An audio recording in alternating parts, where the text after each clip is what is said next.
I'm waiting for the stream to officially be live at this moment in time.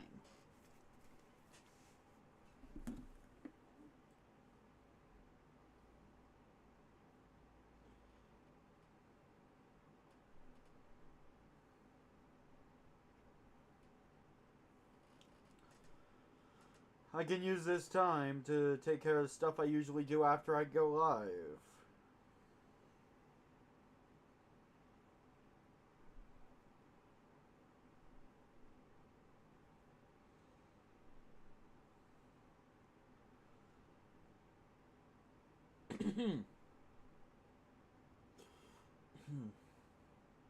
Dun. Okay, thank you for the heads up, Mega Eevee. Enjoy the music that I still have to type the credit for. It'll be a minute.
The music is over! Yes, that was seriously all one song.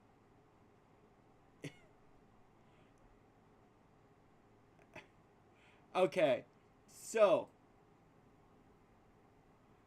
Some of you might be wondering, this is a new project. Why are the counters, like, the same? This is still Xenoblade. Now then, I'm going to load up my alternative file that I'm using for the recordings. And speaking of recordings, let me start recording now.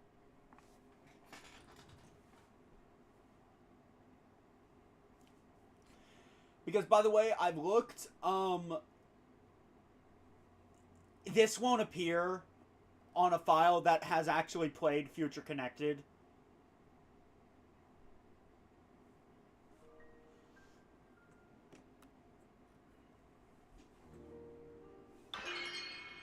So, let's just boot it up. The extra story takes place after the events of the main story and assumes you are familiar with its events. For that reason, it is strongly recommended to finish the main story first. This game fully expects you to know the story of the base game of Xenoblade Chronicles. If you are here and you do not know at all what that is, you're in the wrong place. Right out of the gate, in the first cutscene even, there are going to be massive spoilers. And the game is constantly bringing them up, and let's be honest, it would be kind of stupid of me to just try to dance around them when the game is so blunt about spoilers. Yes, you need to play Xenoblade Chronicles 1 or know its story to understand Future Connected. How many more ways can I say this? Go play the main game. I consider it the best RPG I have ever played. And it is absolutely... I'll tell you why it's Nino Kuni Fawful. It's because a certain streamer that shall go unnamed at present, forgot to change it.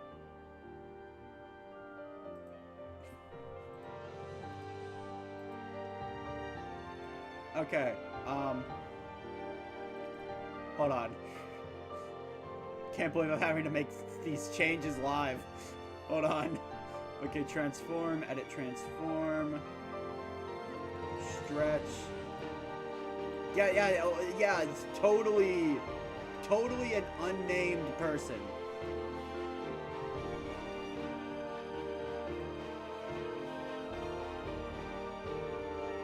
Anyway, I cannot stress this enough. If you do not like spoilers, this is the wrong stream for you.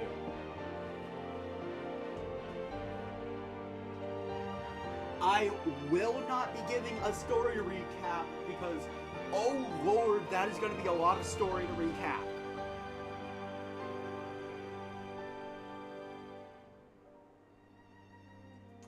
But if you've done the research, or if you're just not, or you just don't care about spoilers, then let's change users.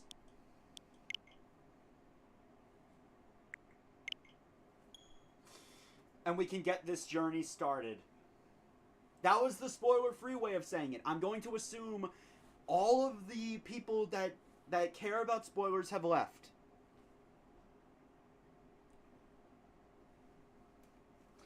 Anyway, I'm going to be trying something new. During cutscenes, mainly for presentation, I'm going to use my recording layout. Let me know if the game is too loud. I haven't been able to get live feedback in regards to this. So anyway, last time, we defeated Zanza and freed the world of the Bionis from a cycle of recreation and destruction. Now, about a year later, let's see what happens. See, the warning doesn't appear. If you have beaten future connected, it doesn't appear.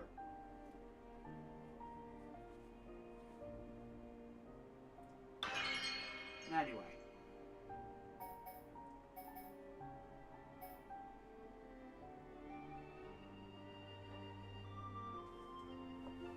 Let me switch layouts, and let us begin.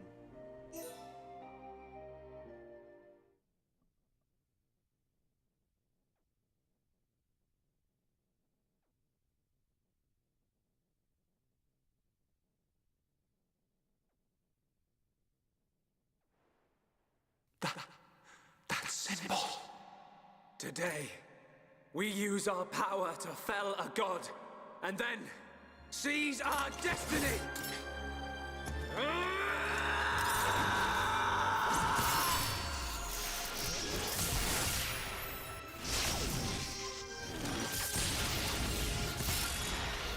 All that I am is fading.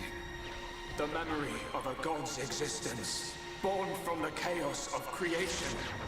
It is vanishing.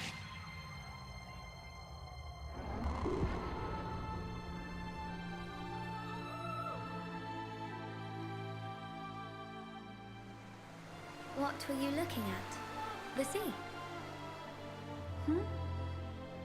I wasn't looking at anything in particular.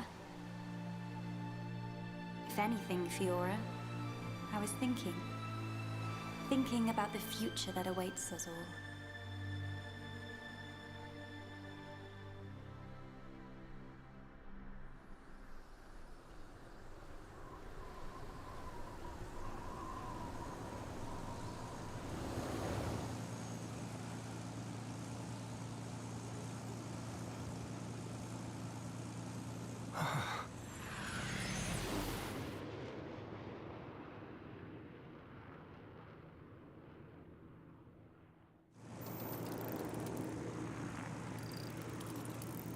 There it is.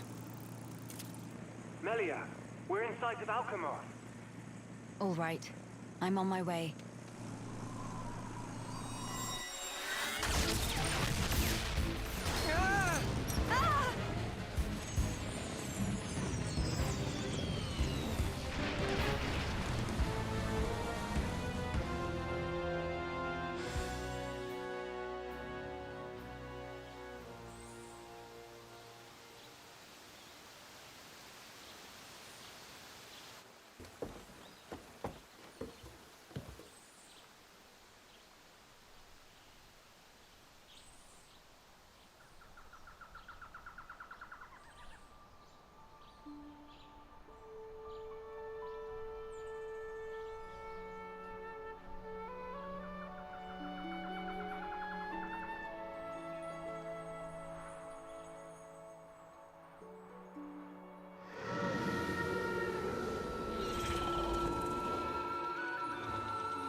Welcome to the Bionis shoulder.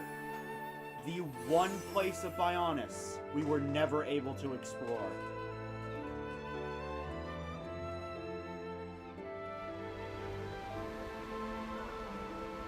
Phew. Guess we're still in one piece. Quite. What in the world was that? It happened so quickly that I didn't get a good look myself. I saw some flickering around the capital.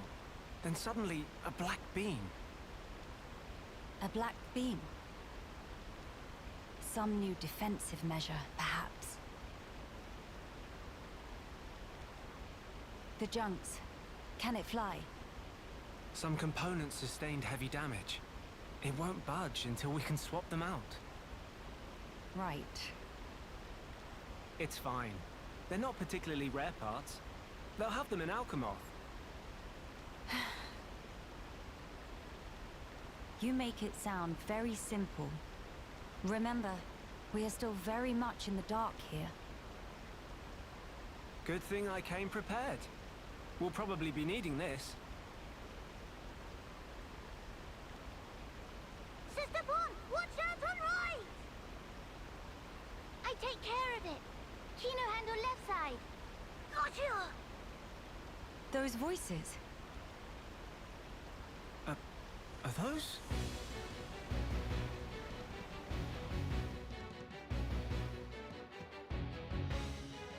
It's Kino and Nene. What are they doing here? Shulk, we must help them. Of course.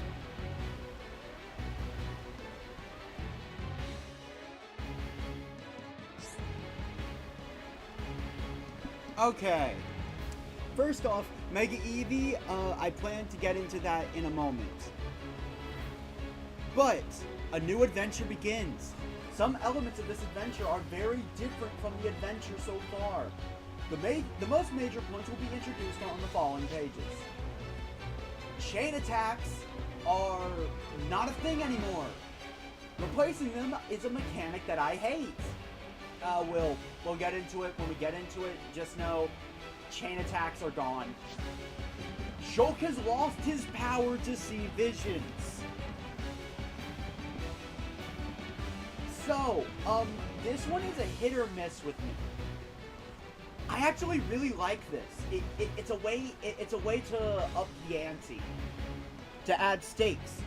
The epilogue is supposed to be a harder version of the base game, so it's very much appreciated. The skill tree is not present.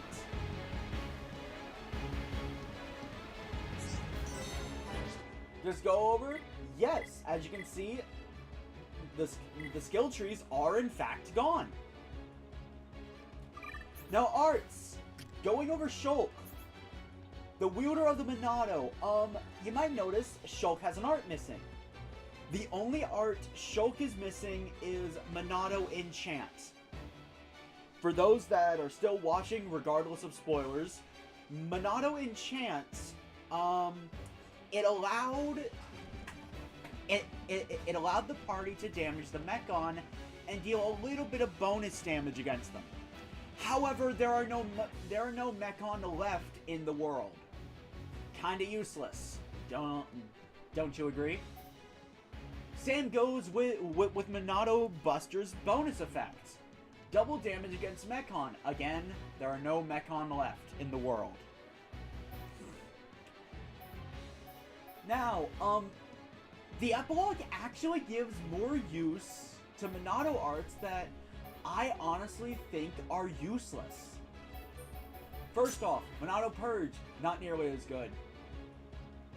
Still useful, but it's like you won't be finding nearly as many enemies with spikes in the epilogue. Monado Eater, still as useful as before. Monado Cyclone though, oh boy. Shulk can topple enemies on his own with this thing. Wow, like just wow. Monado Shield.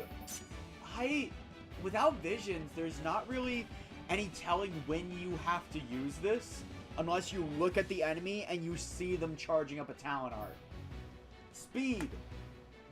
I mean, I guess it's good. Armor. Easily Shulk's best art in the epilogue. It just reduces all damage taken, and I think this thing goes up to 75%. Now, Shulk is what I would describe as a glass cannon with buffs.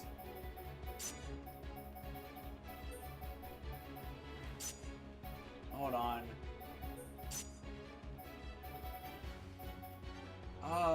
Trying to think of the art setup I want. Definitely need light heal in quick succession and stream edge. That's my main bread and butter combo. Shadow Eye, yes. Shaker Edge, easily Shulk's worst art. I'll get into it. Melia, let me clear something up. in my stream series, I said Melia was a buffer. This was wrong. Melia is what you would know as DPS. Melia's entire shtick is damage over time. Now let me set her up real quick. I gotta have a chill. Symbol.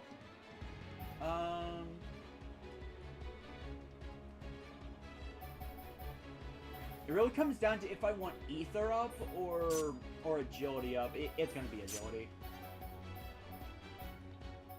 If necessary, I'll change Melia's arts around. Healing gift, not that good. I don't need more elementals than that. Spear break and starlight kick. You knew that this was coming. It's Melia's strongest arts. No Melia build is complete without them. Just being able to force topple on the enemy, that's so good. Oh, also, you start with AP, but don't expect to be able to upgrade anything. And finally, Shulk's weapon, the Monado Replica EX. Developed under Shulk's guidance, Monado Replica EX, or Rex for shorts. It has 3 slots, and again, unlike the Monado, it will not grow alongside Shulk. Now, one very nice thing the epilogue gives, this is the last thing I'll cover, you can change Shulk's weapon appearance. Where was this in the base game? Granted, I wouldn't have shown the menu, but still. You can even have him use the Monado replicas. But let's be real, this is Shulk's coolest looking weapon. It genuinely is. I can go over more, but I think we have more pressing matters to attend to. Minor notes. The weapon Melia starts with, and the weapon she wields in Xenoblade 3 is known as World Ender. Just thought I'd throw that out there. Hold on.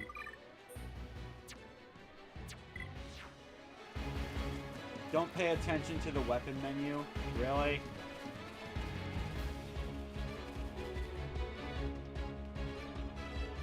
Okay, look. The trailer spoiled all... The trailer kind of spoiled that. Face full of mild down. Anyone so much as breathe this way, rifle of Kino go blah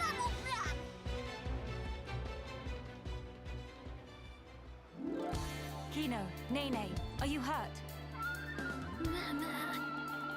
Let us help too. Miss Melia, Mr. Shulk. Help very welcome. More is always merrier.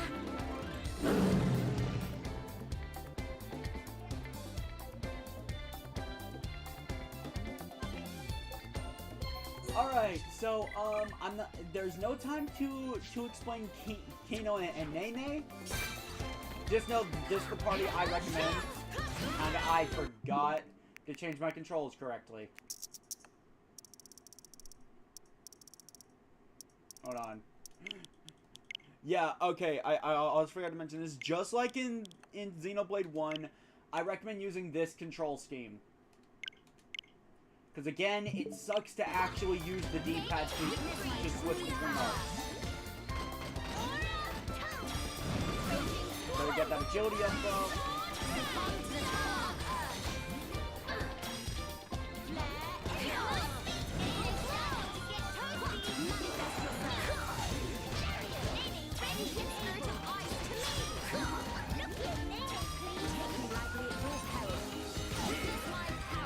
Chill.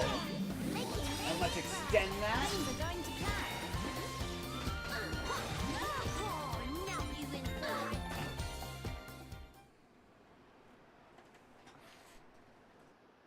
Big sis, we did it! Job is good one, Kino. That was amazing, you two.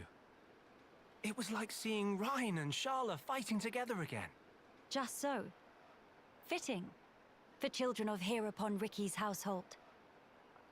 No injuries, Kino? Hmm? Nene, very, very sorry. Kino, not so good with strangers. Oh, really? Most interesting. Please do not take personally. If we stay here, there is a risk of another attack. We should move to a safer location. Very well. Is this acceptable? Plenty acceptable. Right. Let's go.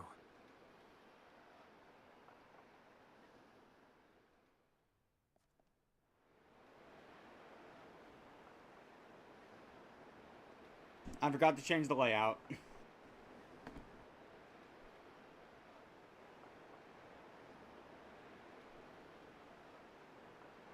This place looks promising. We can take a break here.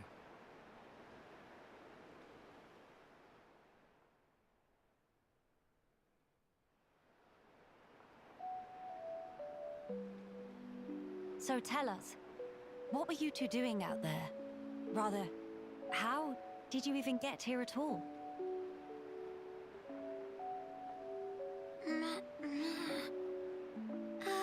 About that.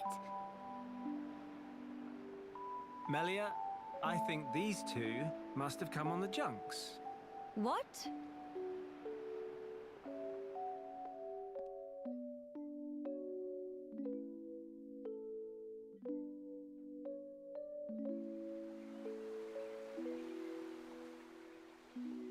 Are you quite sure, Shulk?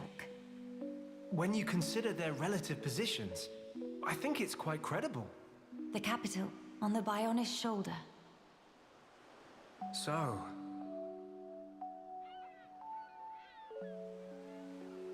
Ah. So that is where the junks comes in then. I appreciate it.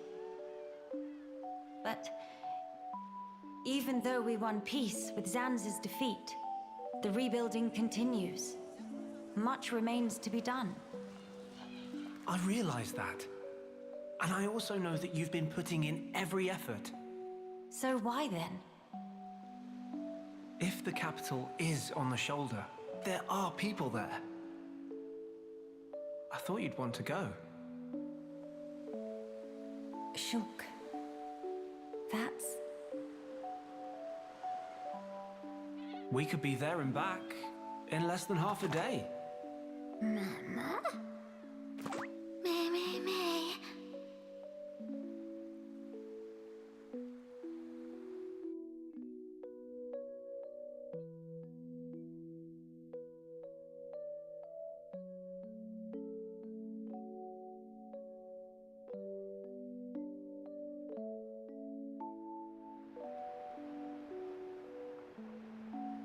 Kino, may be better to explain. Mama, we're just on a little strolly stroll when we suddenly hear voices. Now, Kino. Nene watched Kino with eyes of Rogel. Kino, follow Mr. Shulk from behind and do some sneak peekings. Mama, Sister Pon followed Kino and sneak peek on too. Meh. So you stowed away like I thought. But what for? Ooh. Kino always look up to Dedapon.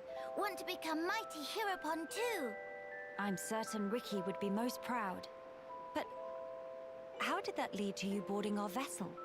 He see opportunity to help people who in trouble. That way can become friends with people everywhere. Mighty Heropon make friends with every toe step. Or so Dedapon say, at least. I see. That does explain things. Many sorries. It's not fault of Sister Pon. These not scored Nene. Fault is of Kino only. Kino. Sincere sorries. Kino wanted to repay debt. Dedapon and Momopon take Kino in when Kino all alone. You were alone? is truth. One day, out of blue, Dedapon bring Kino home. Said, here is Brotherpon. That day, nobody make comments. Everyone except Kino. Kino, what happy they could say. That why. That they want to become Hero-Pon and repay debt to family. I'm really sorry.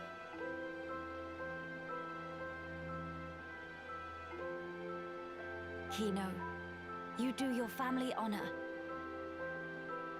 Yours is a most noble sentiment.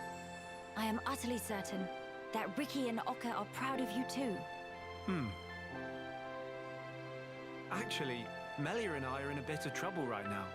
We could use the help. For really? Uh-huh. Oh, if Kino must. You really twist wing. But fine, we'll allow to be sidekicks of Kino. Kino? Wrong word. Supposed to say friends.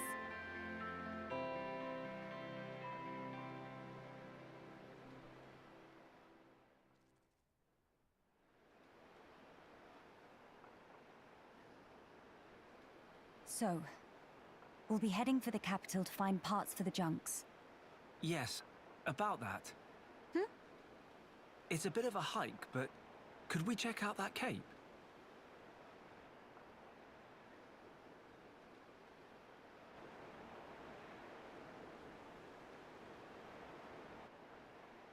Explain. I'm a bit concerned. What you said about defensive measures. You fear we may come under fire again. Is that it? Yeah. It is true. Caution frequently pays off in the long run. The cape it is. Great. It's settled. Legend of Hero-Pon Kino! It all starts here! Mahey!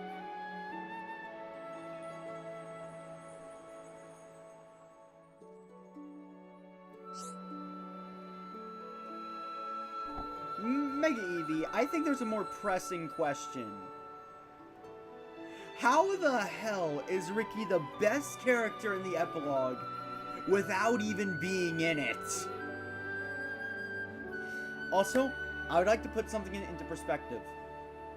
I didn't view it in my playthrough, but there is a heart-to-heart in Xenoblade 1 where Ricky finds out Shulk is an orphan and straight up tries to adopt him. Ricky is a Chad among Chads.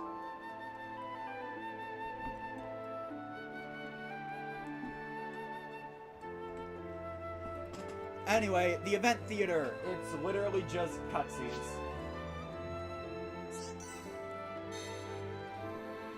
Now, before getting started, I would like to very quickly correct something I said in my Xenoblade 1 playthrough.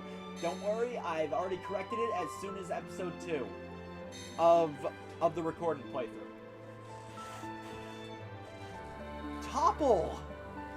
I did not fully explain what it does. There is a break Topple days.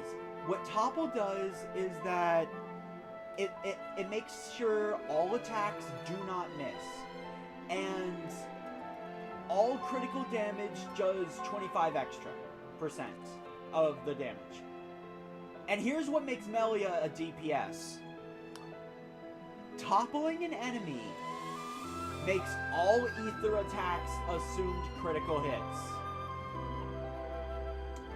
So all of Melia's attacks are doing 25% extra damage when an enemy is toppled. That's what makes her such a good DPS. And that's why she's like the 4th best party member.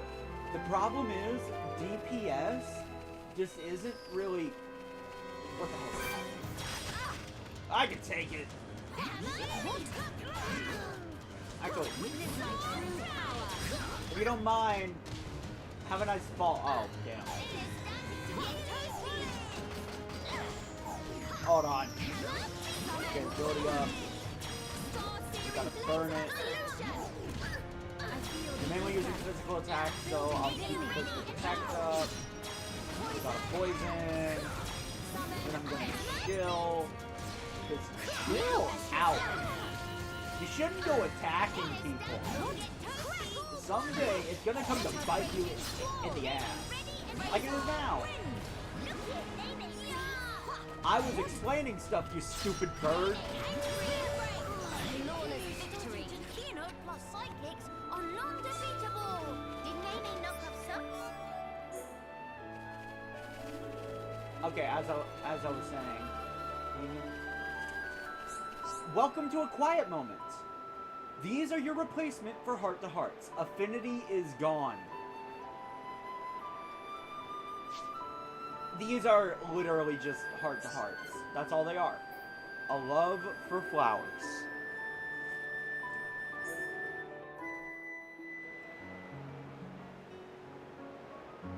These flowers, don't they smell heavenly? Miss Melia is big fan of flowers? Yes, because of my mother. When I was young, she often asked for my help with the villa's flower beds. How about you, Nene? Nene also loves flowers very much. I see. Then we have something in common. Before, when I spoke of them to a Homs friend, she said flowers are nice, but nothing beats a warm dinner. I got no understanding from her. Finally, fate sent me someone I can communicate with. What Miss Melia say about dinner? Oh, just talking to myself. The dinner part wasn't really relevant. But Nene big fan of dinner too. Most of all, pollen orbs from factory in Frontier Village. They so very soft and so yummy scrummy. Look, that's not... Hold on. Meme? When you said you love flowers, did you mean as a foodstuff? Meh? There is meaning other than? Ugh, I should have known. You're one of them. Nene, listen. Flowers are not simply special because they can be eaten. We can admire their beauty, or use them to create ornaments and works of art. And that is a great part of their charm. Ornaments. Meme! Oh yes, Nene remember. Long ago Dedapon make Mamapon flower crown for giver's gift. Ricky did that. That Nopon has hidden depths. In any case, I would like it if you also had an interest in inedible flowers. If you did, then you too, just like your mother in her own day, may know the joy she felt. Okay, the next time Nene find flowers that cannot eat, Nene will make pretty flower crown for Miss Melia. Huh? To eyes and Nene, Miss Melia look most bestest in blue. What think? While I appreciate the offer greatly, weren't you originally of the regarding flowers as food persuasion? Meh?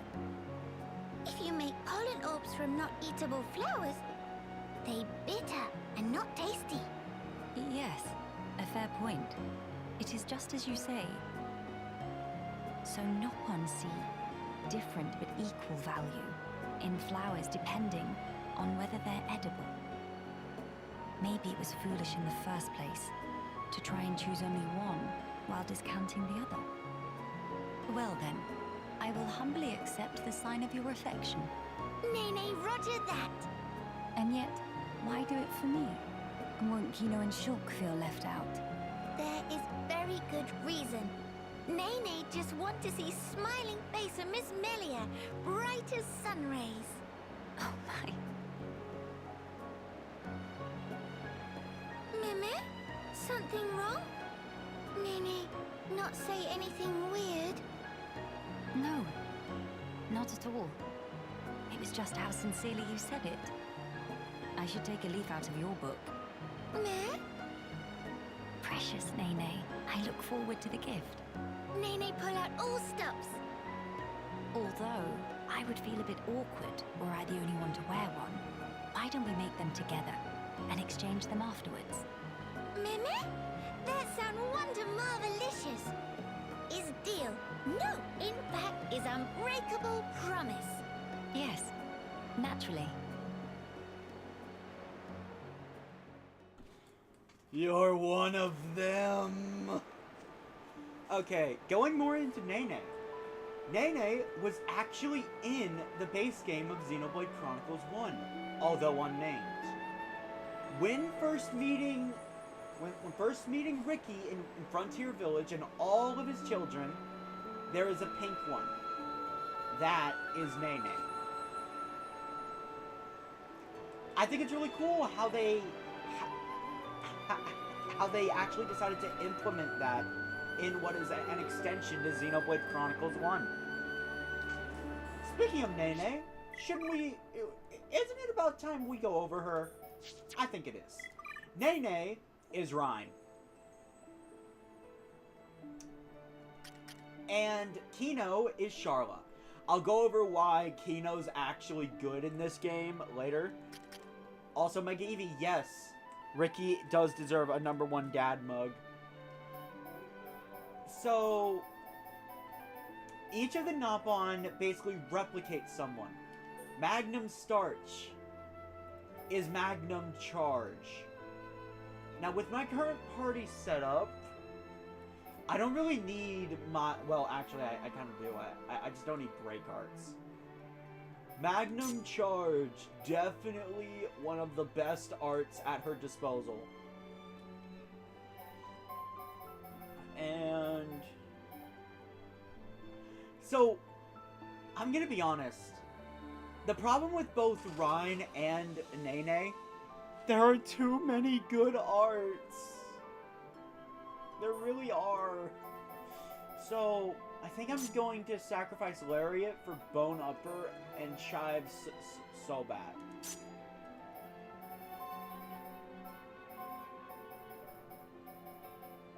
Alright. Feather Swing is easily Nene's best art. Sword Drive, easily the most powerful art. And for a talent art, Nene has Glad Taunt. It's just mad taunt. Let's play as her for a bit. Whee! Anyway, I should probably explain something. You might notice there's nothing below us. After the events of Xenoblade Chronicles 1, without the soul of Zanza present, the Bionis crumbled away, creating what is essentially a big island. The only place that's still hovering is the Bionis shoulder.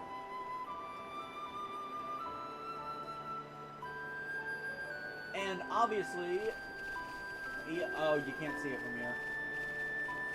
Well, we saw it in the intro. That also includes the elusive Alcamoth, which was lost when Zanza first took power, for those that need a refresher.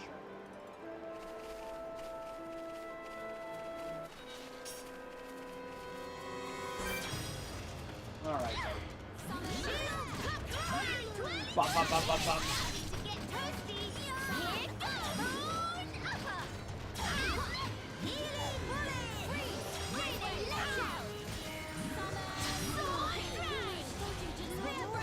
The really nice thing about playing a tank, you don't need to worry about spamming your arts.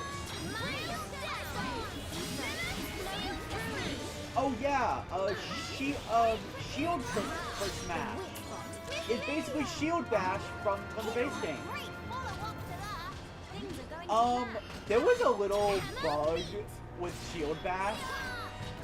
Rhyne could easily spam it. If you pay attention, you would notice Rhyne can get out Shield Bash a lot sooner than the game tells you he can. Kino plus psychics are non-defeatable. Okay, so this art, no matter what the level is, the cooldown timer is 7 seconds.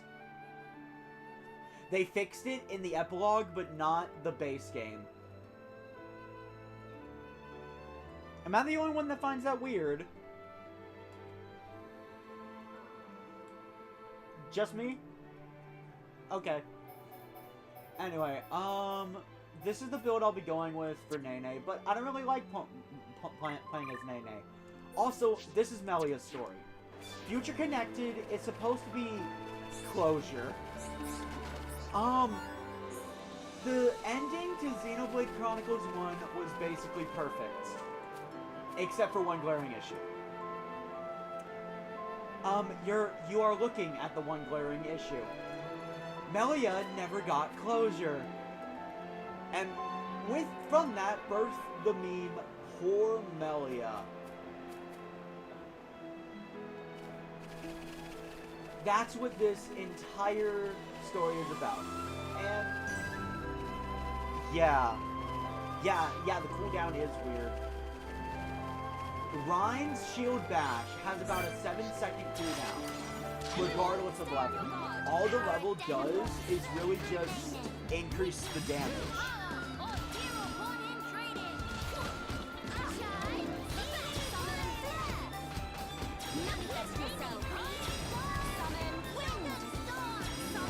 Dun dun dun dun dun dun.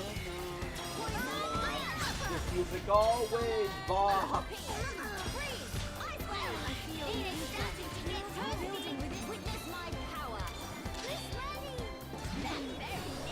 Oh boy.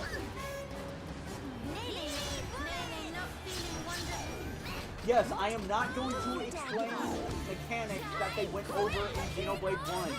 I'm only going to be explaining new mechanics. Again, this game fully expects you to have completed Xenoblade 1 before playing it. So I'll be treating it the exact same and using the art. I was trying to hold back so I wouldn't aggro it. Oh, we lost.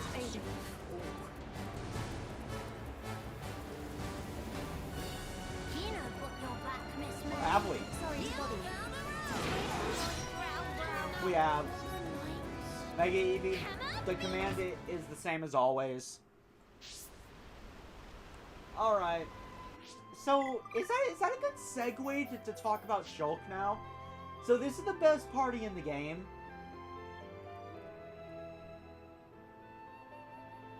I'm not even kidding.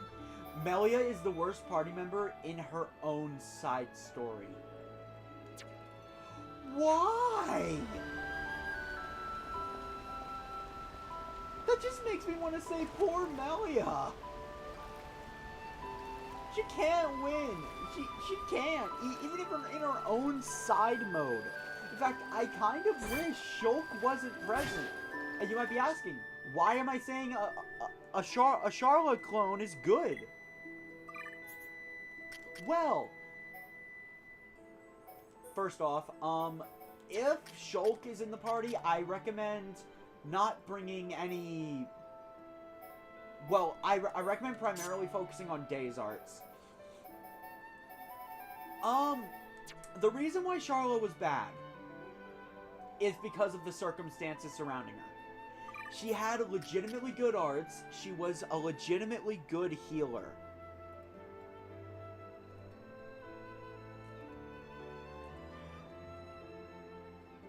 However,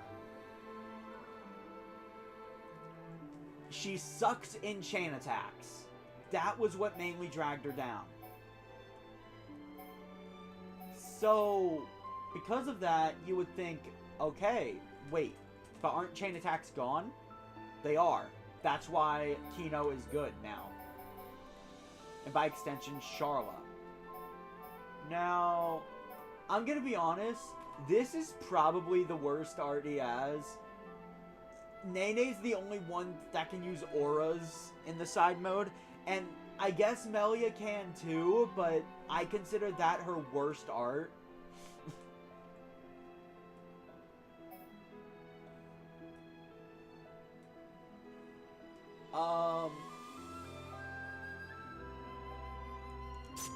That's really good though. Okay. Yeah, I won't be explaining tension, I won't be explaining affinity first. If you want all that details, go watch Xenoblade 1, because if you need those details, you clearly are spoiling yourselves. So, yeah, Shulk, if I were to describe him, the enemy despawned as I attacked it. Wow. Let's do this! Alright. If I were to describe Shulk, a glass cannon with buffs. Shulk doesn't handle aggro well, but boy does he do the damage. So we're going to challenge. We're going to target this counter. Then I'm going to Stream Edge. Then I'm going to Monado Cyclone. Would you look at that? Shulk can do the entire combo. Oh, and is now a good time to go over Daze? Because I never did. Daze will remove all auras from will remove all auras from an enemy and completely negate any aggro that you would normally gain. Daze is a good thing. Too bad Shulk's Daze art sucks. Behold the power of the Monado! Look at that windup. That is for 3 seconds.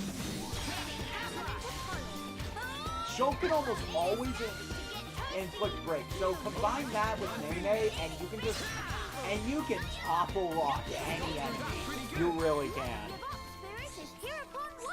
Especially since Shulk's Monado arts only take about 5 hits to charge. And you have Battle Soul if all else fails. Navir Crossroads. But no, Shulk is kind of broken. Oh, and would now be a good time to go over how his weapon works? You might have noticed, Shulk's auto attack is stronger. If you were paying attention. The Monado Replica EX, or as I'm going to call it from this point onward, Rex, gets stronger with Shulk every time Shulk levels up.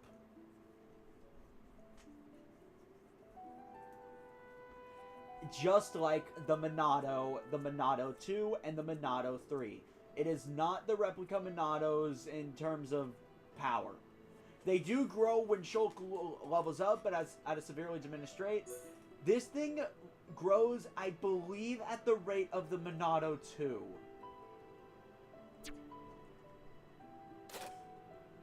Anyway, we have no gems. Also, you might have noticed, Shulk has the noise suppressor. This accessory cancels out external noise when piloting the junks. Then we have the Rex Hood. Can be detached in warm weather. Starting when you just start the DLC, well, not the DLC, the epilogue. You can use Shulk and Melia's new designs in the base game. I love these new designs. What are your guys' thoughts on it? I think Shulk's looks the best. Like, it just looks so clean. As such, I will be keeping Shulk and Melia in their epilogue outfits.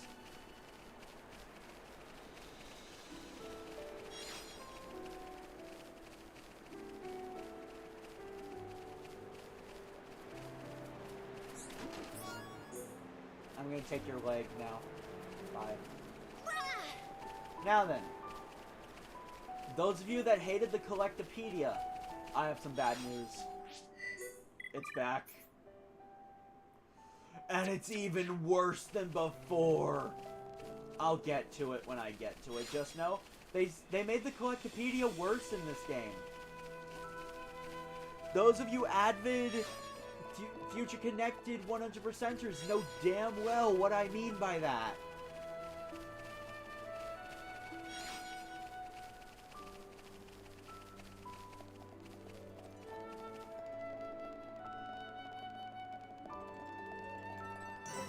Also, Ether Crystal! You need a special tool in order to mine here. That's a shame.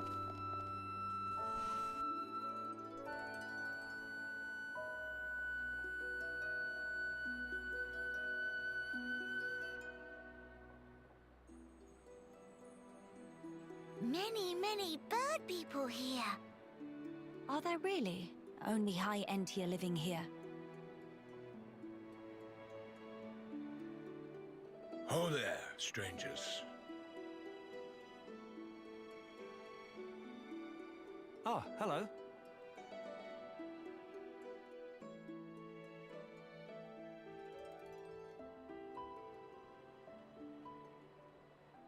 I see. You've had a rough time of it. However, I suggest you steer clear of Alcamoth. Even if you do somehow get there in one piece, don't expect the transporters to be running. Oh? Why's that? The thing that shot at you was no defense platform. It was a monster we've taken to calling the Fog King. The Fog King? Yeah. Suddenly showed up in Alcamoth a few months back. From what I gather, you're from the Imperial Guard. Are the swords you carry just for show? Taking a sword to it is folly. It laughs at our attacks. It's like hacking at smoke. Blows pass clean through it. Must be Ghost. Ghost not shoot beams, dum-dum. So that's why you call it the Fog King? We fought in defense of our home. We were ready to die, and many of us did. But in the end, it won us nothing at all. The Fog King's attacks tore into us hard. Eventually, we gathered the High Entia and anyone else we found, and gave up the capital, so that we might live. How awful. My grieving heart belongs there. Our heartland, our capital. Yet I cannot even mourn it.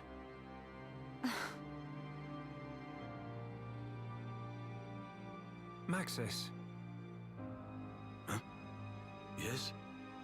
please, you have to tell us how to get inside. Shulk, be serious.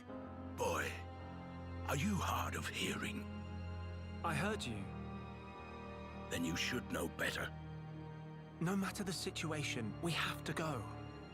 If I fix the junks, we can all leave this place. Then, once we're in Colony 9, we can make plans to retake Alcamoth. No point. Why not?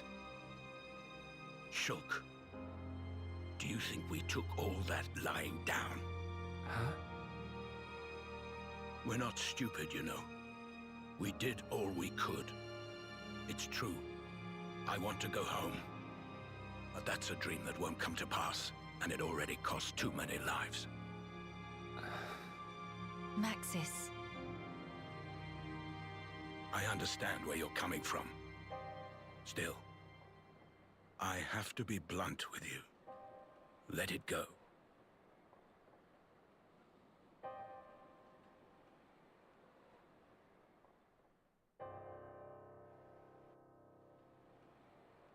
Now what?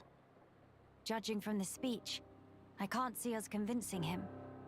So this mean we're stuck here? Quite a predicament, Empress Melia.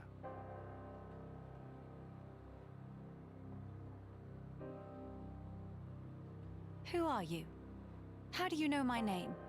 I humbly beg your pardon. Gelgar, at your Majesty's service. Formerly of the Personal Protection Division of the Alcamoth Guard Regiment. Is that so? Then the pardon is mine to beg, Sir Gelgar. And please, dispense with the Majesty. Perish the thought, your Majesty. The recent war has rid us of the wicked purebloods. A new age dawns, and we half-breeds are chosen for its caretakers.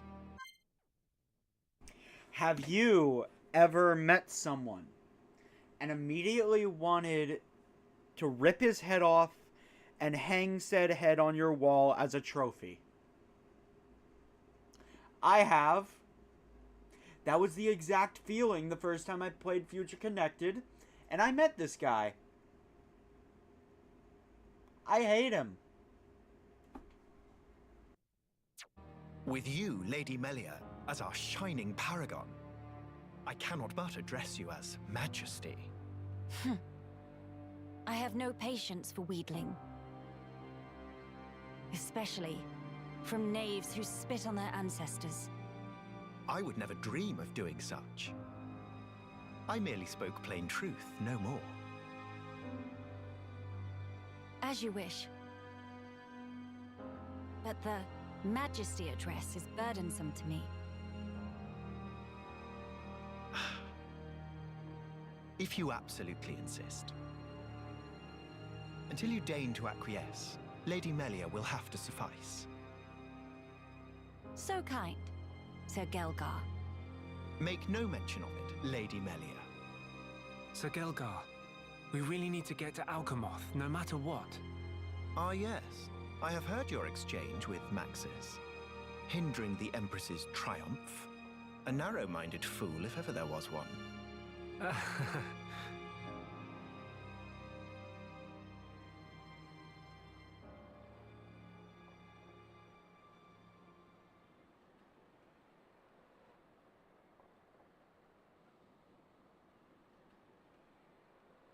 To begin the authentication process, one must raise their hand to the transporter.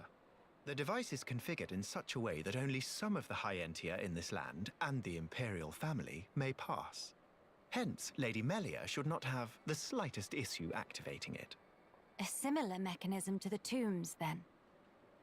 That's our ticket into Alcamoth. Yes.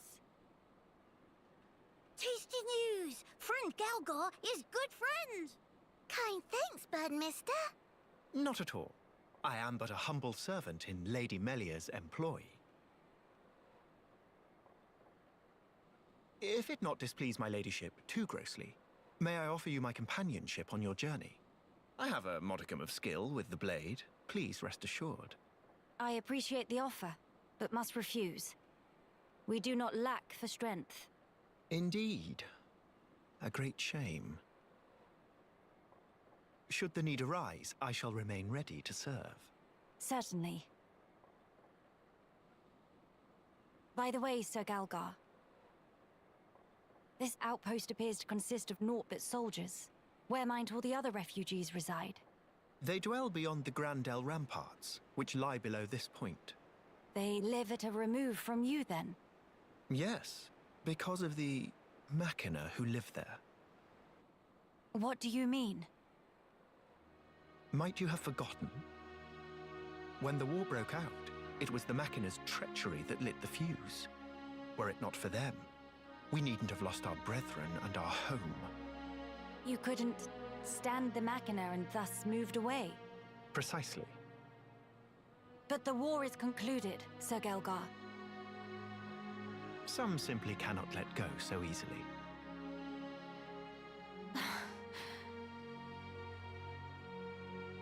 Melia, shall we go see for ourselves? Ah, yes. Very well. Sir Gelgar, we will take our leave of you now. Do please take care of yourselves. You'll find passage to the capital through the Cragmore Caverns.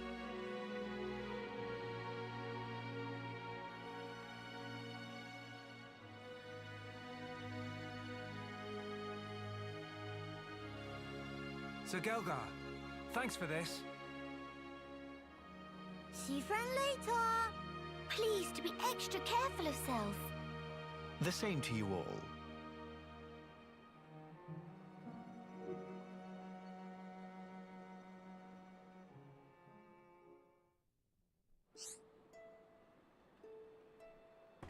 Okay. Shops. You can buy weapons and armor in shops to help your journey go smoother. In this chapter of your adventure, you will not find armor among the spoils for defeating monsters. But you may find weapons that differ from what shops have on offer. There's no lack of yeah, and then there's side quests. I'll be completing every side quest! Yep, every single one. All 21 of them. Yeah, there's only 21 quests. Yeah, so can I say that this is easily the weakest entry in the Xenoblade series for me. Now, I don't like 3 or Future Redeemed because of how cryptic their endings are and how much they rely on you to piece everything together. But for me, at least the story was entertaining. I never felt anything from the story in this game.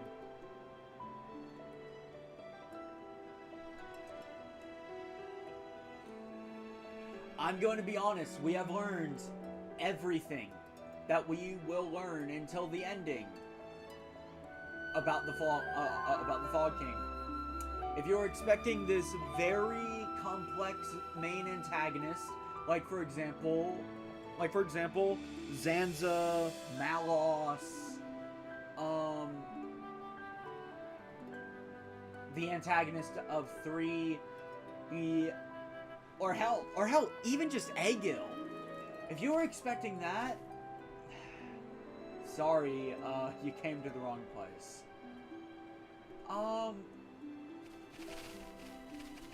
Now, I actually really like the fact that you don't get armor from, monsters anymore. Hi there. And you know why? Money was kinda useless in Xenoblade 1.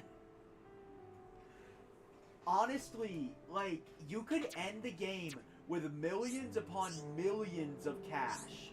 Because if I'm being honest, you get all your best stuff from monster drops. The only reason I could think to buy something would be art books. So I actually really like how they expect you to buy new stuff for everyone.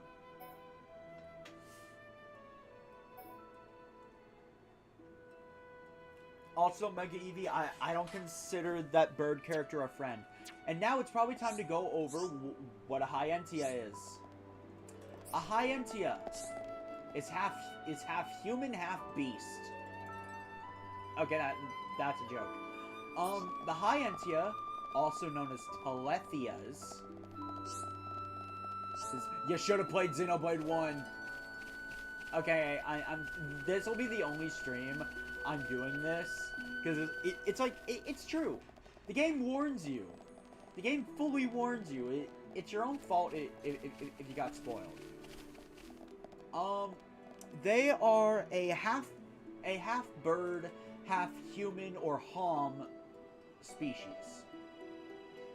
They have a gene that transforms them into Telethia. The fall of Alcamoth was because Zanza forced all of the High Entia that were not half Homs to transform into Telethia. Telethia are a bunch of monsters. And then we have these things. Napons. Napon, despite their appearance, are not pets. They are fully functioning members of society. They are considered just as human as Shulk or Melia. They're just humans that you really want to pinch the cheeks of. Anyway, so, oh my god, yeah, so, the reason why I put this project off for as long as I did, I don't like Future Connected. Sorry to those of you that did, I just didn't like it. So, if I'm not that motivated during this, that's why. But nevertheless, it is a legitimate part of Xenoblade Chronicles, and this game does have factors that are in Xenoblade 3. And I do recommend playing it before Xenoblade 3. Anyway, now it's time to go over at Expert Mode. I used this before in the main playthrough. It's literally just the in system from Xenoblade 2. When it's on, half of your XP gets turned into bonus XP. You can then change the character's level in that. I've been over this. I think Xenoblade 1 did it best, allowing you to freely change your character's levels back and forth. Why did they remove this in Xenoblade 3? Seriously, why did they remove it? On my first playthrough, I got so over-leveled that I just killed everything with no trouble, and I was not satisfied.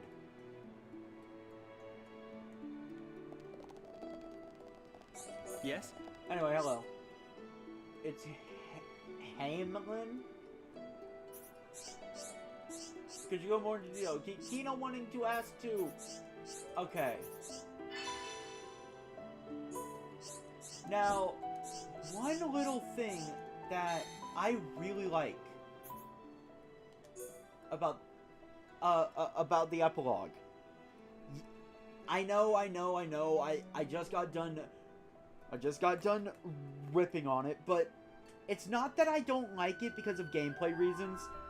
It's story reasons, which is always subjective. If you like this kind of story, alright, I guess you'll have fun. I didn't. Anyway, that recommended level thing is not in the base game. And a lot of my deaths in the base game were because I thought I was the right level for something, but I wasn't. And then I got immediately 1-2'd. Now, quest log, if you played Xenoblade 1, you know what that is. But what about this quest? Hello there. How would you feel about assisting me in my research? Come now, don't make those faces. It's an easy task, I swear. I'll take the grimace as a happily ma'am. Ma'am, may I? See, I've developed this tool for exploiting ether deposits, a common ether pick, if you will. I'd like you to test it out. Huh? You're still looking uncertain, struck dumb by my apparent genius? Oh, of course, you're used to being able to mine ether deposits on the Bionis with run-of-the-mill tools, aren't you? Well, that won't work here on the Bionis shoulders. The deposits are too dense, so you need a specialized implement, i.e. this. Previous iterations of the ether pick were pretty heavy machinery, though, requiring training and a license to operate. So to cut through the rigmarole, I looked into developing one that even lay people like you could use right from the get-go. If you prove me right, I'll even let you keep it once you're done. How about it? Sure. Okay. So, ether crystals don't exist. Get them out of your mind. Gems work differently in the epilogue. When you find an ether crystal, you don't mine them for crystals and then refine them. We broke it. Hey. Yeah, she's gonna fix it. Yeah, like I said, I don't really care for this. I don't like the replacement for chain attacks. For me, your big, powerful attack should be something that goes on for a while. Anyway, now that says as you progress through the story, let me be real with you. They worded that wrong. When you progress through the story, you will gain access to a new side quest that lets you upgrade your ether pick. That's what they mean by that. You will straight up get the gems. No refinement needed. Now, this can make gems kind of limited. Also, something I'd like to correct. My discussion on block rate. I said it was a bad stat. Oh, how wrong I was. Okay, block rate is not a bad stat. I said that because I'm used to playing attackers like Shulk. I'm used to playing someone that has to move around a lot, like Shulk. like Shulk or Melia or even Kino. Nene, block rate is amazing. Nene doesn't have to move around a lot, so it's not that annoying. Anyway, let's see. Nene could use the... Actually, you know what? No, I never planned to remove Kino. So, little tip for party building. Only ever swap between Shulk and Melia. Nene and Kino should be in your party at all times. Nene's the tank, Kino's the healer, Shulk or Melia is the damage dealer. Melia revolves around ether, or in other RPGs, magic. Shulk revolves around physical attacks.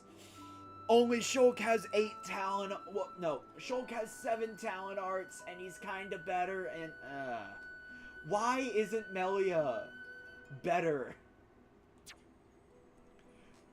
I'm going to be honest. You know what I wish they did instead? What I really wish they did instead? Have anyone other than Shulk bring Melia on this journey. It makes sense for Shulk's character, but like, Shulk gets most of the spotlight in gameplay because he's who everyone is going to use. I'll be playing as Shulk for a while because my characters are kinda underleveled for stuff we have coming up, so I need to use I need to use an actually good party. Anyway, art heal.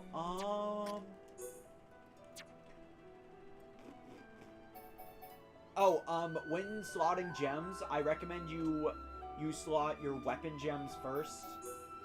Little tip. I'm gonna give Shulk art heal. That does affect his Monado arts, and Shulk is very much good at unleashing several arts. So, now, I am going to be progressing story for a bit. I'm gonna be real. The moment we gain access to our replacement for chain attacks, it's side quest time.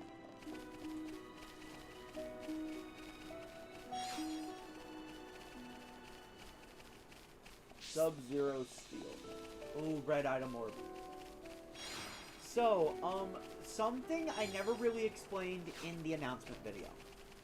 If I were to describe Xenoblade, it's an RPG with an emphasis on exploration. You get rewarded for exploring. You get experience and art points for discovering new areas. You get certain items early by exploring. You get equipment by exploring. Like, you get everything by exploring. So if you're struggling with a Xenoblade game, this goes for any Xenoblade game, by the way, not just one. Explore. You'll learn more about the world. You might find some new unique monsters. You'll get some new affinity coins in Xenoblade 1, and you'll get another type of coin in this game. I'll go over it when we get to it. But like, explore. That's the best advice I can give to any new Xenoblade player. Oh, speaking of, our 2 children have leveled up. I thought the cutscene was voiced.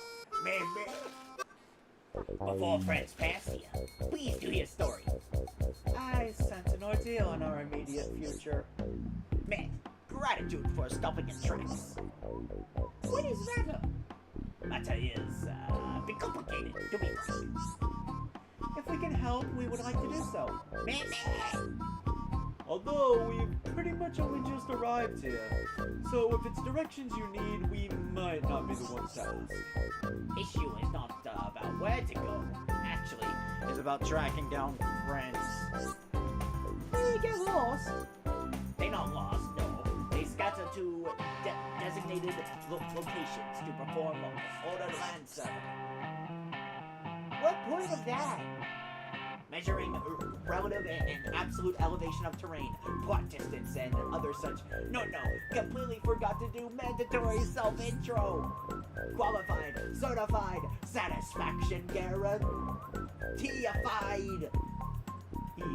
Pawn Spectre Tenfu, his name serving new lands his game. Pleasure to meet you, Tentu. I'm Shok, and these are Melia, Nene, and Kino. Pleasure all belongs to Tentu. My curiosity is piqued. Might I ask what a Pawn Spectre is? Question is extremely well timed. Pawn Spectre is the name of the elite unit of Nopon surveyors, and Tentu is one. Nopon from Frontier Village. Surely hear Pawn Spectre name said in tone of reverence at least once or twice.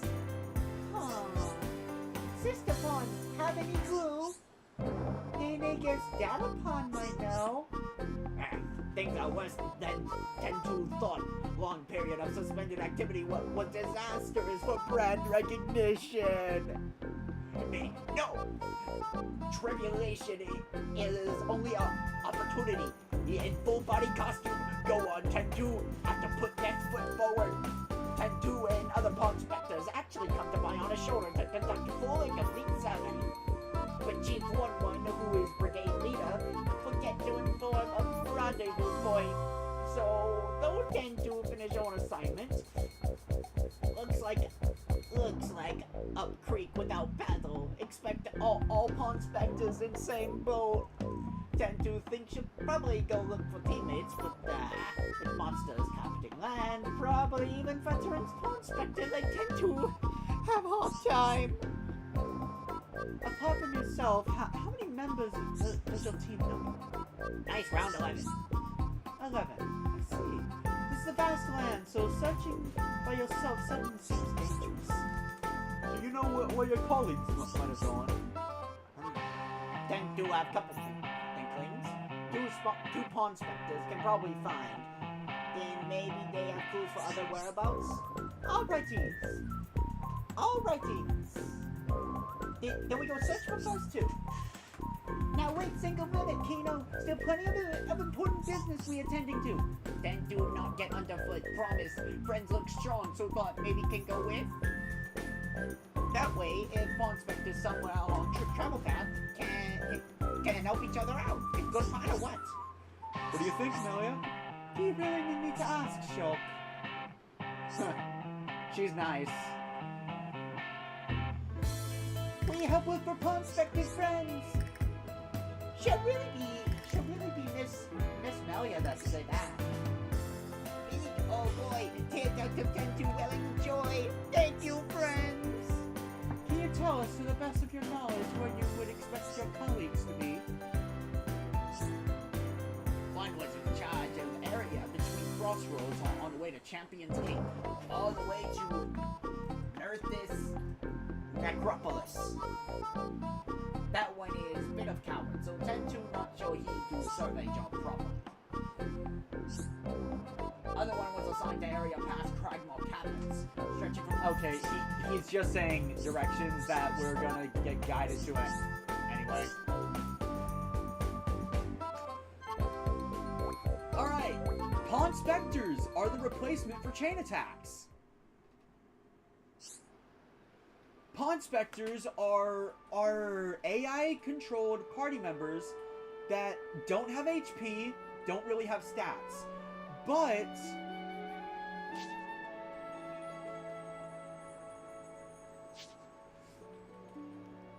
the Pawn Spectres will still help out with battles. Each of them have their own role. You get them by doing side quests. And now, in the collectibles, we have Pawn Spectre reports. We can see a few of them. Tentu. Tentu knew he forgets something. Meat Spot. Chief forget to tell us again. Now total mayhem. Except Tentu is equally to blame for forget. The role is Blue Team. Tentu actually revolves around support. He, I believe, will try to heal you or cure status ailments. I do not know what the Pawn Spectres do. I have never noticed them helping out in battle. Ever. Also, what's really adorable is now he's following us. I want you to imagine this. Imagine 12 Nopon following the party in single file line, because that's what this is gonna eventually look like. I will be getting every Pawn Spectre. Oh yes, something I didn't go over about camera controls. Right stick. This is the wrong way to play. Please, manually control the camera for your own sanity. Anyway, so now on the map, we can see all those Pawn Spectre locations. And that means it's side quest time. Pawn Spectre quests take priority above anything else. I can't really explain why, because it hasn't been introduced yet, but just know having Pawn Spectres is very useful. Alright, only mildly terrified. Tay-Tay is a name to rank you in this game. Cataclysmic struggle of life and death. Watchful monster.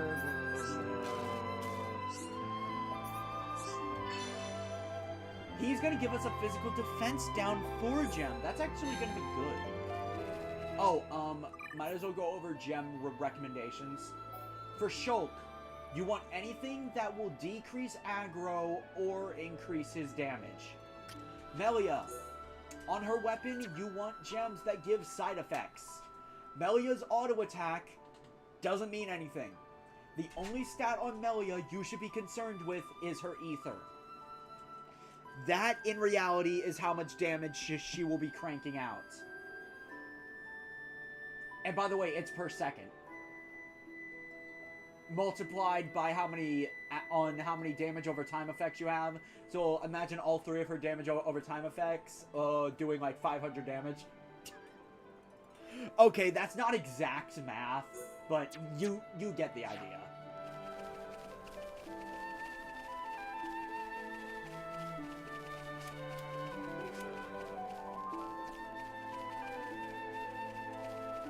Alright. There probably won't be any more story progress. It depends on how quickly I get done with these. Oh yeah, I know this quest now.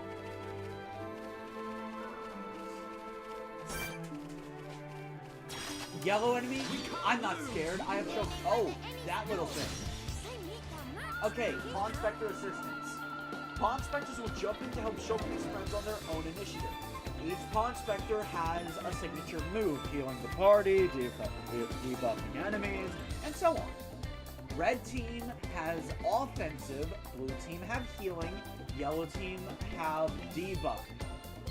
Now, it says mostly, there's only one of them that doesn't have a healing, and I believe it just raises their... I think it just raises their... how likely they are to get the break status. I'm not 100% on that. I did no research to this game, just so you know, because that's how little I like this game. I promise I won't rag on the game forever. Anyway, perform well in battle start affinity, or just burst affinity. Pawn Spectres will enter high tension. They won't slack off when in high tension.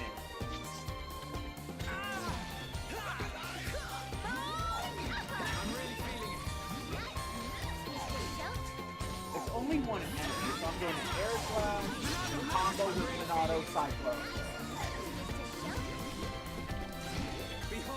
Yep. Not having vision is a genuine thing. That thing really did just use a talent art, and I didn't get a vision about it. And Nene's bleeding.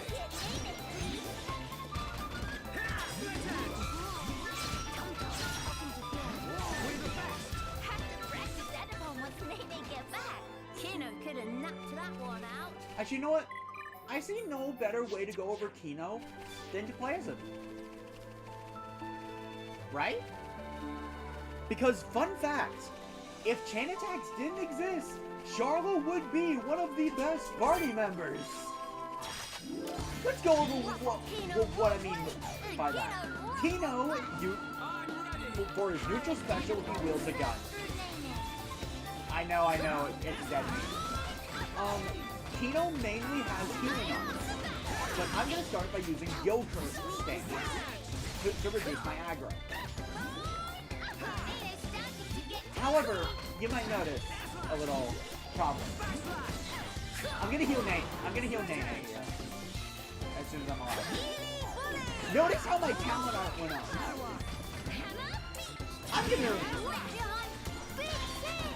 I'm gonna spam arts real quick here, and I'm gonna show you what happens when that gauge fills. Ow. Didn't Amy knock off some? Piece of cake! Okay, that battle wasn't long enough. Okay, Tino's talent art reduces talent gauge buildup. Why would you want to do that? If that thing fills up, you are stun locked. That's not a joke. That is not me saying it's a massive attack that has a lot of wind up. You are stun locked. Oh, Shulk used Monado armor. I'm gonna be honest, I prefer having Shulk on the AI in the epilogue. Because Shulk is really good at predicting the enemy. Okay, Egg Shaker. Shaker. Gotta heal. Hold on, I will be right back.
Sorry about that. I was called out to do something.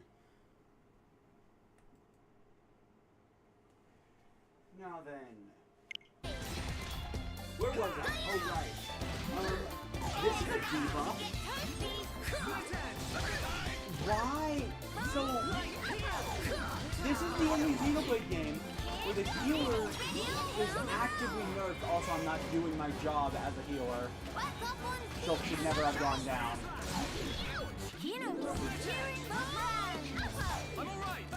But I do need to cool off.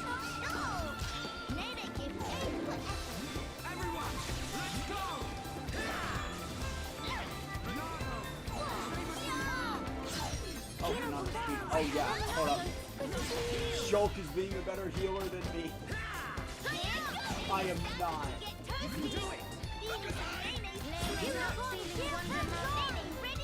Raise everyone's tension. Then, for aggro purpose, Shulk, you are taking way too much damage. Come on. My healing art is charged.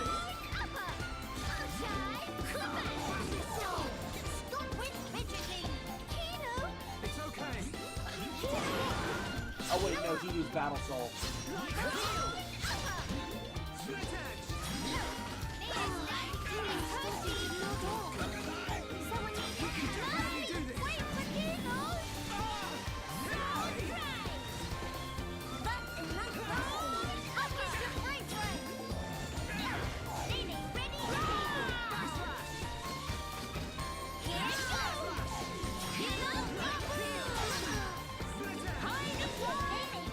Covert stance. What? Everyone's now immune to debuff. That is what slowdown is. Yeah, like when you don't have to worry about chain attacks. Healers are. No.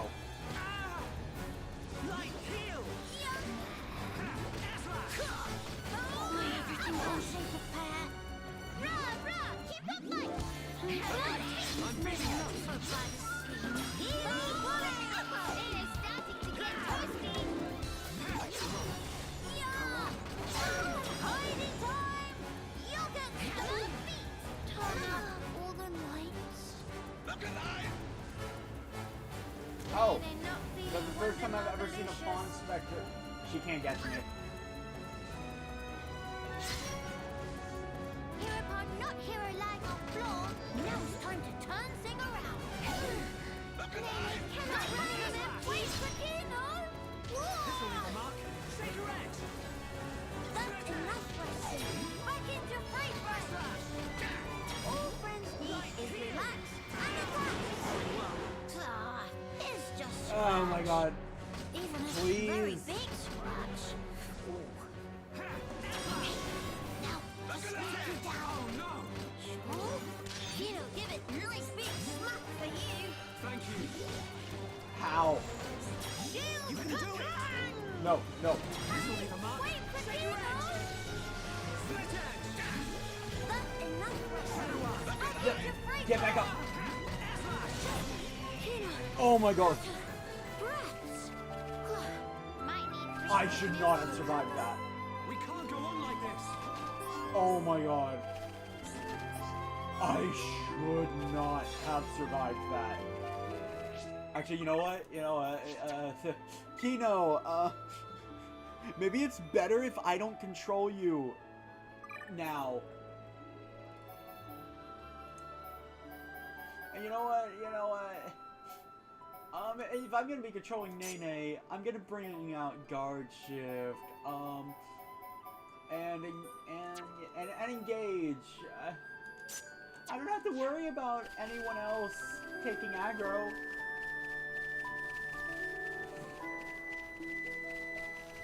Yeah, I know you did, Mega Eevee. I fully thought that counter was about to go up.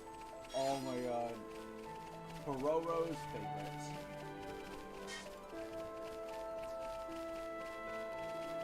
Oh my god, that's not even the hard part. That is not even the hard part. So, I completely forgot what I was talking about, so new topic that just came to mind. I'm gonna share my experience with Future Connected. I had not experienced Xenoblade before the definitive edition. I hadn't. The closest experience I got was Chuck Conroy's playthrough of Xenoblade Chronicles for the Wii. Ahoo! And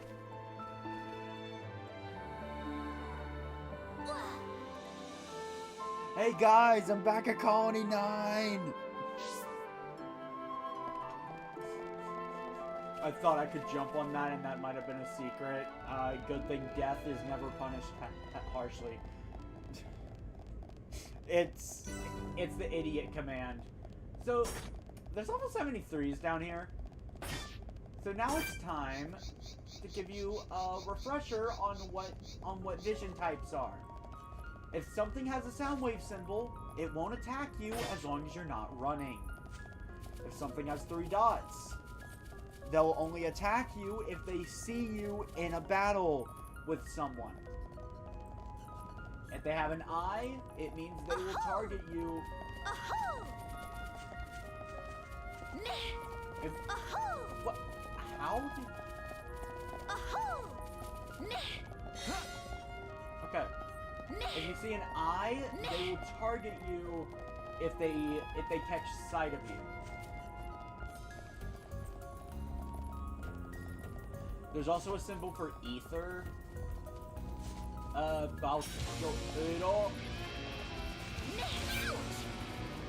You Will Know Our Names is a very good track. It's very good music. It's never good when you don't know why it's playing, though. If you don't know why it's playing, it's possibly the most terrifying thing any Xenoblade player will experience.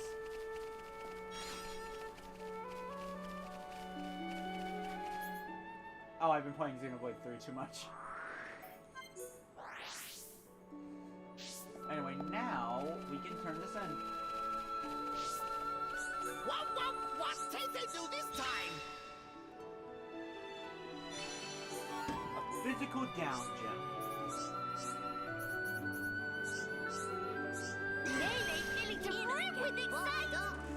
And we have a member of the yellow team. We just need one of the red team and we can finally use the substitute for chain attacks. Also, now he's following us too.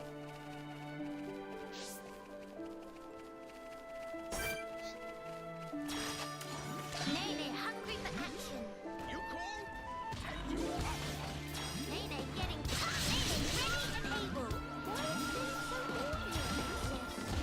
Up ramps now. Nene, take you on. Here goes. Oh wait, I got rid of guys so bad, didn't I? Toasty. This one always you make light work of this, so this is power that Dadapon always wanted. Ready and able. Nene, let's out. You will be cheering for friends. That's right. There's nothing to it. Not so nice. But no stealing of limelight. The good is good. Very good. Nothing to it. Nice. That one out. Piece of cake! Okay, actually, you know what? Let's equip Melia. Physical defense down. I recommend on Melia. So, anything on Melia, on her weapon, should probably have a side effect. That way you're at least getting something out of her auto attack. Physical defense down isn't my first choice, but it's better than nothing. Speaking of Melia, let's finally use the girl that this entire epilogue is supposed to be about. Also, instead of engage, if you're going to use chives so bad. I don't think I need to use guard sift, Because, like, without visions, you don't really know when to use it. Everyone, stay on your guard. Para dead upon Oh, I missed your allies just automatically going after them. And you have a spike. I admire your efforts, Nene. Okay, everyone should get some agility up. But I'm a big fan of that load attack. Some coffee so I can get off that force wave.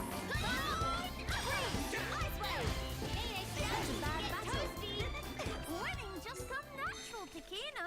Did Nene Again, Melia is my favorite character to control outside of Fiora. Prepare yourself. Fiora, to this day, is still my favorite party member to control directly. It's just a shame Fiora can't use the increased chance of defense. Your fighting spirit is mine. Behold my power. Summon ice. Freeze. Ice wave. Here it goes. Raging squall. Razor wind father. I have become stronger. Oh, while we're leveling up, I should probably bring this up. No, you will not learn any new arts. Let's just get that out of the way. All the characters start at a level where they know all of their arts. So, just kind of pick your Now you favorites. shall witness our power. That's what I've set everyone up as. You won't have to change your arts around a whole bunch. Summon wind. But yeah, no, with Melia, there's all kinds of strategies. I'm a big fan of the damage over time effects, but the strategy that I did try using in the base game was a buff-oriented Melia. That was boring. So I decided instead, this playthrough, it's time. I was going to use DPS Melia. Winning just come natural to Kino.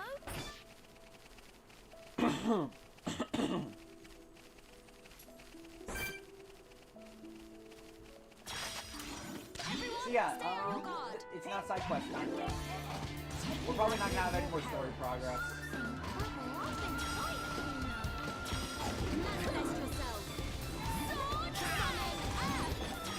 Summon Bumpy. Manifest yourself. Summon ice. Freeze. Ice wave. This one almost done. Kino might like Witness my true power. Any life outside my world is not easy. Kino could have knocked that one out. Did Nene knock off some?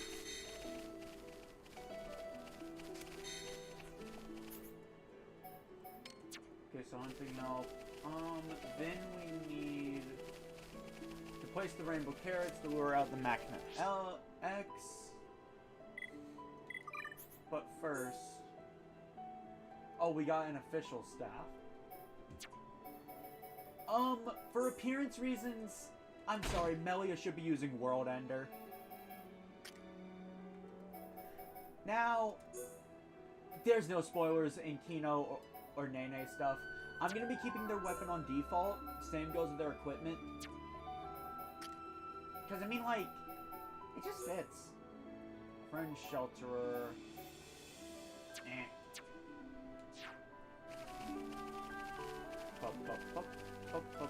Oh yeah, you might be wondering, if you don't get equipment from unique monsters, then why should you bother trying to defeat unique monsters? I can't explain why because spoilers, but just know it is very much worth your time to challenge unique monsters. Everyone, stay on your guard. Para dead upon sun through Nene. It's flowing through me. Your fighting spirit is mine. Summon ice. Freeze. Ice wave. Nene. Impressive. Remember, Kino. Hero gone. We're good. It's good. What? Oh, by the way, in this playthrough there will be content from the main game. For those that know what it is, it has to do with challenge mode. Oh, by the way, regarding debuffs, something I never brought up. Reapplying debuffs is not a waste of time, surprisingly. Oh, what do you do? If you apply a debuff again, that time is actually added to the timer of the current debuff. So if I keep inflicting it with chill, I use too many AoE attacks. Shulk, help me!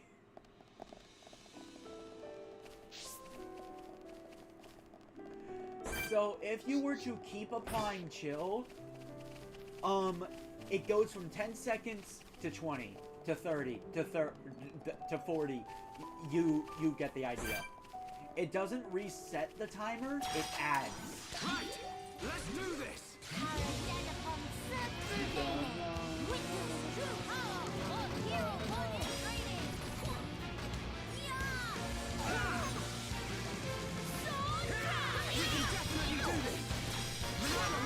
Actually, you up Miles now.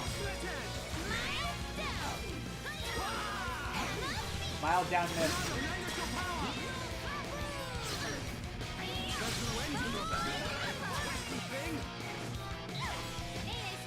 Yeah, I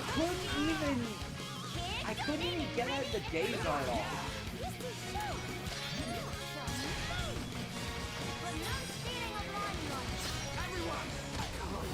Oh my god. Right. It's not over. Let's focus our efforts.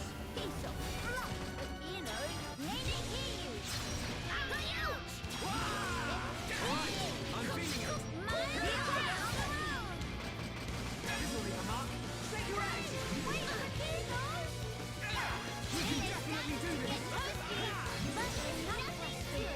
Nay, great attack.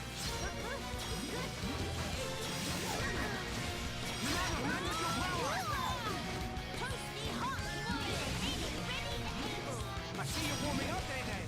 Split edge.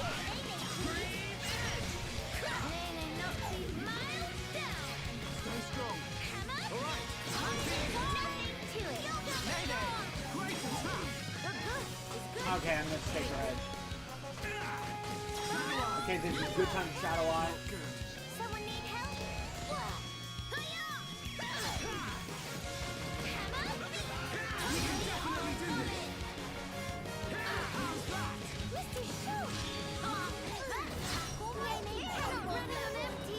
Oh, Dino. Oh, he's cooling off. No. Back into break room. Tum-Tum's starting to feel warm and cozy. Nice work getting in the rhythm. This is a good time for him out of armor.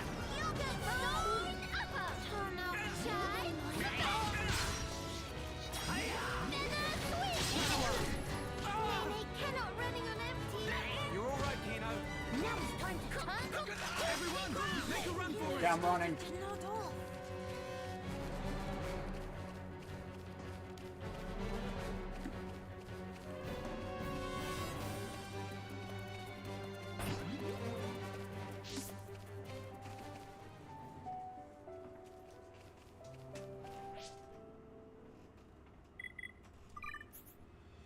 I only typed the command because I noticed none of my mods did.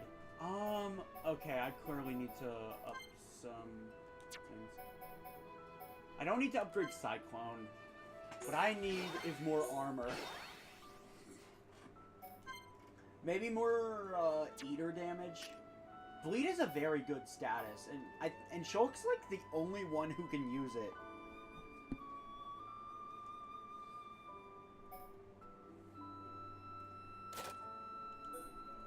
I'm gonna use Noggin Shot instead of Toasty Hot Bullet.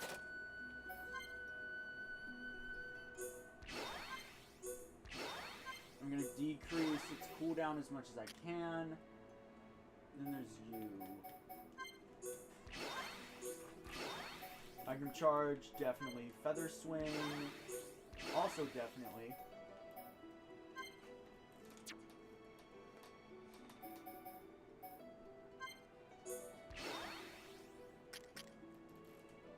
Okay, now about your regular arts. Definitely upgrade Light Heal a bit.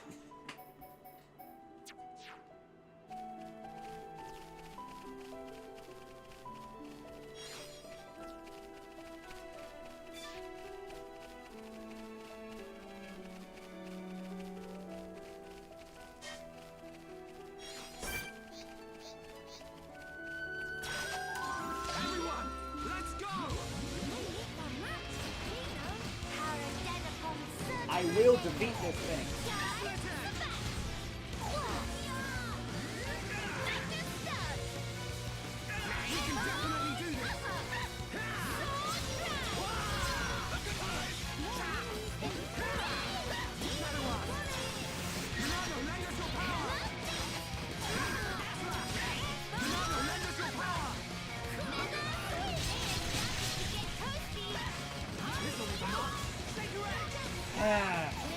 Never worth going for.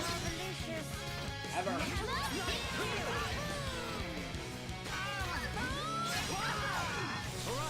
I'm feeling it.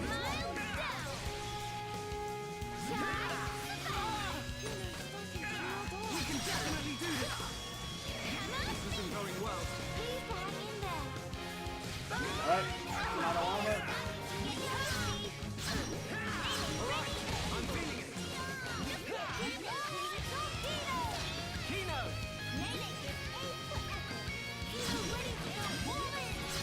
Yeah, I need to chill on the arts. I really do.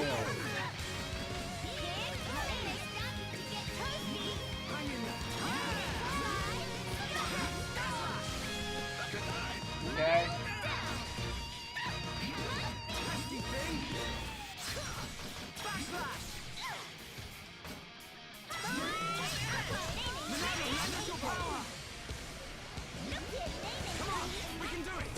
No talent on you.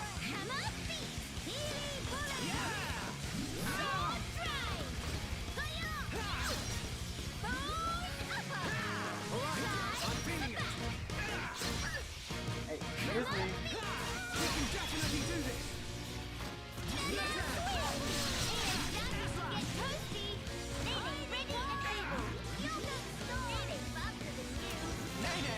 Nice dodge.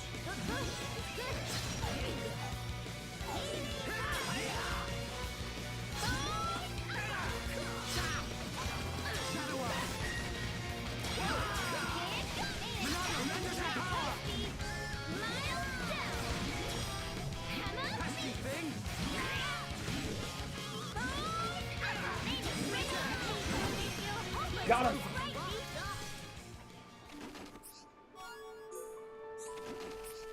Okay, upon defeating a unique monster, they will drop a gold chest that gives you all of their rarest items.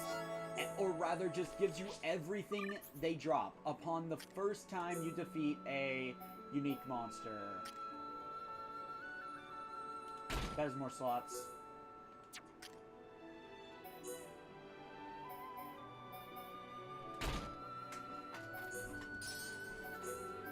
What does World Ender give? Honestly, I don't care about crit rate that much on Melia.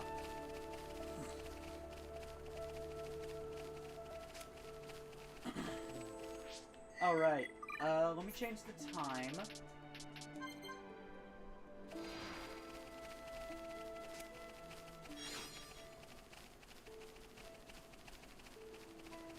So let me now ask, okay, hold on.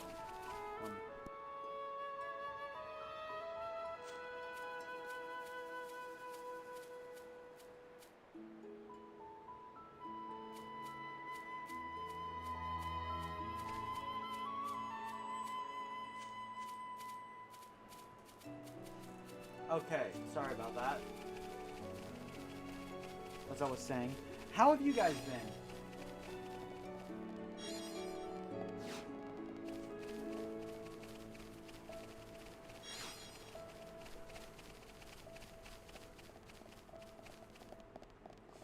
Oh, nice. The ether crystal deposit is refreshed. Please give me HP up. Damage heal. Poison defense. Yes? Damage, well, damage heal is not that good, if I'm honest. It's really not. Anyway, so we got Rudra equipment. That is for Shulk. This is legitimately better equipment.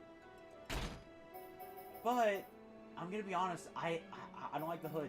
And this is why I have chosen to play on my completed save file instead of a new save file. So I can freely change Shulk's appearance to match what the full outfit looks like.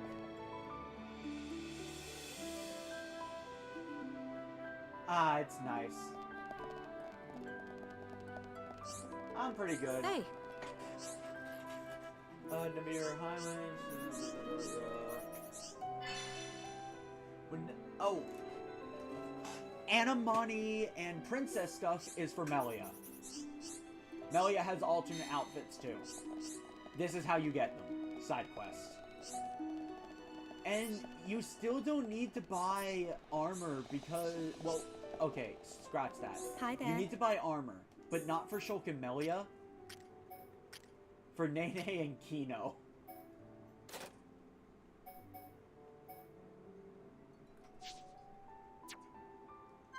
So let me buy some of that.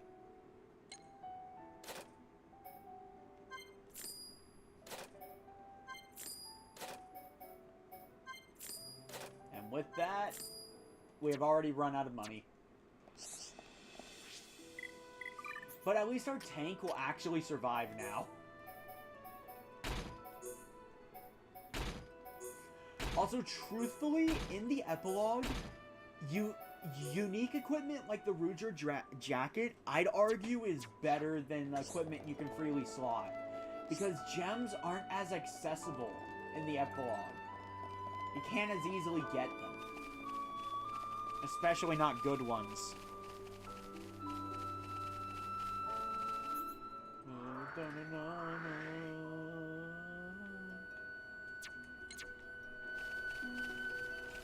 Oh yeah, there's a quiet moment over there. So let's go view it.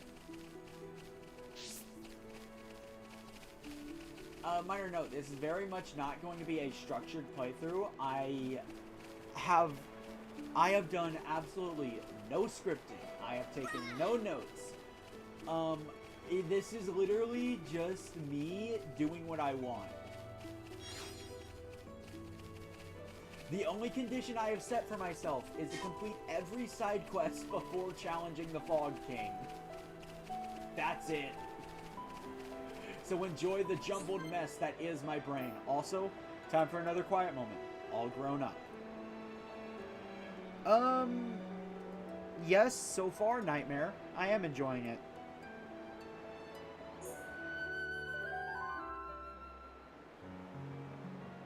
Brother Sister Pon. Hope they're not giving Mama Pon too much trouble, buckets. Nene, there you are. Something the matter? Kino's been looking for you. Something about stubbing his toe? Little Pon never change. Nene will rub back later and go, there. You're a good sister, Nene.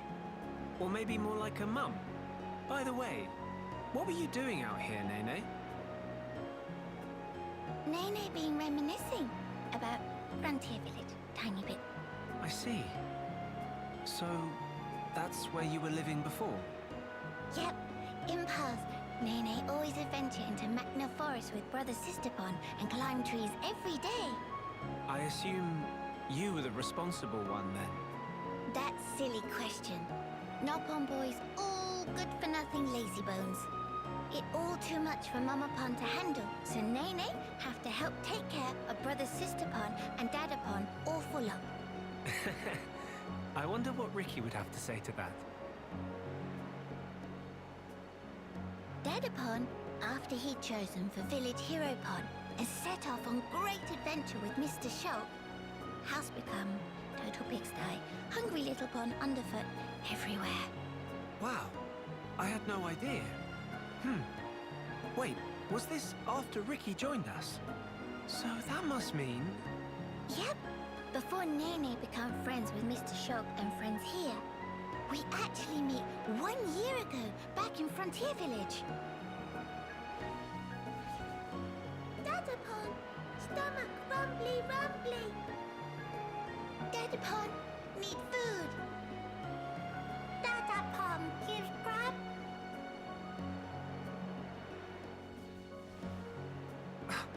You're kidding?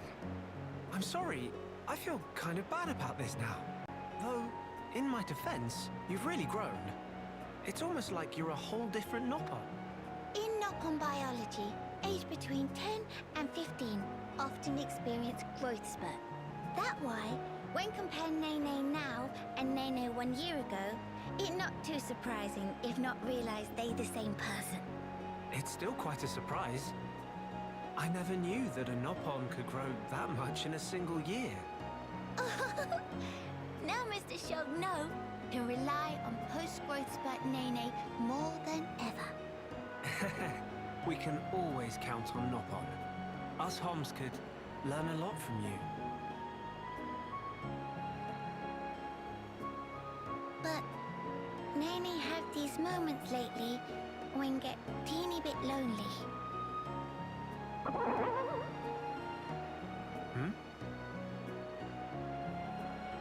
Poor Hum-Hum. Mr. Shulk, such chowhound. I don't think that was me. Nene prepared some grub, too sweet. Now, Mr. Shulk, go call Kino and Miss Melia and tell to wash up. Really, that's...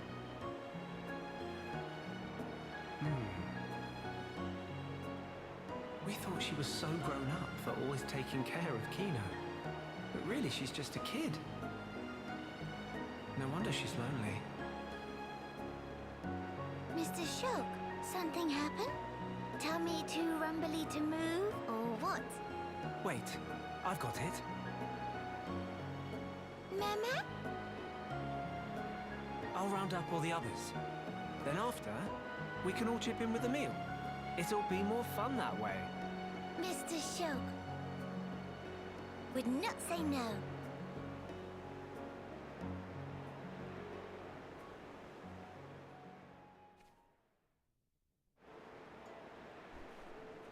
During that quiet moment, I was told it's time for me to go eat dinner.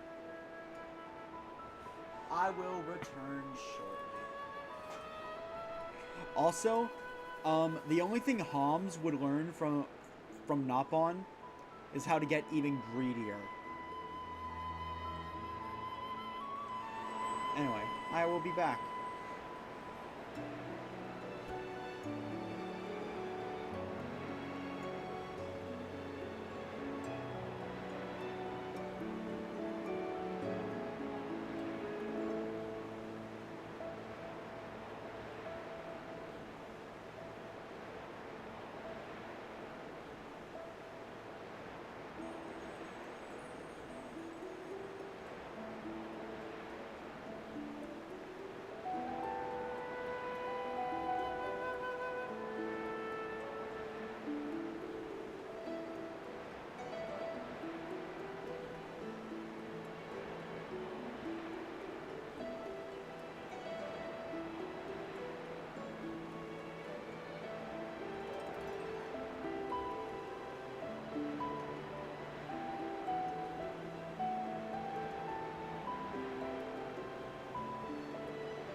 phoenix from the ashes.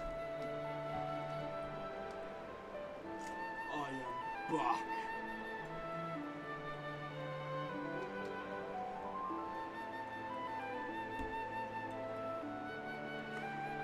So anyway, how about those side quests? Alright. Let's see. Right, there was an ether crystal over there. Now, thankfully, for the most part, you don't need to use the collectibles for anything. I don't even think trading is in the epilogue.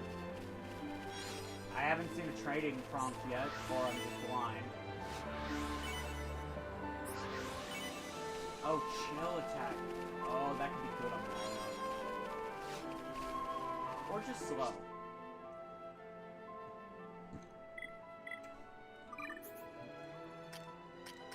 By the way, quick clarification about slow.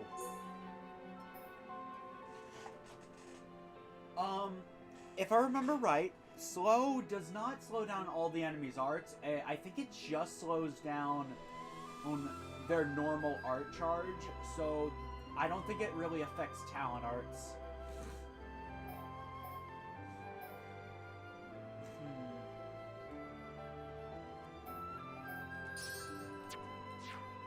Yeah, slow would be good on Melia.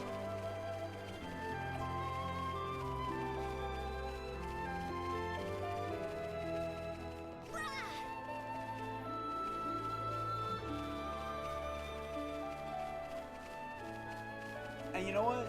I kind of wish I wasn't very anti-gambling, because I absolutely would love, purely for the bit, to create some kind of gambling bot to just say, how long until I play Xenoblade 2?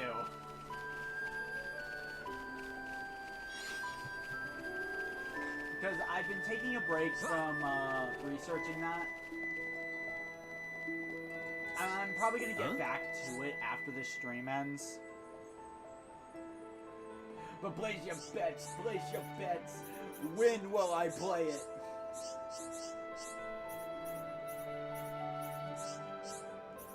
Yeah. Oh, right.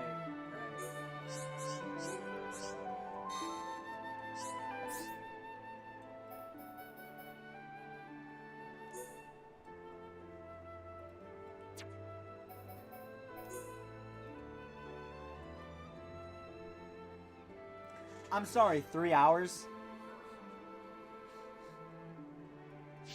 Well, you think I'm going to play Xenoblade 3 in 2 in 3 hours. Huh.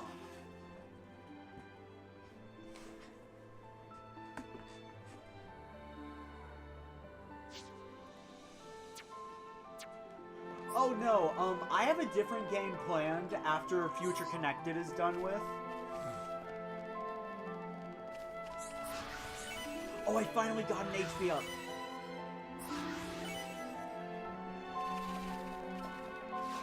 And I just had to get a damage heal, didn't I? Well, Arts Heal would actually be really good for Melia, specifically. But I don't have anything with multiple slots, so I'll put it on Shulk. And you know what, Shulk, you're also going to get physical defense down.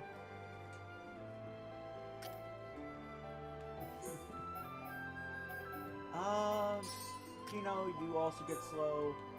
You will get HP up. Because I have nothing else, damage heal. Yeah, what this does is you have a chance of recovering HP when attacked. I guess if you stack enough of them, it could make a difference. I have nothing else. Never mind, it caps at 200. They cap the most useless gem. I would just like to point out, it is only a 16% chance I am going to now heal 200 HP on Nene when she gets hit.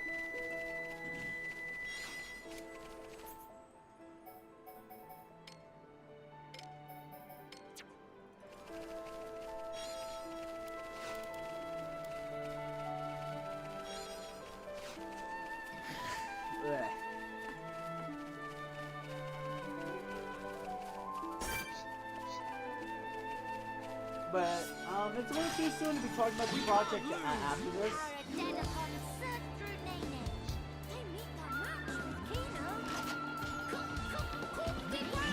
Let's focus our efforts. Excuse me. Excuse me, you're not seriously just gonna leave me here. Oh, I can already access that? We can definitely do this.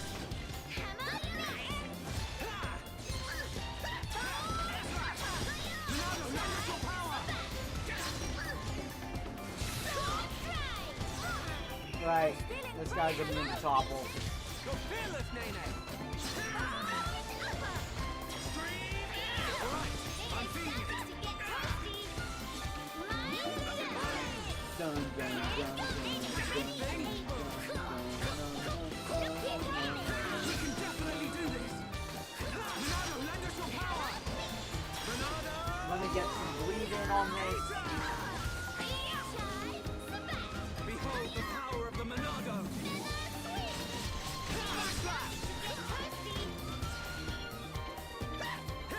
Alright, I'm feeling it.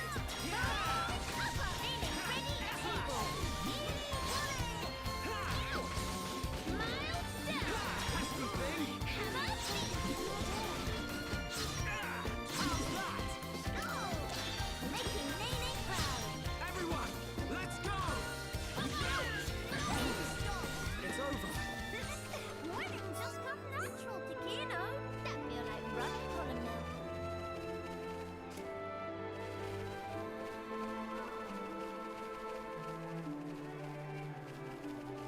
Actually, you know what? There's a few conversations I'd like to show off, so I'm gonna put Melia in the party.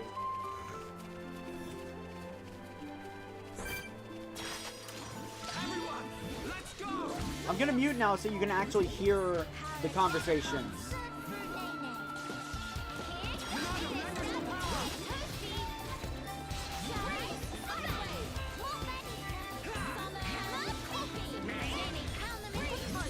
We've almost got them.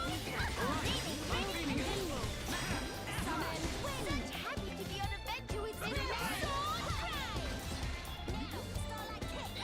We can definitely do this. Split edge. Take it lightly at your peril. Give it all you got, Melia. Never miss. Nene? Pay it no heed. Ronaldo, lend us your power. Ronaldo. Eat her.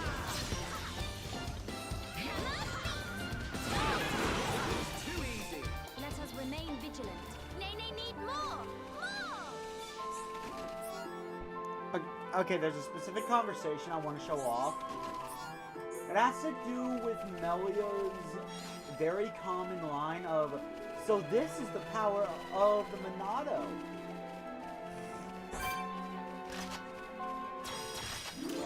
Everyone, let's go. I shall crush the enemy. Power and dead upon surge through Nene.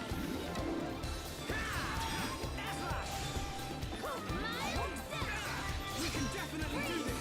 How are you still alive?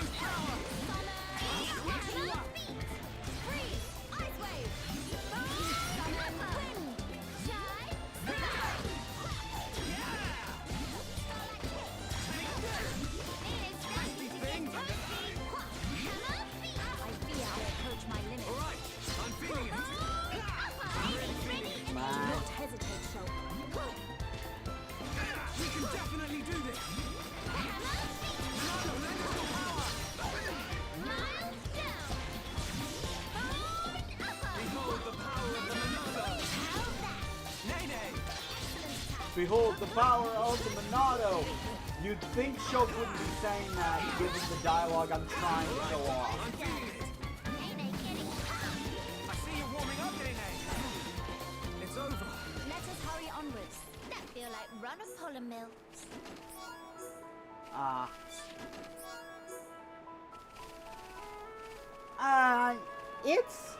It's a long-ish game. I'm sure I'll show it off eventually. Everyone. Of course, I'm saying that like this is your normal Xenoblade game. This game isn't short, Our very best. but it's not long either. Definitely do this. Nene getting hot. I I don't expect myself to be playing this any longer than, say, February.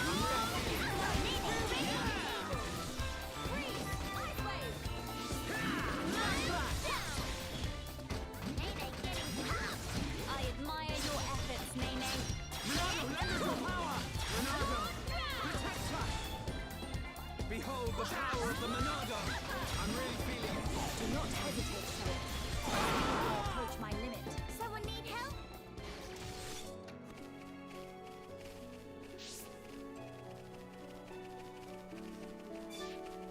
And we're just completing side quests.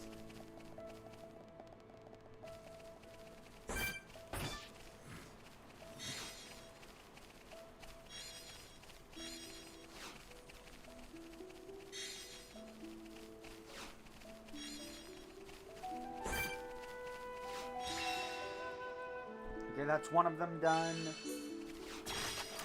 Everyone, let's go! Are we sure this is a good idea?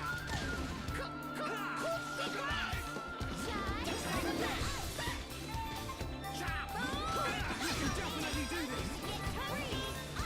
This is the Monado's power! Monado!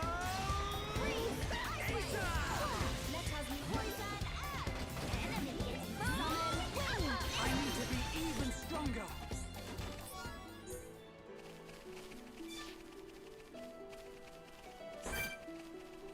Okay, here it is.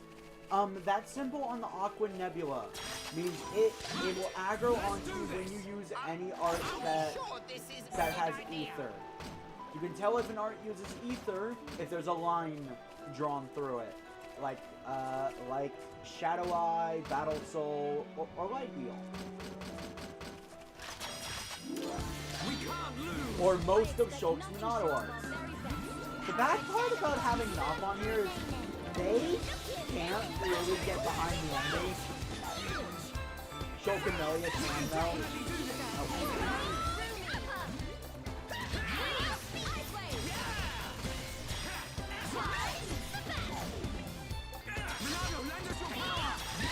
Let's inflict the bleed. I have become stronger.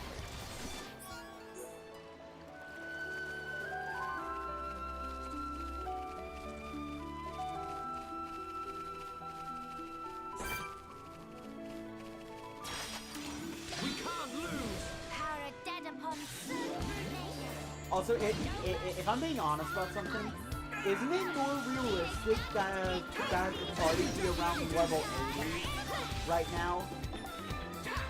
I mean, think about it. That's around the level that Zanza is.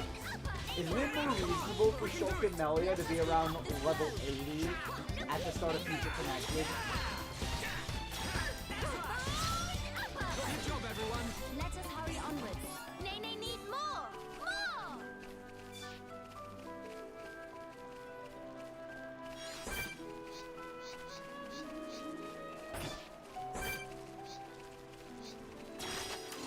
Right! Let's do this! Power dead upon Sun through Nene. Display no mercy. This is the Monado's power!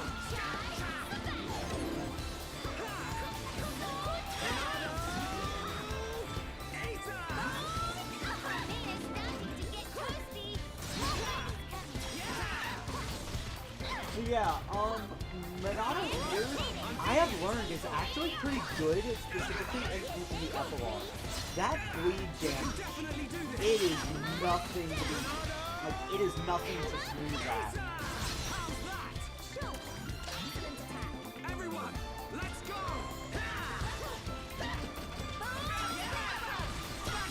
Yeah, no, in Future Connected, the meta is much different because you don't have visions anymore.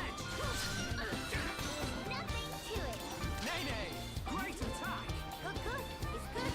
Very good. We can definitely do this!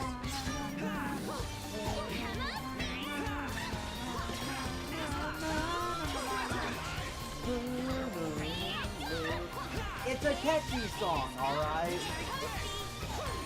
Like, seriously, I much prefer this battle theme, I really do. Things are going to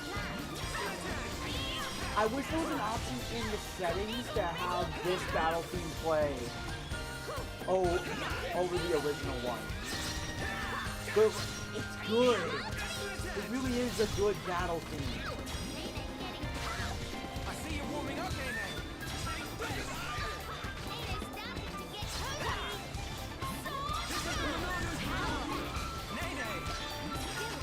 Without a Buster, although not quite as powerful as in the base game, Buster is still pretty powerful. It is easily, like, it is still Shulk's most damaging art. And is a good closer. Let's do this. Oh, Fawful, welcome back.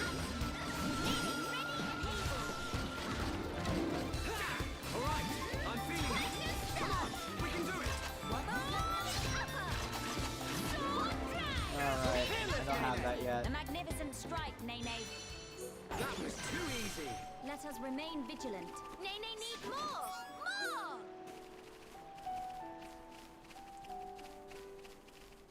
It's finally time to progress story, though. Because there's a Pawn Spectre just beyond there, and I need my chain attacks. It's not a Xenoblade game without some way to deal colossal damage to an enemy.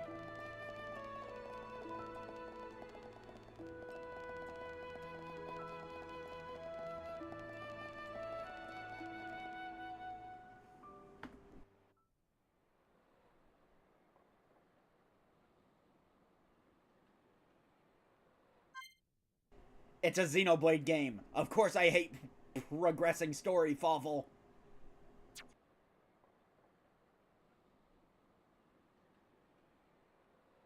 Alcamoth. You okay? Miss Melly, what's wrong? Is tummy hurty? No, nothing like that.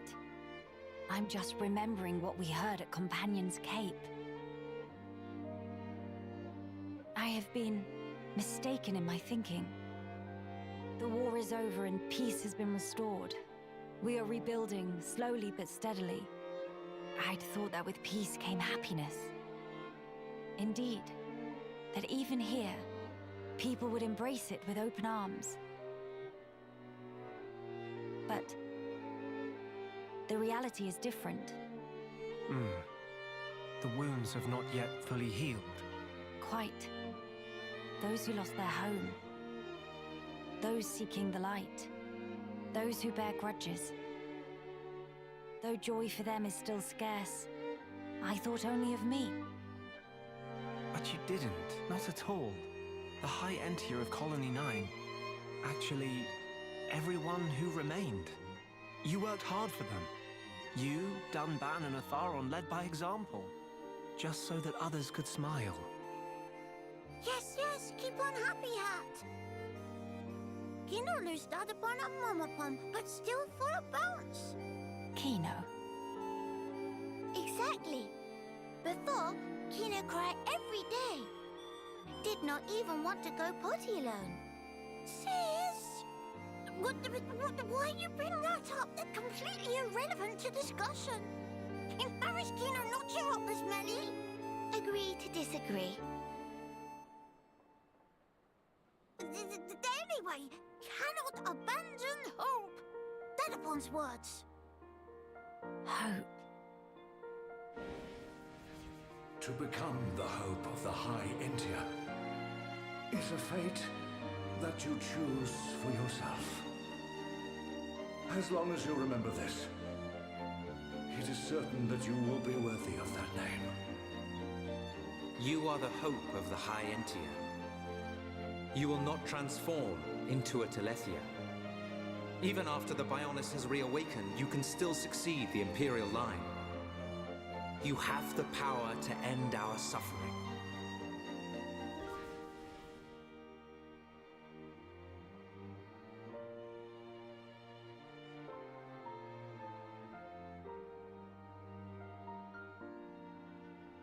Friends, thank you. I think I can finally see now what my role here is.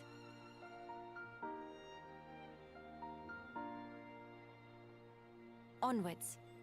To Alcamoth.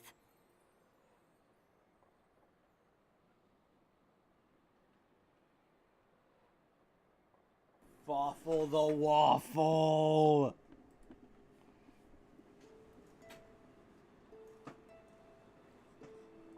Okay, no more story. Side quest.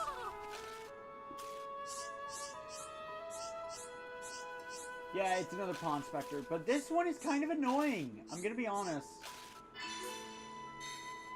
Hold up. What was I about to get? Sleep oh wait, no. Yes. Sleep resist. That's not that good. Alright, we need to kill these things. Remember, we're fighting with knock-ons.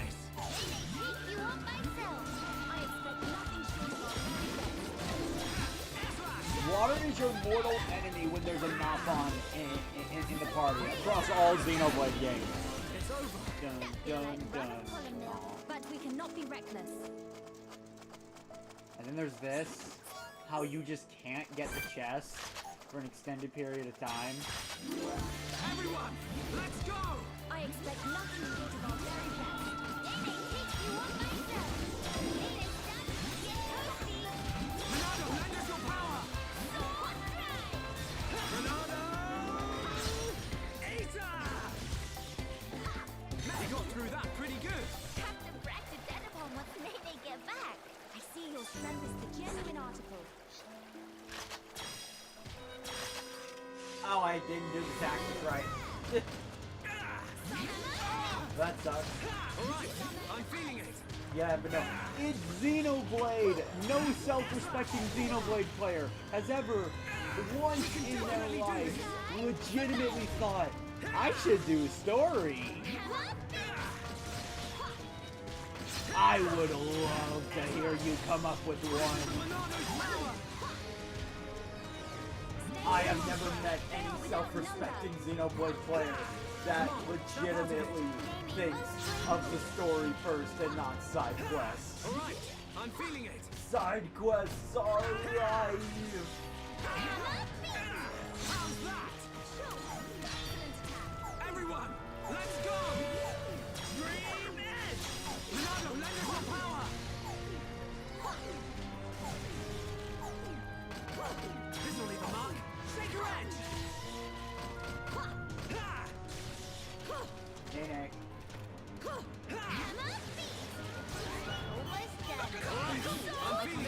this is why battling with a knock-on sucks. Like, We beat enemies fair and square. I'm No sorry, enemy but can like, stand against also us I when we think I bring know our might to why bear. That's you don't because have you're any both pretty sturdily built. controllable knock-on. Why the cold stairs? Wait, is there an enemy behind me?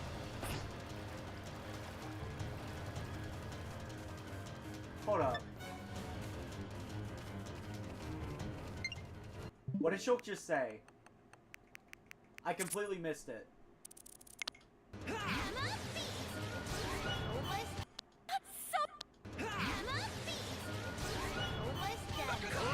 I completely missed it.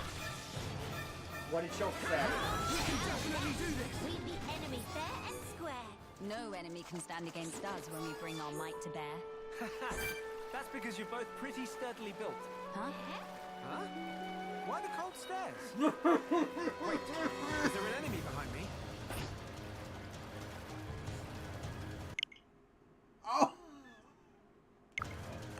Shulk! Huh? That's because you're both pretty sturdily built. Huh? Huh? Shulk! Shulk!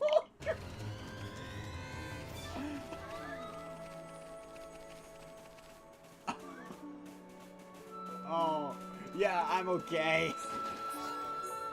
No, I heard Shulk say, why the cold stairs? And my first thought was, what did he just say?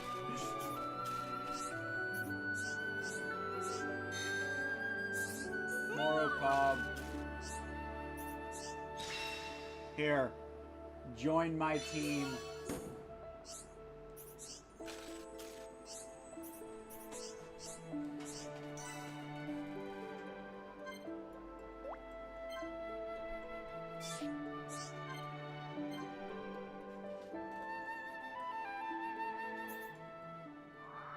Alright, we have more Pawn Specters to find.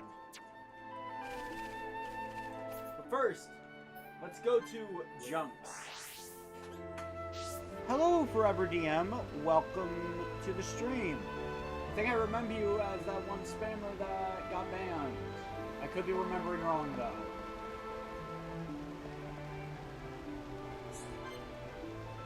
Wait, what? Oh, right, this. So, I have more information about this.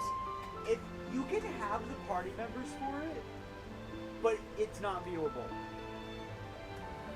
This is why you need to get past a certain point in the story. Once you get past a certain point in the story, requirements will open up. But just by interacting with it, it is now on the list. I'll be able to view it whenever I can view it. And I recommend filtering it like that, because now, anytime you open the menu, it's already like that. That's a little tip also meant for those that, are playing the base game right now and are looking for heart-to-hearts. Anyway, hello there, Forever DM. Welcome to the stream.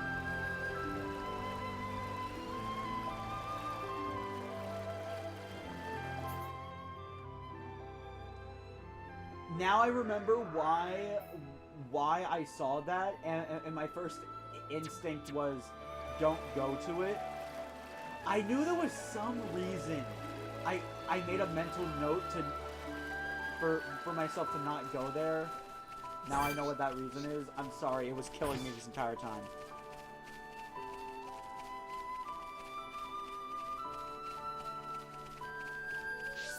Yeah, if you have tired hands, just don't chat. Like, rules are rules. If I bend them for one person, I'll have to bend them for everybody. And then my chat would devolve into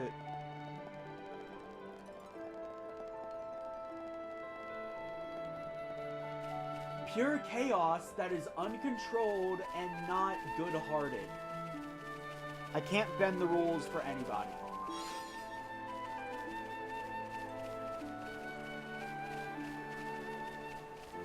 Now, chaos can be fun. Very much can. But there is a point where you can't have chaos.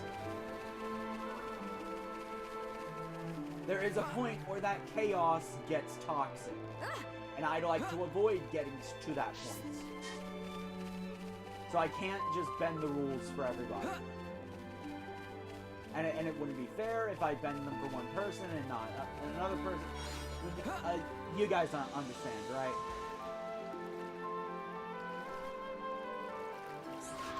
Yes, Fawful, it is chaos, but what I'm talking about is the extremely toxic chaos. The kind that is very annoying to anyone. Okay, instead of damage heal in all its limited nature, let's just increase max HP twice.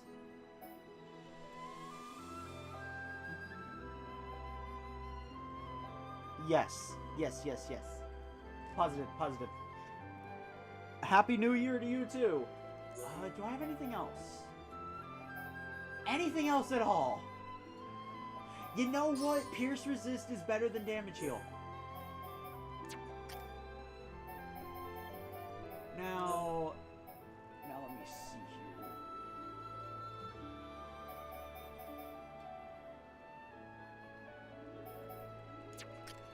And you know what? Actually, no, that's a pretty good setup for Shulk.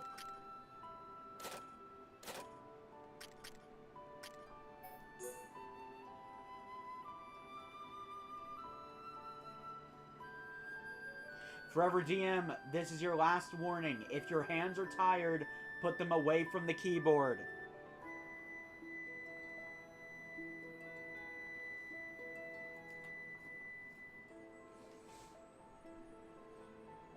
Because if you spam one more time, just a little tip, Mega Eevee does have permission to ban you if you spam again.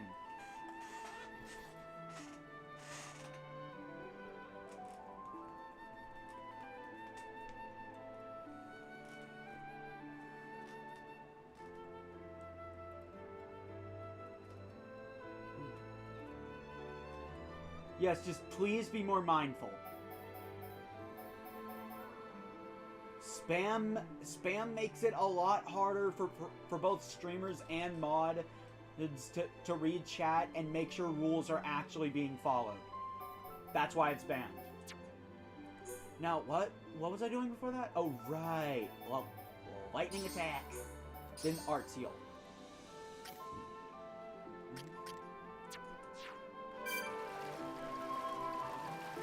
Nene almost has max health. I have to say, I am very glad that starting in Xenoblade 2, the max health limit is no longer 9,999. I completely understand why it was a thing. You couldn't have players having too much, especially with the gem system. Like, dear lord, imagine how much health Ryan and Ricky could have. Just dear lord, imagine how much health they could have.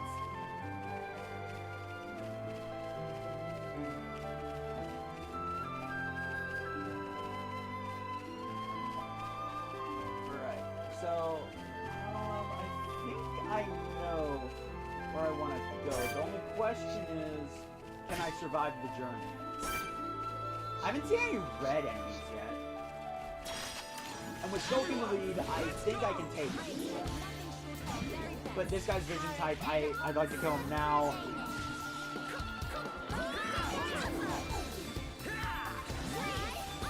I mean, I wouldn't say that. Like, the HP limit thing, that's not really what it would be for overpowered. Now, not having a limit on strength up and agility up, oh lord. That would be overpowered. That would be true just overpowered.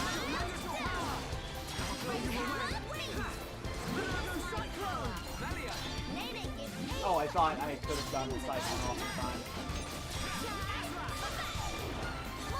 Mainly did that for the slow. Oh, there's a second.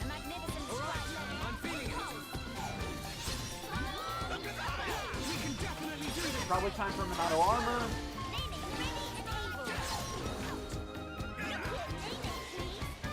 Yes, I'd like to not push that far. I really would. Because when I do a live stream, I find it extremely annoying when slow mode is on because of how quickly I type. I would like to not turn on slow mode. I really would.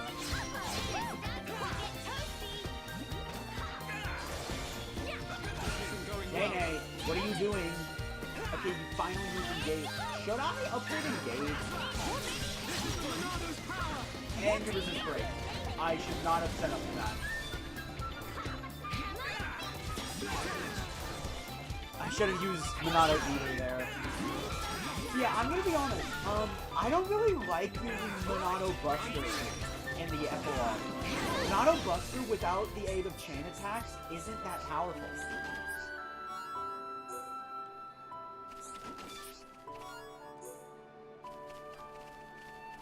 In fact, I'm actually going to change Shulk's arts around now. I am not using Buster nearly as much. I am either using Monado Cyclone or Eater. Eater is good because just that bleed damage.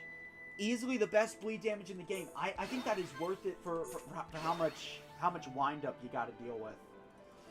I don't think I'm gonna upgrade Cyclone because, heads up, all upgrading Cyclone does is increase the damage, and you're mainly using it for the topple. If you're gonna upgrade any art, I'd recommend Purge, Armor, and Eater.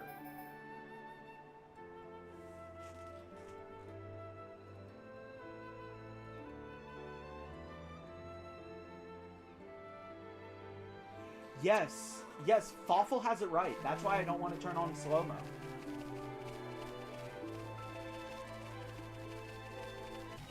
I'd rather just get a bunch of mods to help regulate it because I personally know how annoying it is.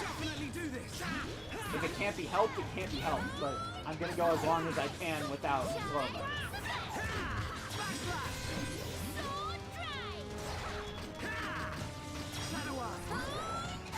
Okay, I clearly need to upgrade Engage.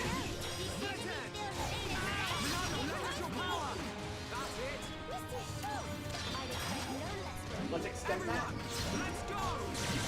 Ah, damn. You know what? Battle Soul. I'm feeling it. Battle Soul, I would actually consider good in this game because all of Shulk's combos kind of revolve around the talent. I said I didn't like it before, but that was because the AI uses it way too much.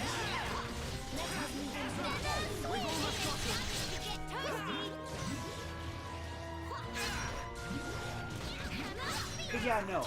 Like, I understand why slow mode is a thing, and I wouldn't remove it from the platform. Especially since you can manually turn it on or off.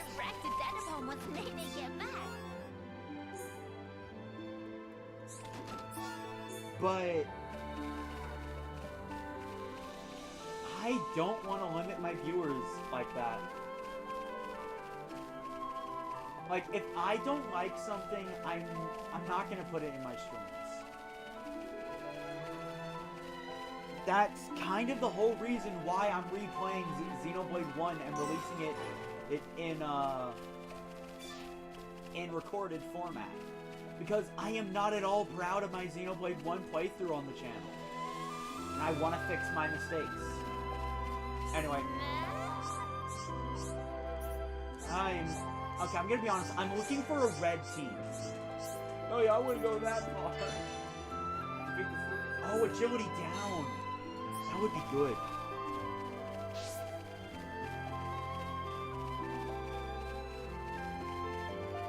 Now, subscriber only mode, that's a thing. Actually, I just realized.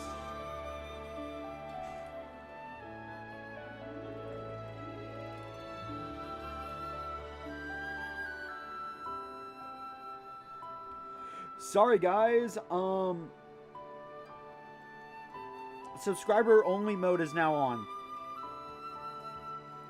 Because I just realized something. I made all this big talk about spoilers. You want to know what I never did? I never once thought to just turn on subscriber only mode so those that have watched my Xenoblade 1 playthrough are the only ones that can type and participate. I think that's the perfect resolution to the no spoilers clause.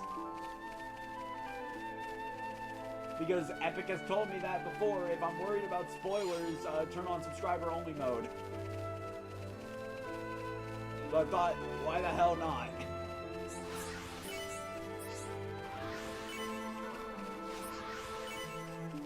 Oh yeah, another reason why I don't want to turn on slow mode. To do it, I would have to go through so much extra work. I would have to open YouTube on my computer because I can't do it from my phone, and then I'm gonna be in a bad mood after that, and then it's not gonna be fun for anybody. So yeah, we still can't view the quiet moment.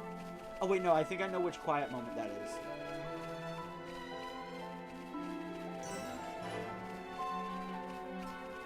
The Sky Bridge, too bad it's closed. I definitely see that. I definitely see that argument.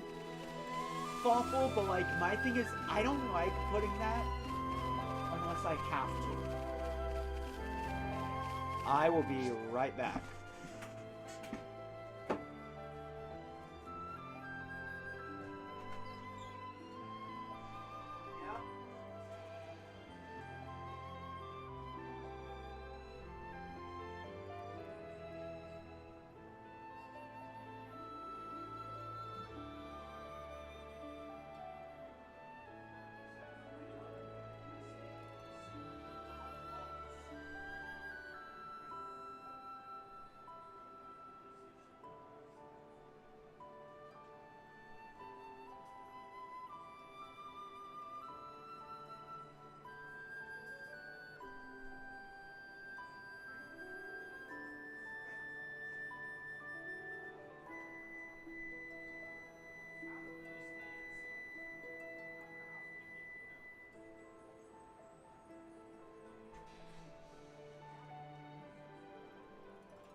My dog needed my attention.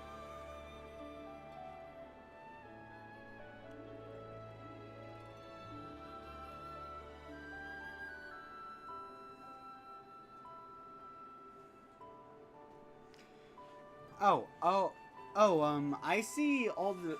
I see that all my streamer friends have it on 10 minutes. Hold on.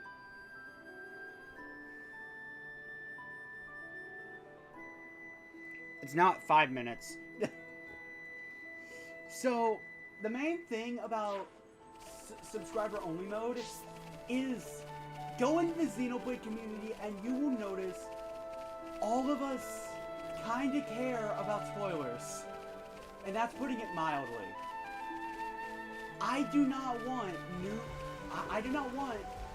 brand new players coming into the stream and just spoiling themselves.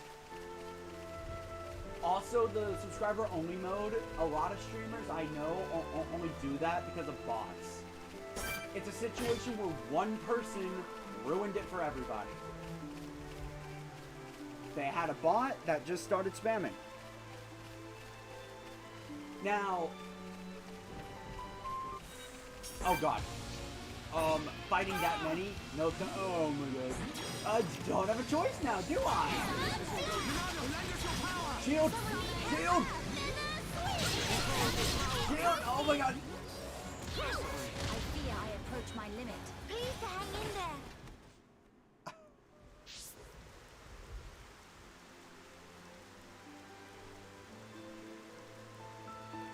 Oh my god.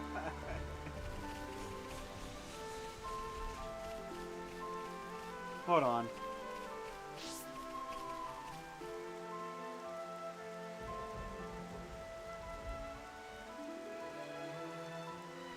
That's the main reason why subscriber only mode is on. I only turn it on when I am genuinely concerned about spoilers, when I'm genuinely concerned about some people coming in and ruining their experience.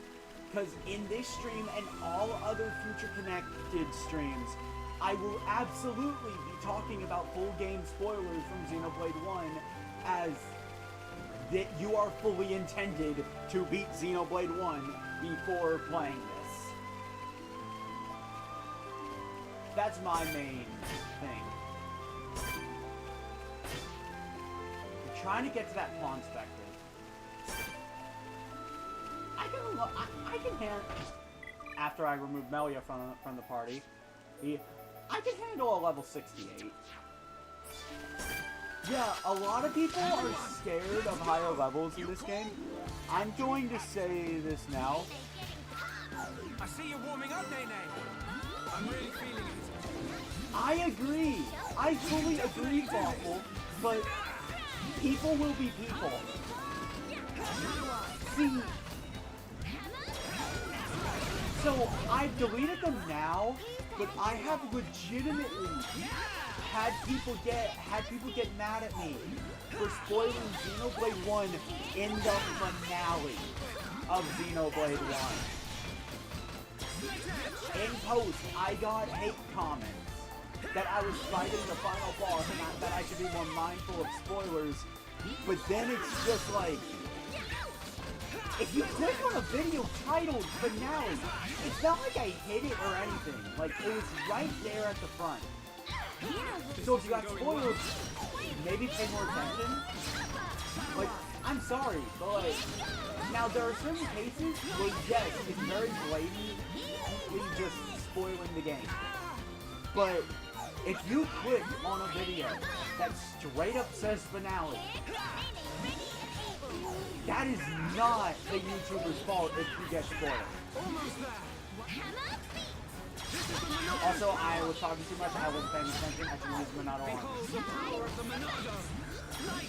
You're using AoE, so everyone needs to heal. Mega Eevee. The command went through twice. We can definitely do this. I'm really feeling it. Why can't I go underneath him? Okay, that totally looks like I could have gone underneath him.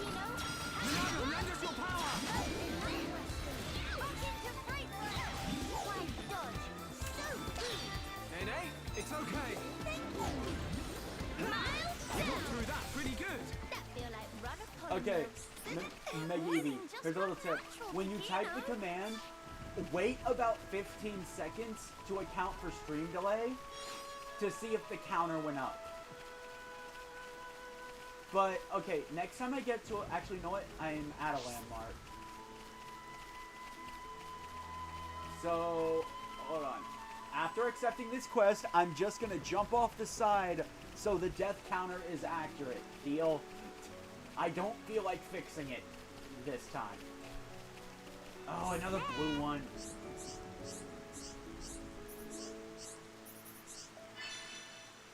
Debuff resist would actually be pretty good on Nene. Deliver the sky. Oh, I already have it.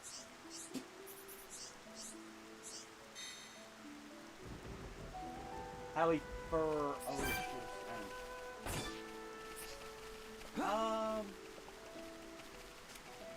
I should die from this height, right? Geronimo! This isn't going well. Oh. It's just scratch. Even a very big scratch. Alright, let's focus our efforts. The knock on the Congo line is very funny. I will say that. It is very funny indeed. Oh wait, why did I do that? Behold the power of the Monado. Oh. I need to get used to this new art layout. Alright, I'm feeling it. This isn't going well. We can definitely do this. Actually, that's not a bad idea. I can't... Oh my god, why did I never think of that? I should just make a command that allows me to lower the counter. Hold on. Make a run for it. That's a very simple command to make, too. Don't give up. Everyone, make a run for it. That would be a very simple command to make, too. Hold on. Time for a short coding adventure. Not good. Please. I'm losing it. Okay, time for coding adventure. I'm going to stop the recording here, by the way.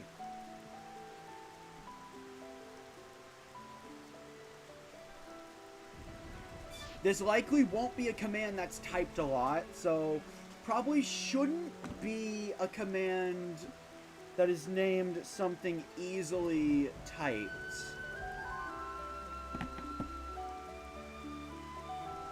No, I'll just go with what Fawful typed. Okay, first I go to stream elements.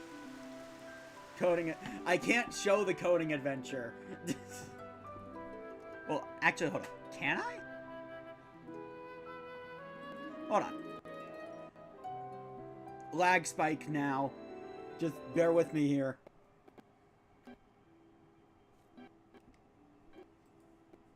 Okay, not time to fight. We are going to open stream elements. And you know what? This, I just so happen to have a mode explicitly for window capture.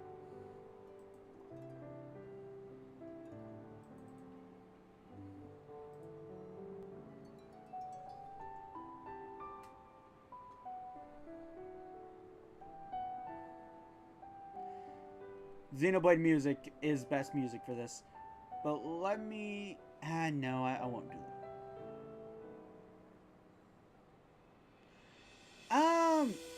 Okay, yeah.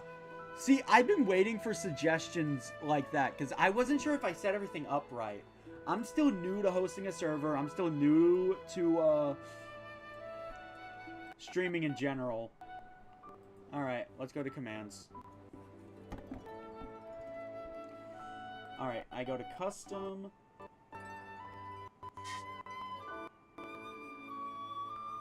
Yeah, I have a lot of commands I need to delete.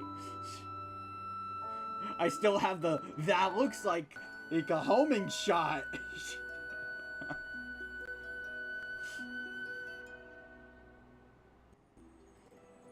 Actually, you know what? Screw it. We're just gonna repurpose the homing command. Alright, so. Xenoblade death.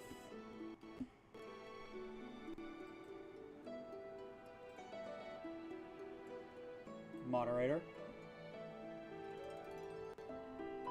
Oh, I've roughly been streaming for about a year. But I've only just started to actually care. So, the key is, we're just gonna put a minus. That's it.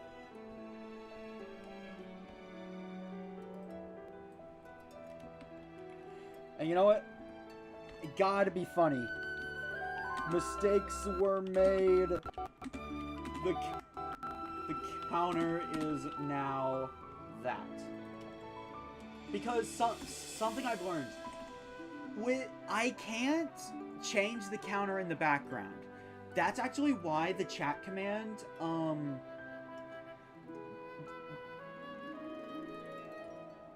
It was from Sonic Generations. I just had everyone type, that looks like a homing shot. Anytime someone in the final boss of Sonic Generations said that looks like a homing shot, I was expecting it to get to like 38. Okay, so count, then we have the counter. Hold up, what did I name the counter?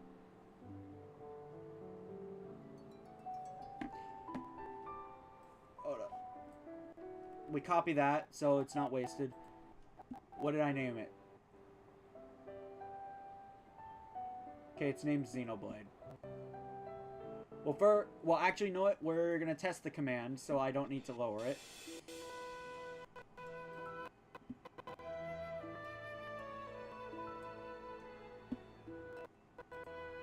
Okay.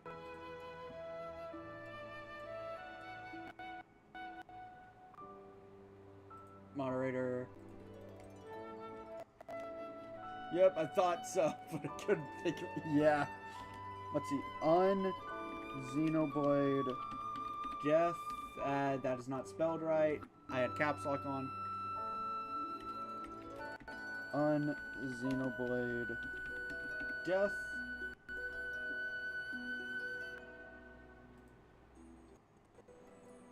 Then we're just gonna paste it. The counter is now Xenoblade -1. Then we save it.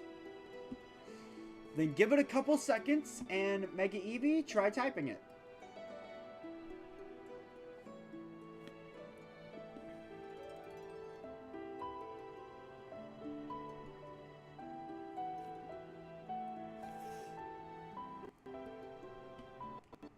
Sadly, I can't record the coding adventure, so this won't be in the VOD.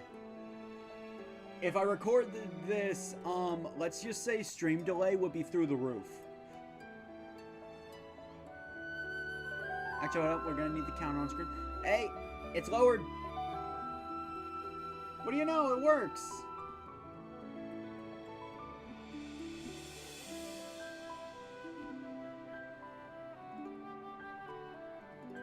Okay, now I close my little coding adventure.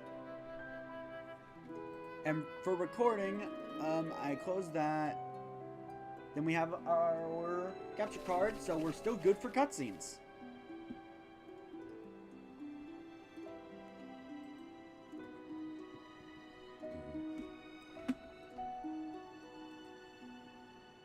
That was a fun little coding adventure, right? Right, chat? Too bad those in the VOD never got to see it. Right? Really, it's a shame. It was quite fun and entertaining, right?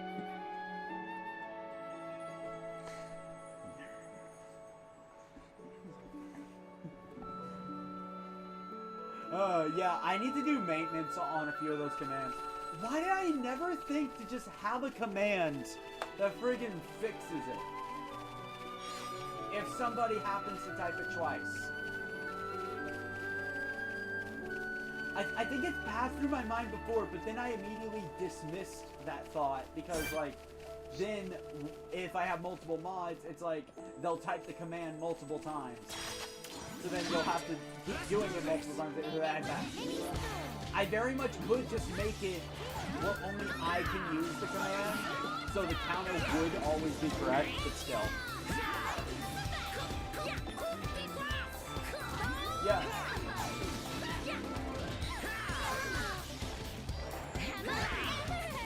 That's just how the counters work. I didn't even show you what the counters actually look like. Actually, you know what? Screw it. Screw it. I'm showing you guys this. Not that. Where is this? Actually, I should probably focus on the battle first. We have a bunch of unwanted visitors.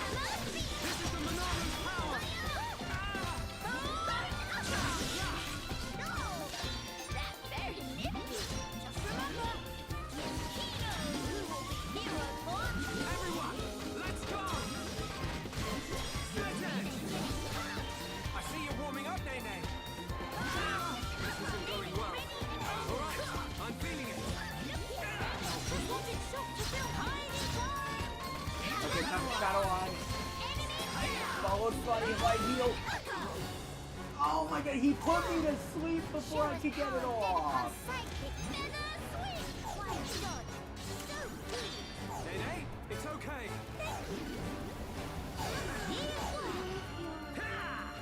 Oh, yo. Why are my attacks missing? Stay strong. Everyone, make a run for it. My attacks are missing, so F this, I'm out.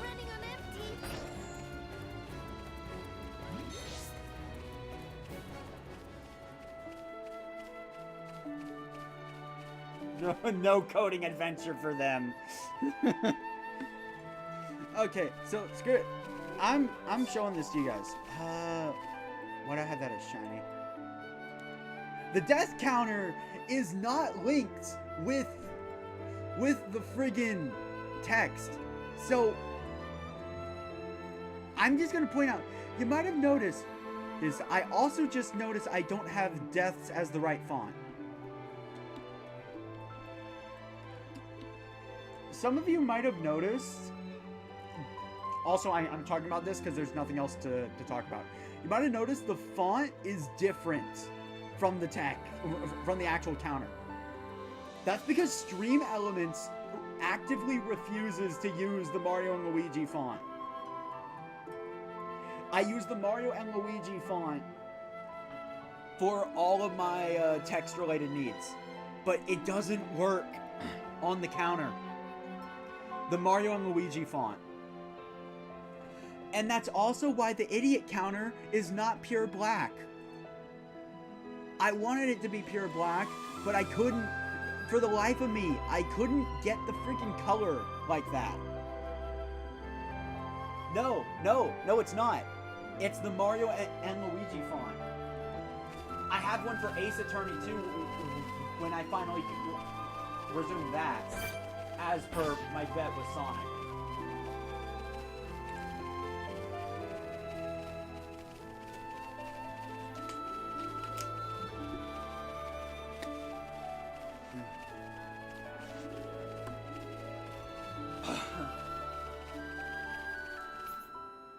Anyway,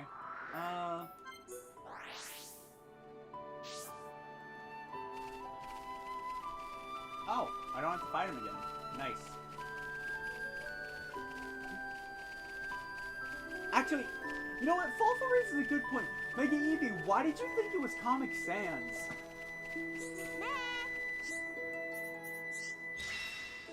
Actually, you know what? Hold up.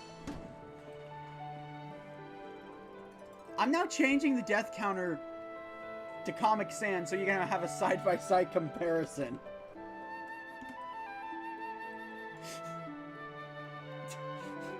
That is Comic Sans.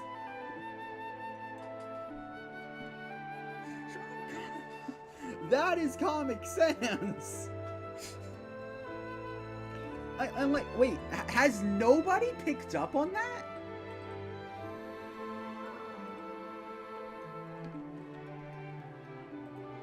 Really, like, has nobody picked up that I'm using the Mario and Luigi font until now?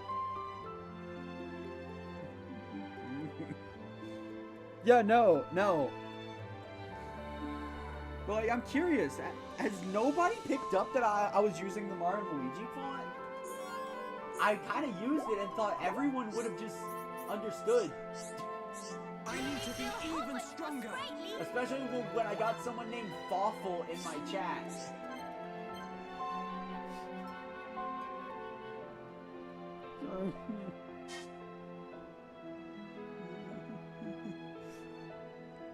You know what? That's fair. That's fair. You're right. Nobody pays attention to fonts.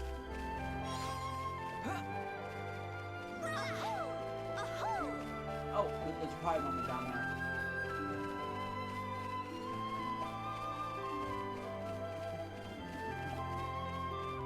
Oh no, this is making it in the VOD. Make no mistake, this is making it in the VOD.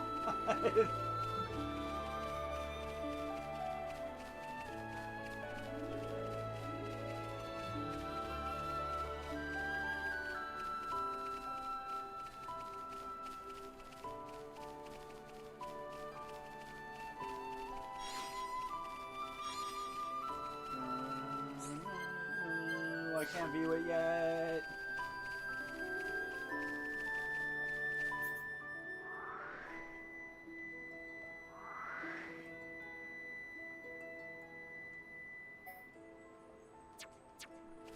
Well, clearly the fall means nothing, so Geronimo. This isn't going well. If I had died there, I would have called the game a scam. The game would have scammed me. In Xenoblade, you can take a lot of shortcuts with some really ballsy jumps. Oh wait, what's this? We might actually progress story? We can't have that. Wait, 68,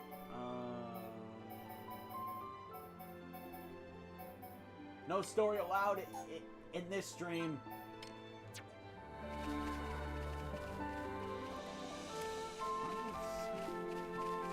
Yeah, like, that would have been a scam if I died there.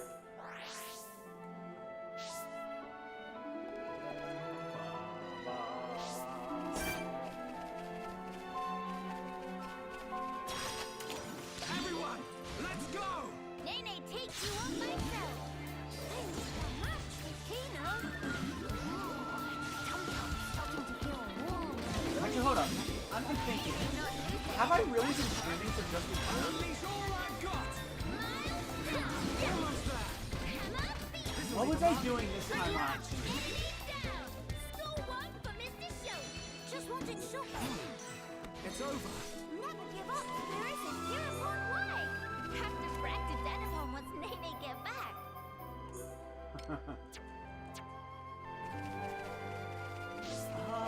I was definitely doing world, but like, this time last year.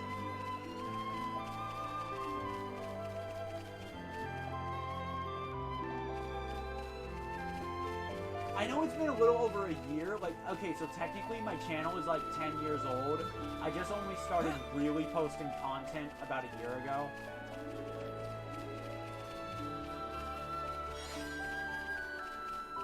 My channel is old, I just didn't start making content the moment I made it. I made it when I was like young. Then I had this whole phase where I was making videos, trying to be a Let's Player, because that was what was in back then. I tried Earthbound, but then in childish nature, I gave up on it due to boredom. I never said I was proud of the decisions I made in my childhood.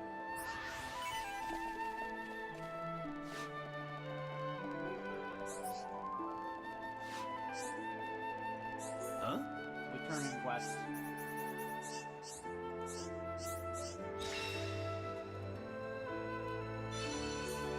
One big hook towards true hero. It might be closer to 2 years I've been streaming now that I'm thinking. It can be solved by just looking up when my first Monster Hunter World stream was.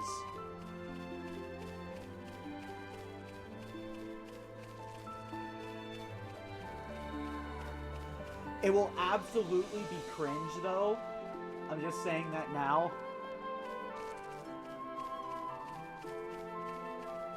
Not quite 2 years yet. I started streaming again around March.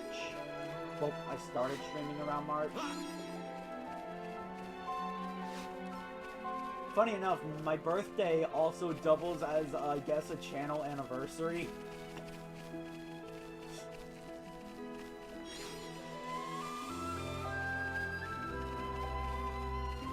I'm pretty sure I made the channel on my birthday. Also, I must have gotten new equipment from Melia by now. Still not?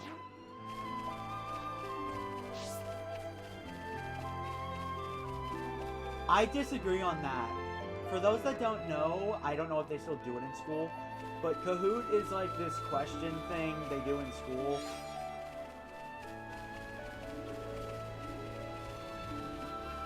Oh, wait, but that brings back memories.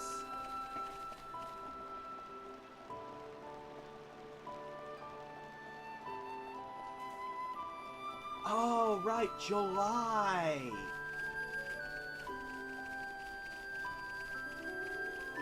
Thanks for looking that up, actually, Fawful.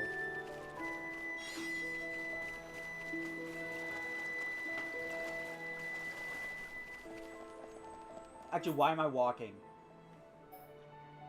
Oh, right, because there's no other fast travel points. Okay, I guess we can progress story now. Everything else is too high leveled.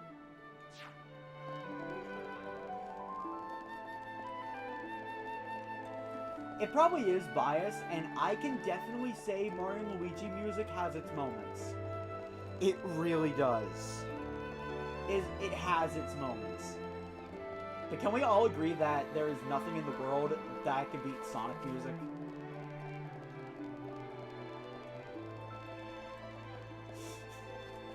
Like, I'm pretty sure that's an uncontested fact. Sonic always kind of beats everything in terms of music.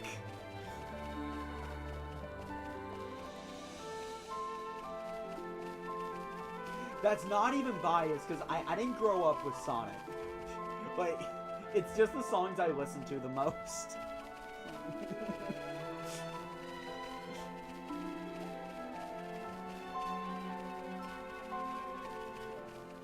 Now, I would agree with Xenoblade being the second best, like, music in video games.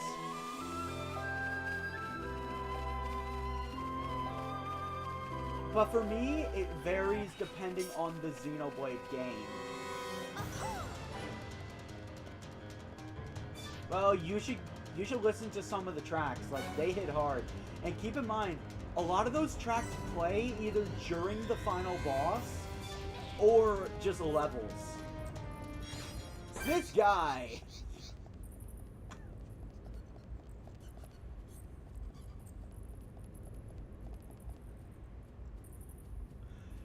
Oh yeah, Fawful, you should play another Sonic game. That's like the second worst Sonic game I can think of.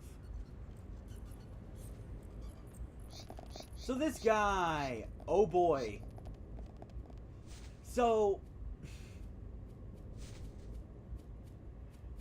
as a joke, when I was originally going to write notes, I was going to say, now we are going to fight the grotesque Damus. I then proceeded to think, then what if later I said, now that we're stronger, let's go fight and beat the grotesque Damus.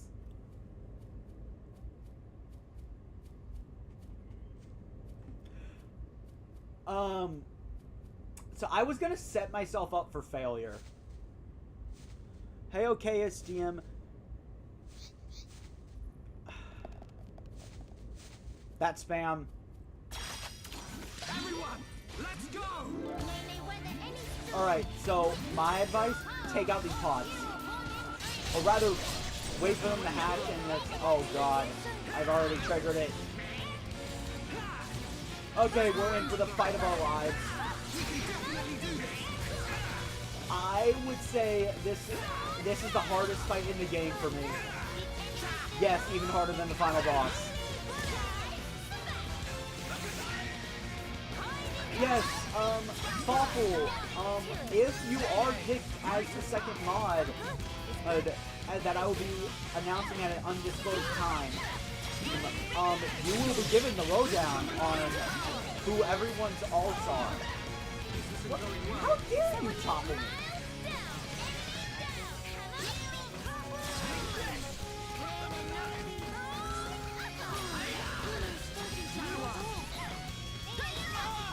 We need to take out some of the minions. Or we could fall back. We took out a few of them. Fine by me.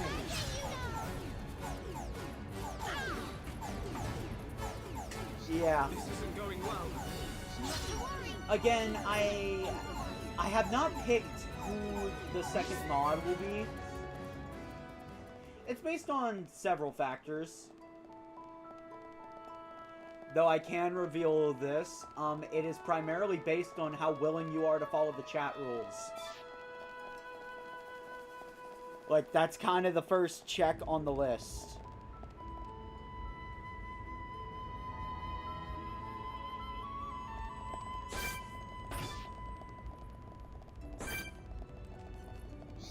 Like, probably kind of important to just say that now. That is the most important check to pass. How willing are you to follow chat rules? Among other things.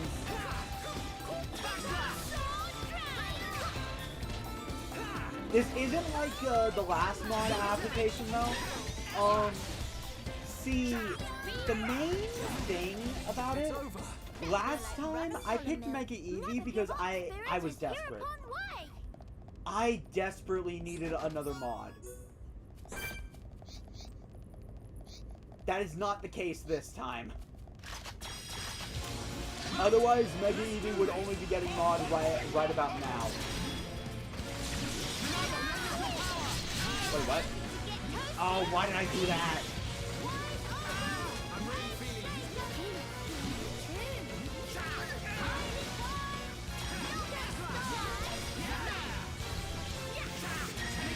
Run, damn it.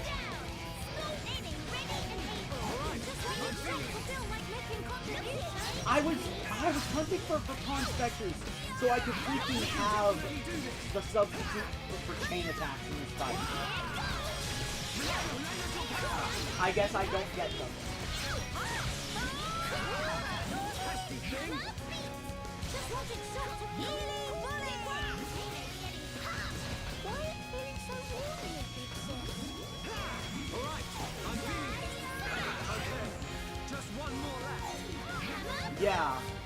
Yeah, that was kind of the reason.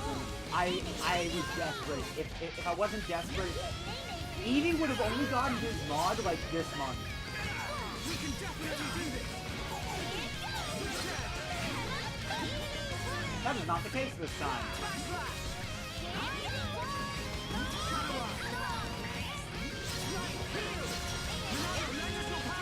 Actually, no, I have this large, so never mind, I don't. This guy does have a talent art that I want to try to be ready for. If I die here, I'll know what's wrong. I need to upgrade some art.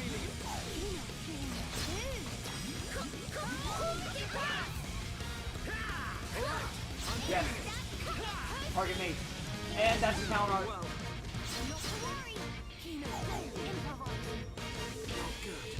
Oh yeah, back to good video game music that... Excuse me while I run, I clearly need to upgrade some art.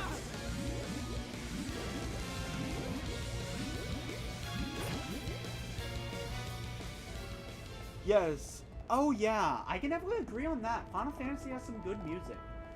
15 has the tracks I listen to the most. Out of anything. Okay, I need to upgrade some of Shulk's regular arts. Shadow Eye needs to be more helpful than Battle Soul. For Kino, you need a better Days art. Then Yogurt Stance for aggro purposes.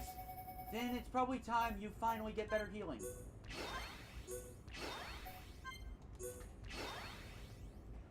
Then there's Nene. You need more engage. Then mild down. Definitely need more of that.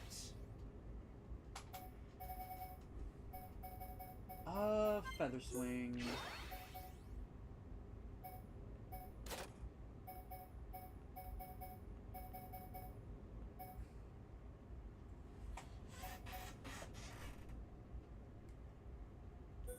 Hangry. I'm gonna replace that with Chive Sobat and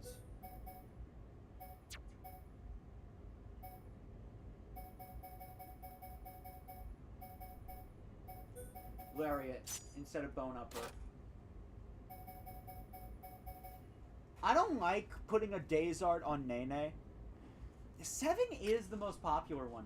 I want to continue my 7 playthrough eventually. But not the voice acted version. That was so laggy. That was just so laggy. What might happen is I'll record all the voice clips and then just play them, but like that's not likely. Probably for the VOD. Also, more Starlight Kick.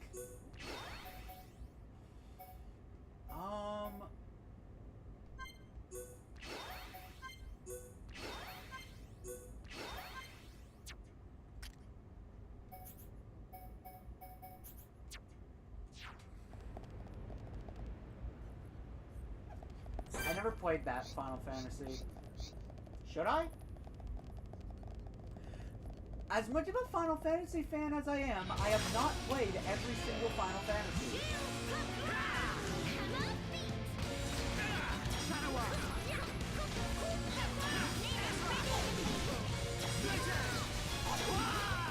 We can definitely do this!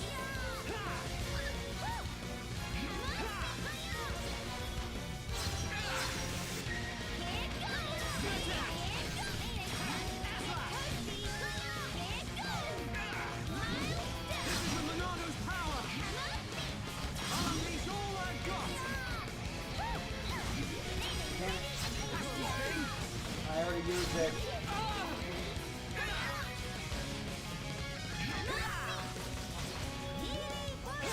Look, I'm doing good on that. So definitely use Shadow Eye here.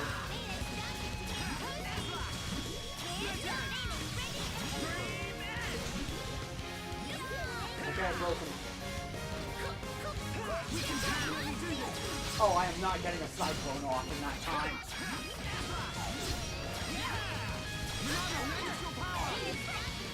So, let's get a bleed off.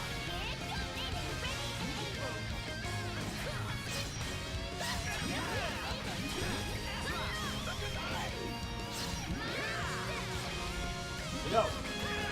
No talent art for you. Alright, I'm feeling it. We can definitely do this. I want to keep it for Monato's This is the Monato's power.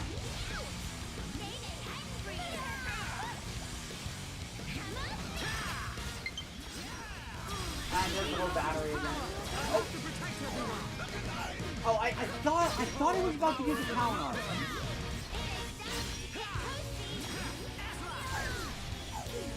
Let's be honest, a lot of us didn't even know what a lot of these series were until we played Smash. I didn't know what Xenoblade was until Smash Brothers. You can do it. Oh wow. She just wore off.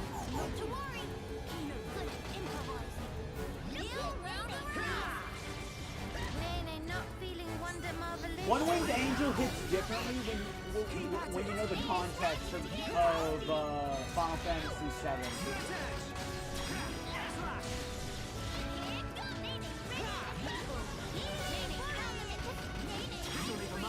Only reason why I haven't played 7 fully yet is because I'm not confident in my ability to voice Sephiroth. I'm not.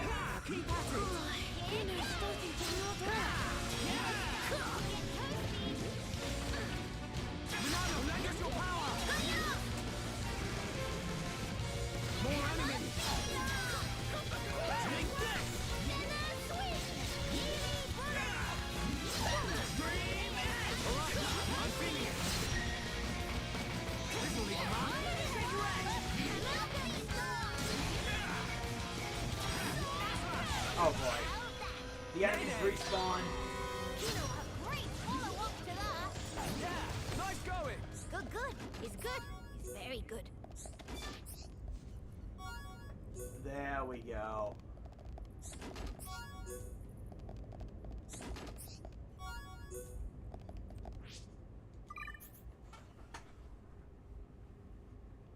A collab stream for Final Fantasy VII? Oh, I would love that, and I love that idea, but who would collab?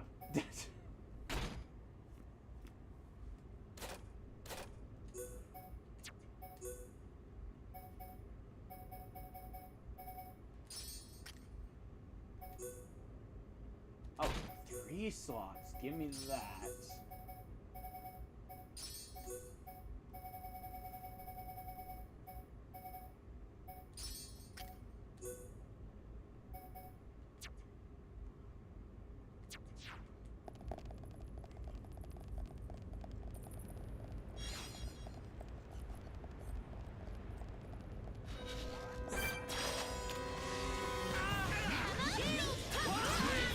After this, I think I'll finally be confident enough in my strength to have a semi-efficient team.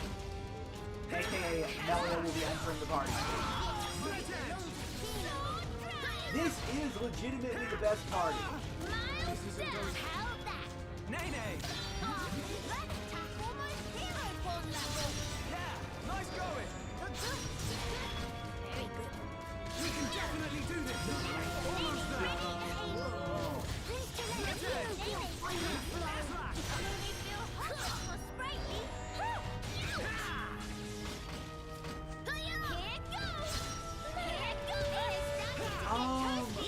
Sonic's not a big Final Fantasy fan.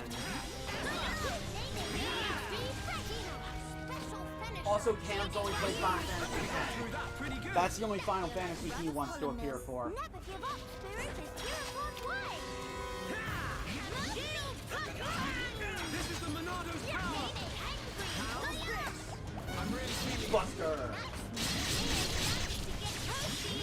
almost there!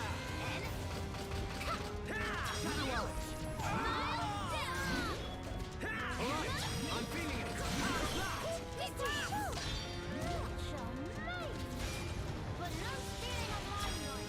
Everyone, let's go! We can definitely do this! The fearless Nene! I don't ever remember Cam talking about 12. I only remember him ranting about 10. Also, I don't like Final Fantasy X. Its story is great. Don't get me wrong, it definitely wins in that department. But I'm sorry, I don't like its gameplay. I don't like RPGs that are too grindy. And I know some of you are about to say, well, what about Xenoblade? It's not grindy, it's more so just side quests. Also, in every Xenoblade game, there is a casual mode that you can use if you don't like side questing.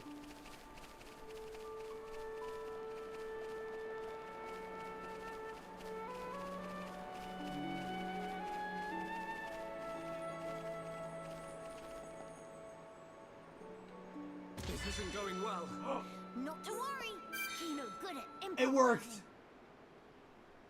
I was aiming for the rock because I knew that's less height. Right, let's do this! Witness true power of Hero 1 in training. Nene versus What's even better about Monado Cyclone is it's an AoE, and Shulk has an AoE break. We can do it! Not good enough! Cool. No ouchies anywhere. Everyone! Yeah, no, that is a smart idea, Fawful. It's just that I've considered it before and failed. Kino, that'll take this! Never stood a chance. Kino should have knocked that one out. Nene need more. Hello.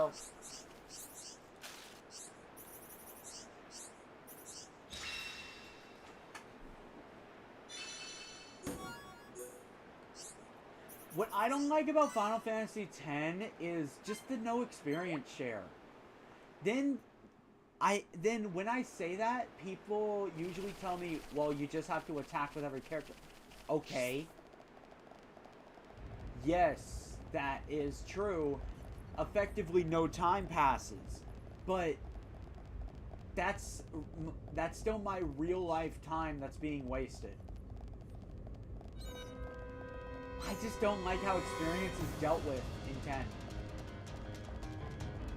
And 10-2, I found the opening hours so fun. I had to physically delete the game off of my PS4 because I fully intend on streaming it blind.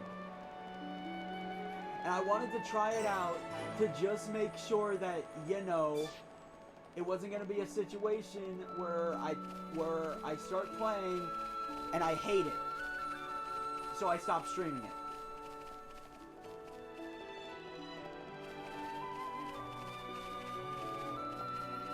That's what I do for any series that I've never played before that I want to try on the channel.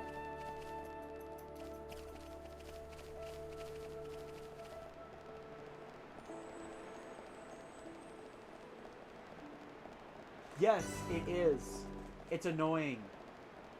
Now, Final Fantasy X absolutely has an amazing story, and it is very touching. But by the end of the game, I just want it to end. I just want the grinding to end.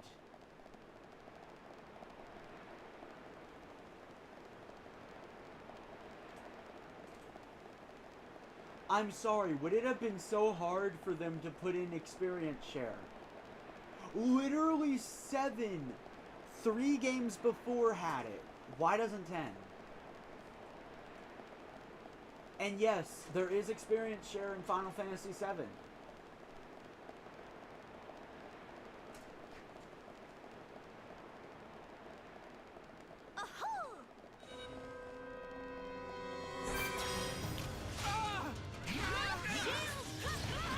No.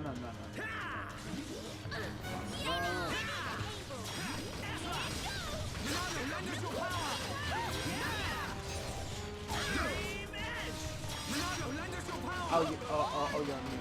Monado Eater then. Monado Eater is now my main bread and butter attack. It really is. Damage over time.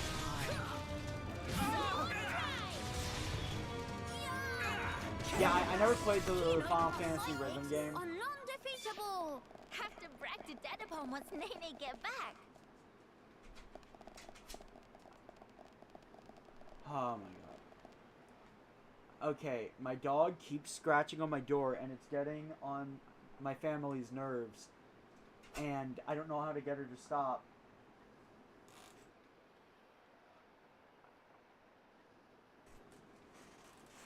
I think I know why. It's because I'm streaming right now and can't give her all the attention in the world.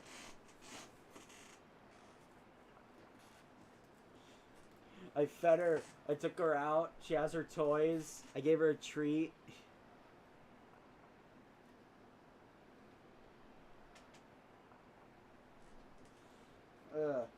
Yeah, I need to play Xenogears sometimes, but I've learned it is on PlayStation 1, so that is never happening on stream.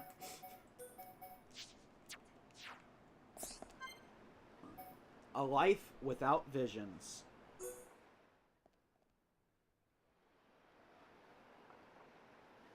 Ah, Shulk. Did something catch your eye? If you're playing this for the first time, I'm going to recommend something. Remove Shulk's shirt. I want you to just take a moment to imagine this, because I accidentally did that on my first playthrough. Because I was messing around with the appearance tab, and then Shulk comes up without a shirt and says, "Did something catch your eye?" It is the funniest shit I have ever seen. Back to the quiet moment. Wow. What a view. It's nice to see the capital like this. Being able to see it from here, it's enough to make me tense up. In all honesty, it's making me consider my position and standing. I see. My brethren, who transformed into Telethia back then, and those who survived, feeling the sadness that seeped into this land. And then, my father and brother's expectations, calling me the hope of the High Entia. I must be an empress worthy of taking on that mantle. But I don't know how. Much as I hate to admit it, I have not been able to find the right answer yet. Melia. Shulk, you of all people must surely understand. You who secured a future for all of us in that decisive battle.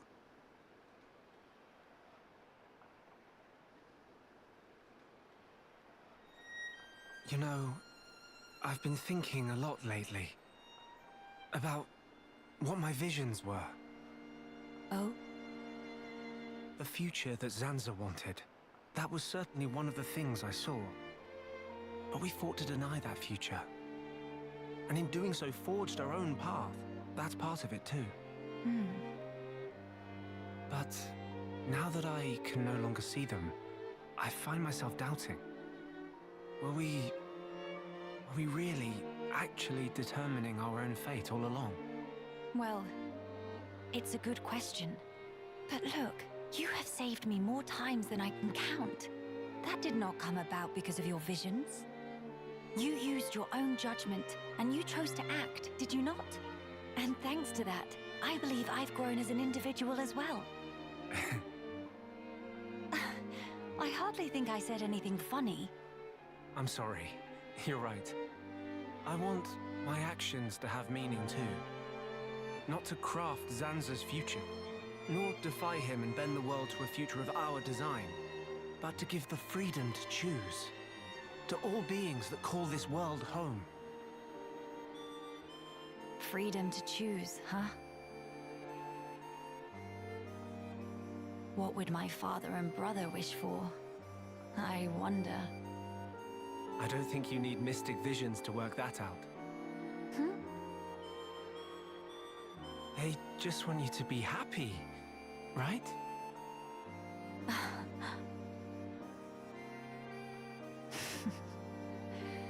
My gloom is no match for you, Shulk. It's just as you say. To become the hope of the High Entia is a fate I choose for myself. Those were the words Father imparted to me. There is no need to fear. That is how my brother encouraged me.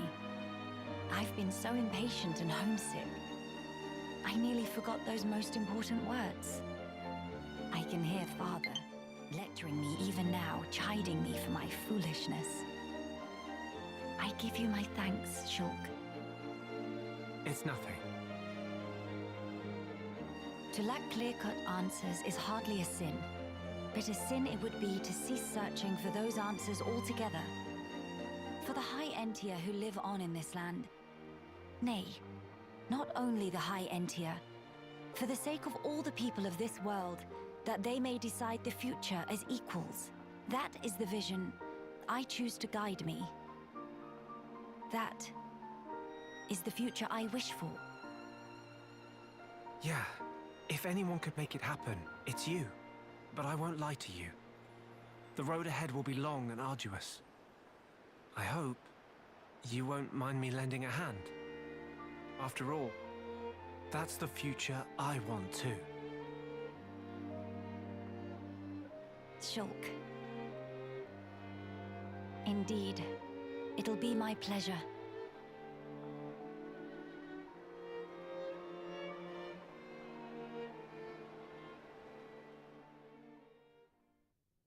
That scene alone is why I recommend playing this game before Xenoblade 3. I played Xenoblade 3 before I played Future Connected because the opening, I didn't like it.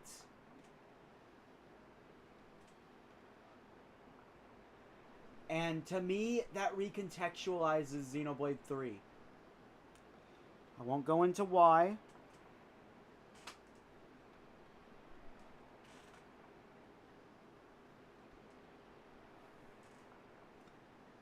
But that is why I recommend playing this game first. Now, obviously, you have the whole plot line with Melia and a bunch of events that and actions Melia takes in Xenoblade 3. Doesn't make sense otherwise, but like that recontextualizes not only Xenoblade 3 but the entire franchise for me. All right, I'm feeling it. And it is the one thing I will never knock.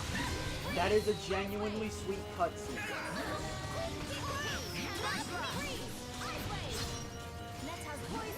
And it also recontextualizes my spoiler warning. You, like, I'll say it again. You should not be watching this if you don't know the events of Xenoblade 1. The story will confuse you. You won't know who Zanza is. You won't know why Egil is freaking treated like a hero later.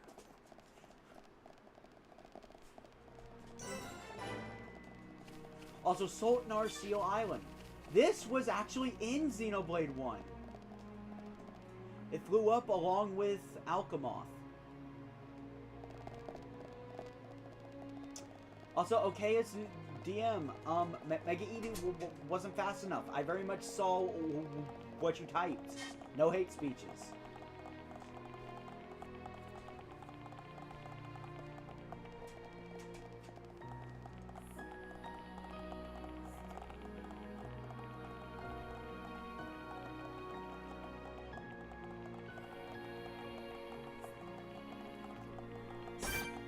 I'm only bringing up spoilers mainly because... Oh, right, this guy. It'll make your life easier later if you take this guy out now.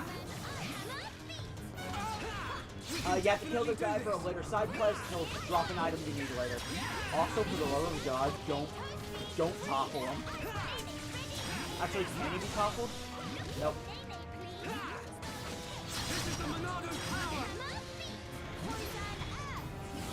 Yeah, that kind of did. Out of context. I just want to watch you.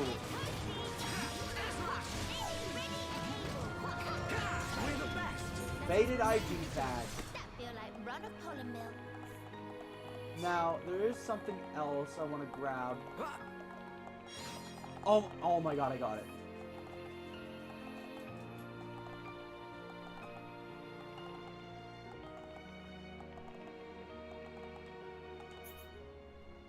Well, dang. Dang.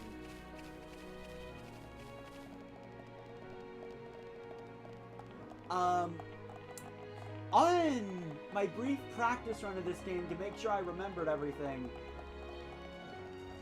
I failed that so many times. Hold on.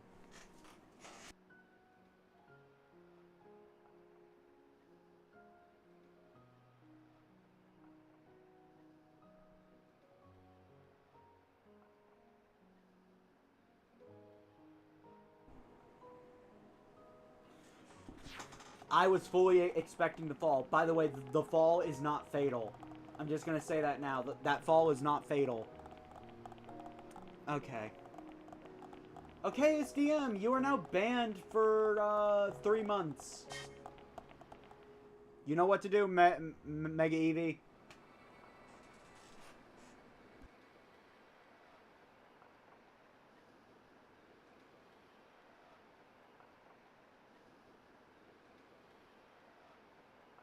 Why would all those Telethia be gathering here in one place? Transporter, over here!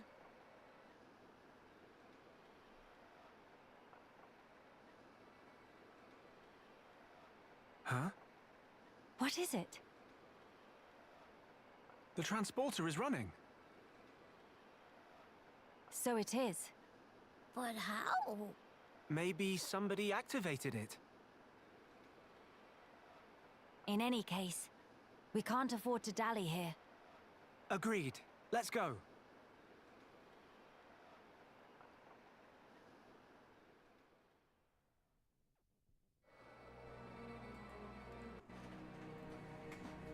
Okay, this will be the last time you see the overlay for a hot minute. We have a lot of cutscenes ahead of us. And honestly, it would just be more convenient than reaching across my desk and pressing the button. In hindsight, I should probably change the shortcut to be closer to me, but I haven't yet. Probably because I'm lazy. Also, we're now in Alcamoth. Now, it's time for me to finally explain why the Collectopedia is somehow worse in this game. Alright, let's get this over with. So, let's look at this. The map. Not that full. In the base game, the way collectibles are handled.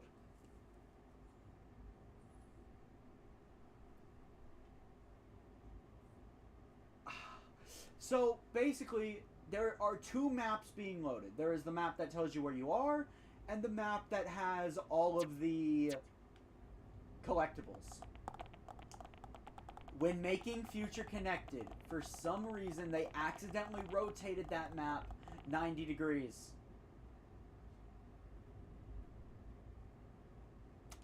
So in other words, over half the items are over here, out of bounds.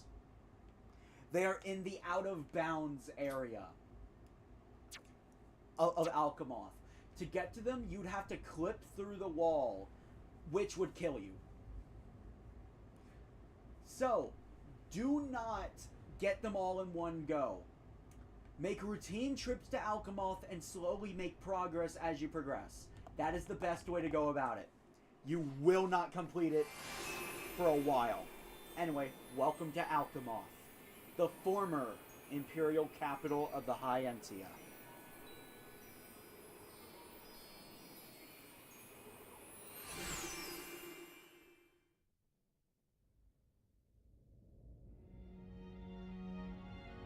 It's good to be back. Home of Miss Melly needs some weeding. Housekeeping been slacking off. Very true. We'll have our work cut out for us. What is it? Look up there.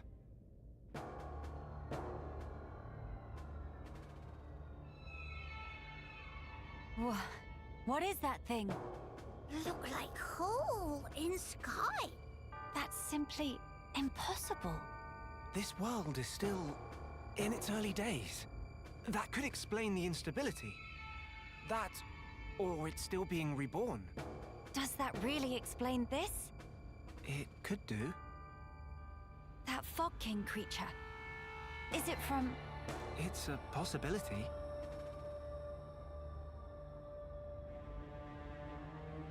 In that case, it may well be lurking nearby. Let's stay together and keep a close lookout. King of Fog not scary to Kino. Kino, how about turn around and toe to face? Bye-bye-bye!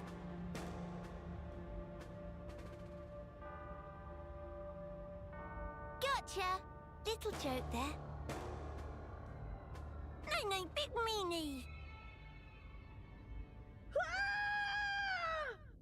Mama?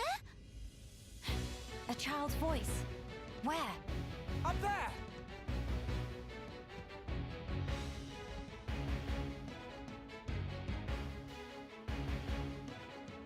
I know time isn't exactly on our side, but I would like to explain something. What Shulk and Melia were referring to is our world. To understand the lore, you need to understand the Trinity processor. Bionis was created by a man known as Klaus by using a device known as the Conduit. I can't really explain more without spoiling Xenoblade 2, but just know what Shulkin and Melee are referring to is our world. In Xenoblade Chronicles, the world is the aftermath of Klaus's actions of using the conduit. Yes, it's a very nice conga line.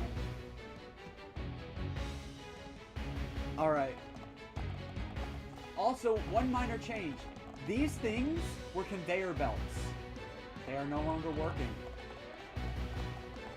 It really shows that with no one to maintain it, the place has really gone to hell. A lot of the glass is shattered, all dirty. Like they said, there's Telethia all around.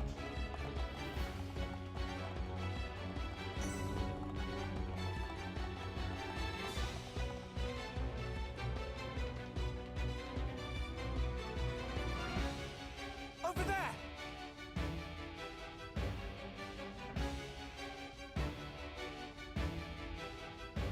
The child is in danger. Quickly!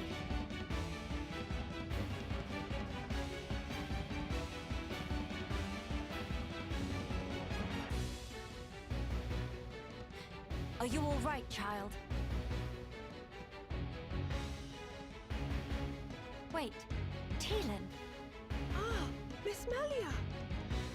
You too, Shulk? How did you...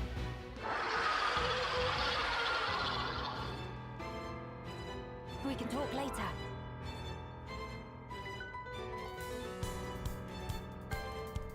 It covered in black fluffy mist. So that scary king of fog? Yeah, maybe so. Let's give it our all.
I said you were banned. You are banned for 3 months.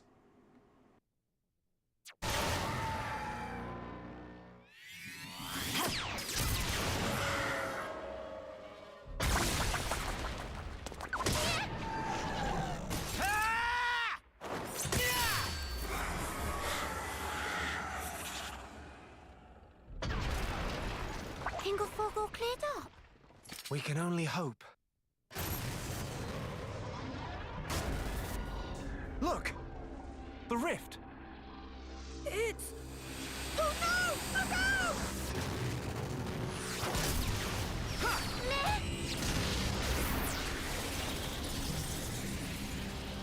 That beam. What about it, Shulk?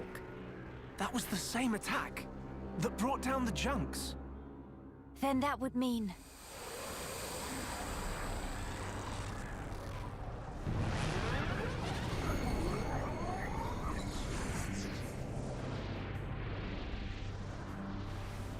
It looks like we found our Fog King. Yes, I would have to agree. What now, Shulk? We might as well try. Nene. Understand. It won't work! You can't even land a scratch on it. Mama! Melia! Kino! Leave to me! Ye faithful of pain! Begone!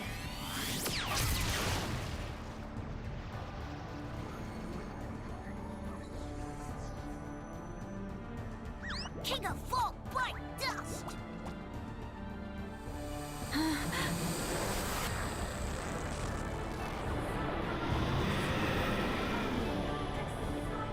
It is just as Maxis said then. Melia! Let's pull back! That would seem wise.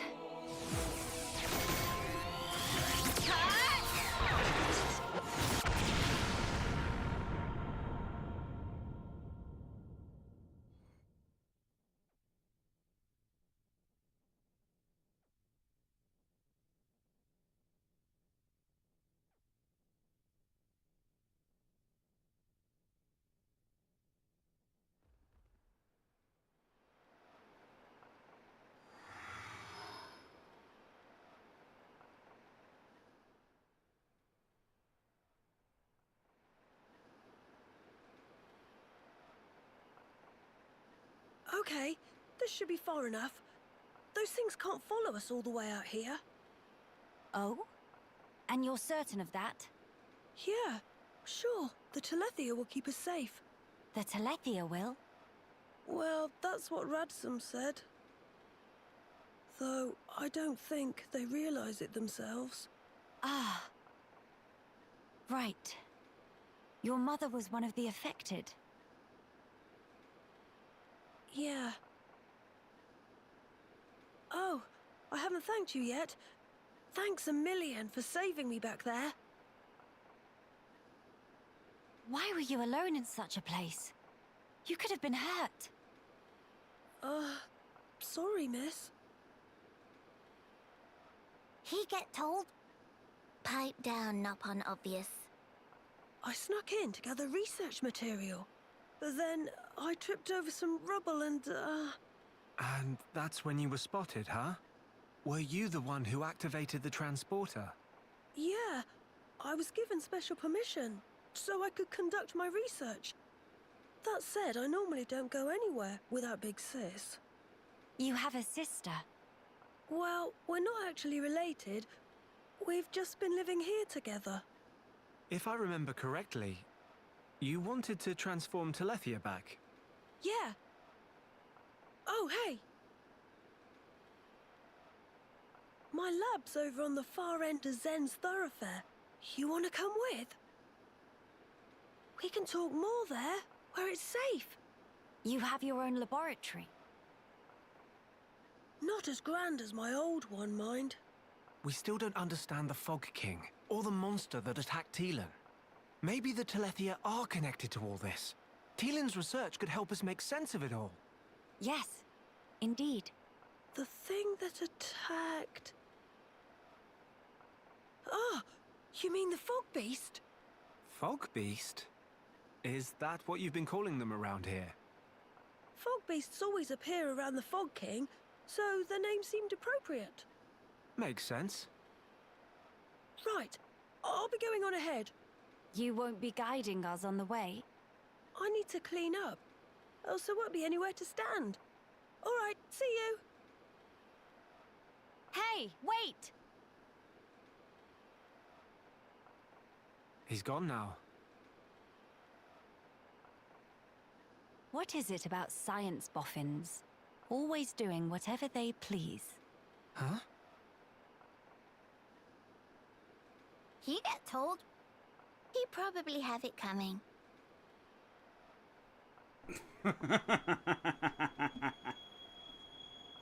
Thrice damned fools. They think to second guess the will of the divine.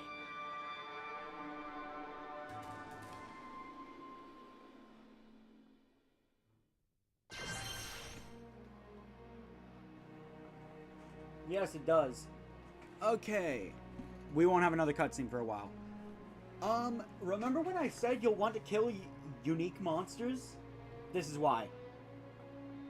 Art manuals. By obtaining them, you can upgrade your arts further to level 10. You will get an art coin by defeating unique monsters and fog beasts.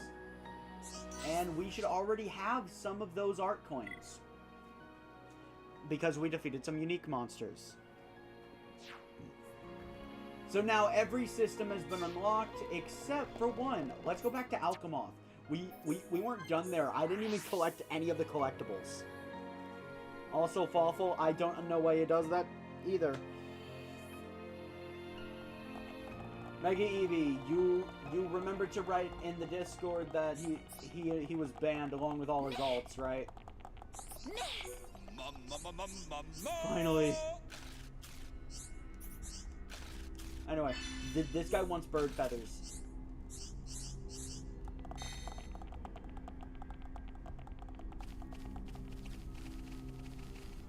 If you see a collectible here, grab it. Just do stuff while you're here. It gets so much less annoying later if you just do it that way.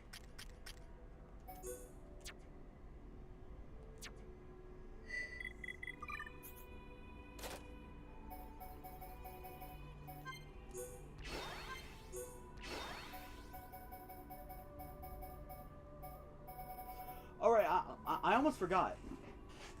Reflection can be surprisingly good in the epilogue. Now, I don't really plan on using it, but it will reflect all damage that is thrown at Melia. If you find Melia is getting too much aggro, maybe try that art a bit. If she ever has the aggro, use Reflect and she'll be safe for a bit.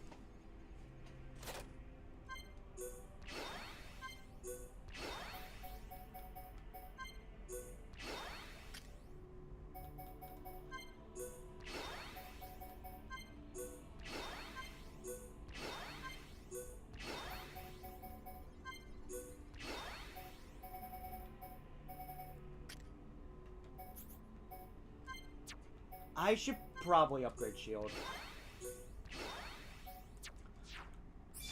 By the way, Monado shield, you just need to upgrade it to level, I believe, 8? Either that or 9 if you want to block every talent art the game can throw at you. This is a fog beast.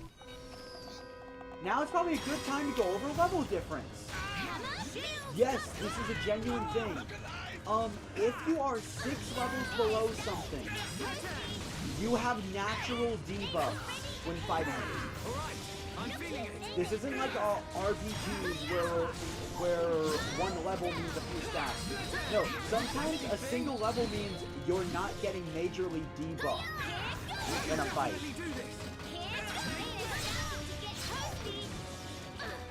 It's dumb, but that is how it works.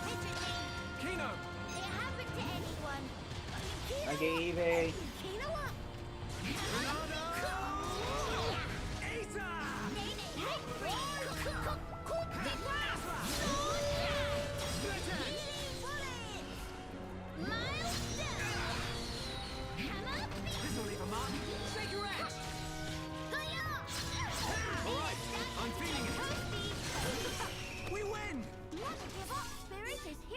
Okay, so for those watching, my chat works on a 3-strike system. Nathaniel, you are on your 2nd strike. Just saying.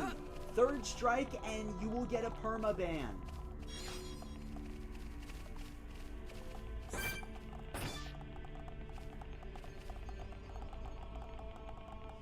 Now, I would highly exercise caution. Like, I recommend you take caution when wandering around here. As you can see, there are a lot of red enemies.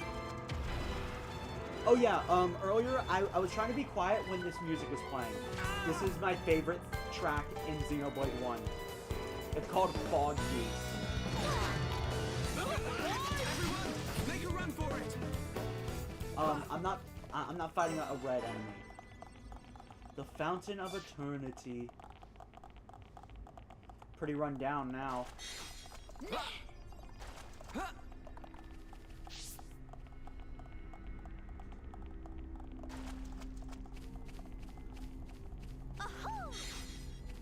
Kino cry all day. I need to be even stronger. Eternity Way. Ruined. Oh my god. So, oh wait. I can take you. I thought it was that red enemy again. Oh, minor note about Xenoblade that I never really bothered to bring up until now. In case you didn't pick up on it, the person that you are controlling will always start with aggro. So a neat little tactic when playing as someone who shouldn't be taking aggro. Engage, but then just don't attack. Don't attack until your party members attack.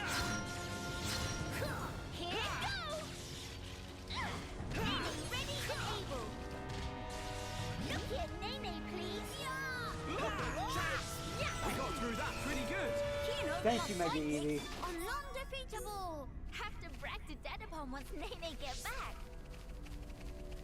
back. And actually,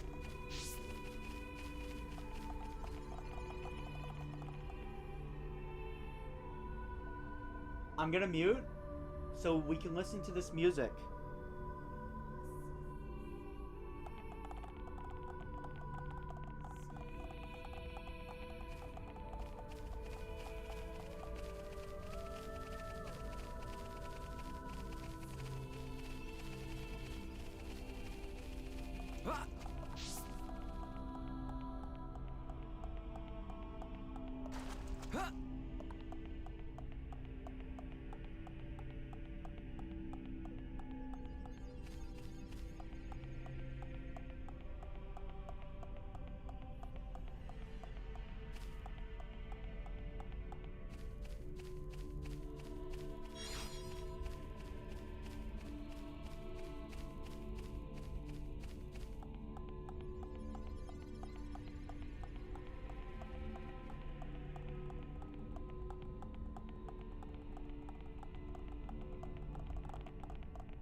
Does that music sound familiar to anyone else?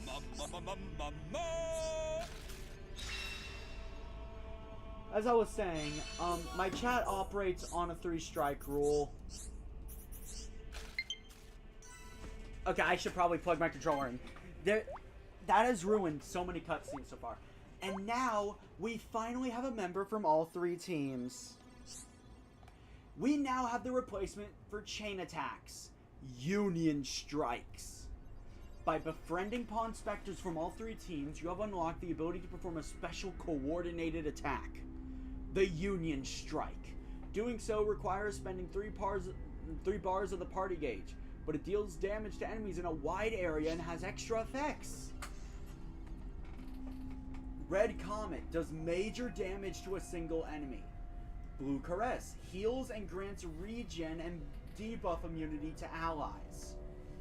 Yellow Chaos will force daze, meaning they don't have to be toppled, and strength down on enemies in the area.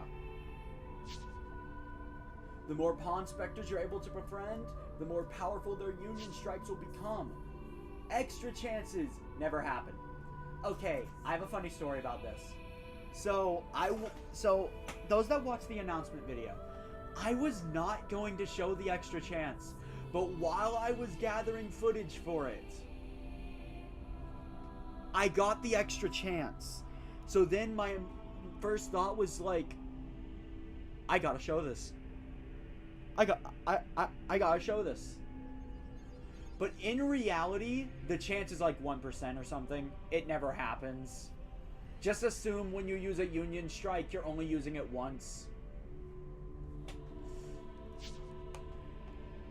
Now, apparently, it's higher when you have more Pawn Specters in a state of high tension. But, like, it never happens. The first time it ever happened was in the announcement video, to me. That's what chain attacks are used for.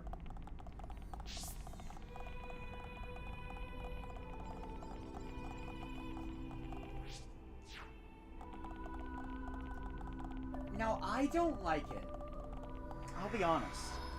To me, at least, a chain attack, it's very satisfying when you can make it go on for a long time.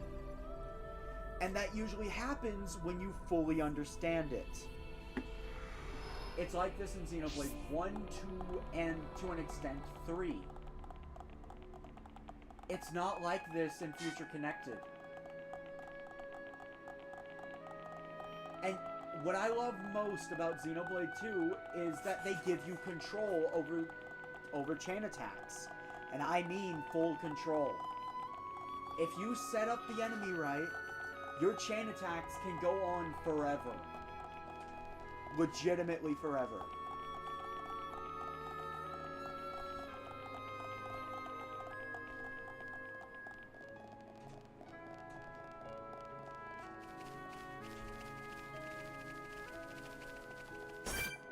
Anyway, I believe starting now we might start finding fog beasts out and about. Couple things if you decide to challenge them.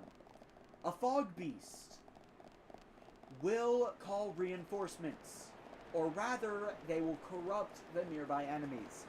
Don't think because a fog beast is surrounded by a bunch of low levels. Hold on.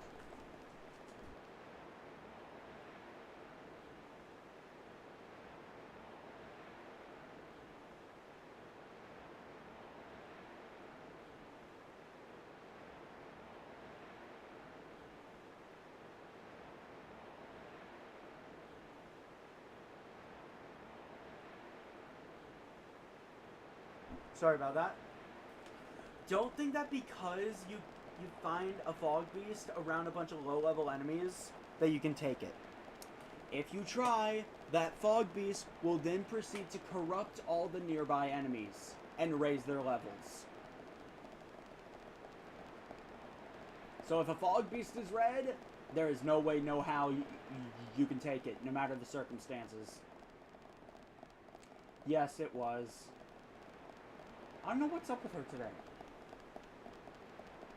What time is it? Yeah, not time. What? Usually I understand all my dog's mannerisms, but not today.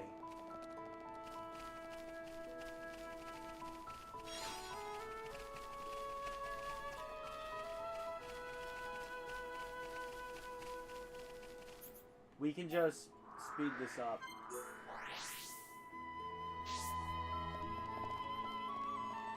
We'll accept that quest later. I'm more interested in that quiet moment. Let's see, how long have we been going?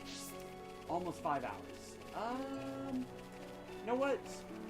After the next story beat, it might be time to start finding a raid target. Namely, so I can figure out what my dog wants. Only available at certain times of day. The afternoon, so... The land in the sky.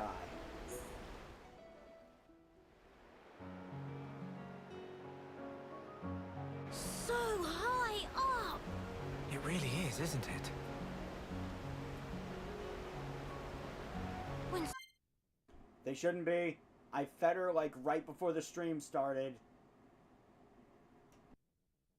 stand on tippy edge, I'd go dizzy. Whoa! Kino, don't get too close to the edge. If you lose your footing, you could fall. Here is much safer.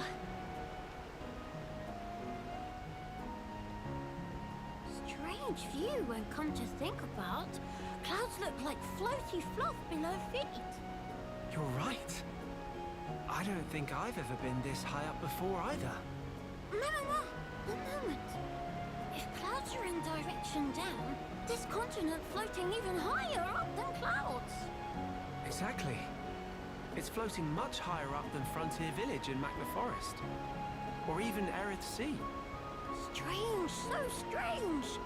But why this island is floating higher than even clouds? I remember something from an old book. As I recall, the Bionis shoulder was once inhabited by the Giants, a highly advanced race. There used to be many islands floating above Erith Sea, you know. Kinono, teeny tiny islands floating in sky. Very fantastic view. The Giants. They could process and utilize hoverstone, a mineral with floating properties. Amazing! In Erith Sea, they gather so much hoverstone, it lifts up whole continent. Actually, you might have it backwards. Maybe they took hoverstone from here and transported it back to Erith Sea. Oh, elementary! Kino 220% agree. Of course, it's best to take all this with a grain of salt. Huh? Until now, no Homs, or even High Entia, have set foot on this continent. That's why the book's author might only be speculating about some aspects. No, it makes sense. Can be no mistaken theory of Shulk. Shulk really do know everything, just like Dad upon say. Oh no, I'm positive there are things I don't know. Dad upon say, friend Shulk is brainy smart, know everything. And also brave and cool, and could do anything if he put mind to it. Did he really?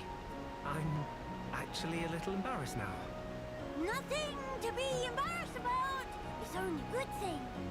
He also say Shulk is #1 sidekick of Dadapon. Next in line of awesome. I see. Good old Ricky. Once again, why is Ricky the best character despite not even being in Future Connected? Anyway, so I realized during that quiet moment, I never brought this up.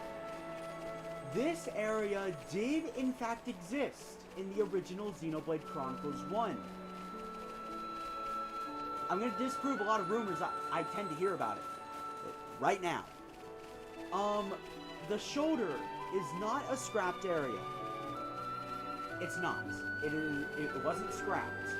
It is not an unused area. Well, I guess it is.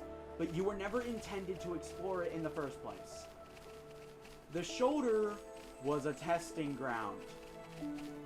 It was a place that the developers just wanted to see how everything looked.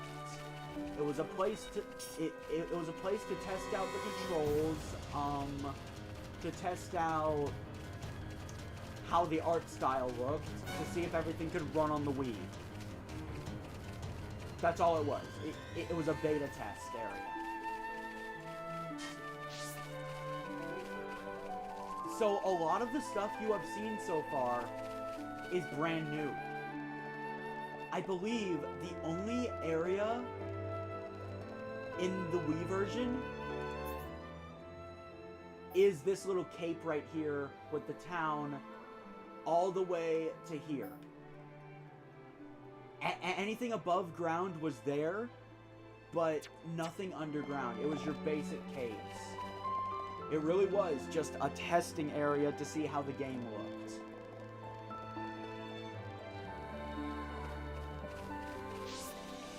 Now, by the way, for those of you that just came off of playing Xenoblade 1, I have good news.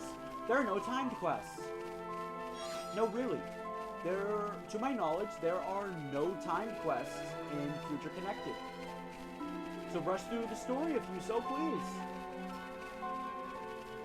Of course, in the VOD, if this turned out to be wrong, I absolutely will be acknowledging it.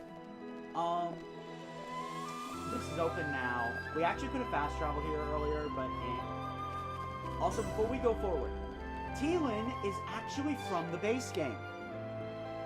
If you can believe it. Teelin had a side quest after Mechonis Core that we never did, unfortunately, because I didn't know it existed until I was planning this. Basically, Teelin had a side quest about wanting to become a researcher to bring his mom back to normal. I think it's really neat that they canonized a side quest. I hope you enjoy it, Fawful. I actually do want to replay that game, holding it up to my usual standards, where I do all the research and figure everything out beforehand. But anyway, let's progress with the story.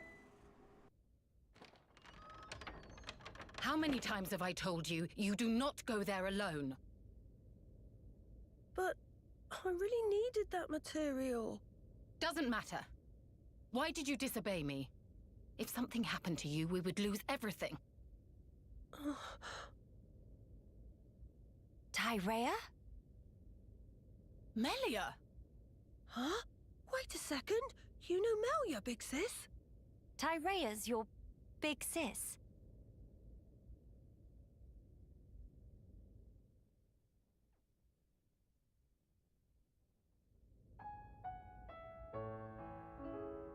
Right. That explains how you came to the capital just in time to save Teelan's skin. Sorry. Sorry for the trouble. Truly. Although I am glad you were there. Yeah, you really helped me out, Shulk, Miss Melia. And you too, Kino, Nene. Tyrea, I didn't expect to see you here, helping Teelin with his research. Yes, well. Tyrea, she's changed. Teelan, I'm going outside for a bit to get some air. Got it.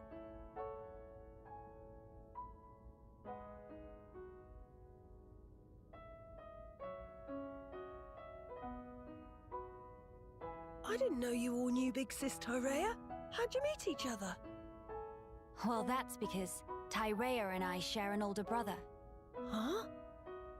Does that mean you and her are sisters then? Sisters? No. It's rather more complicated. But sisters we are not. Well, still, that means you know her from way back. I realized halfway through I didn't change the layout. What was she like?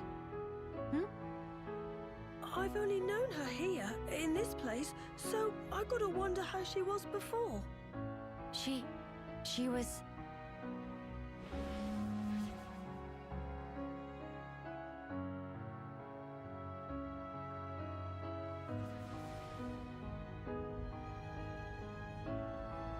She was strong, both in body and in her conviction for doing what she thought was right.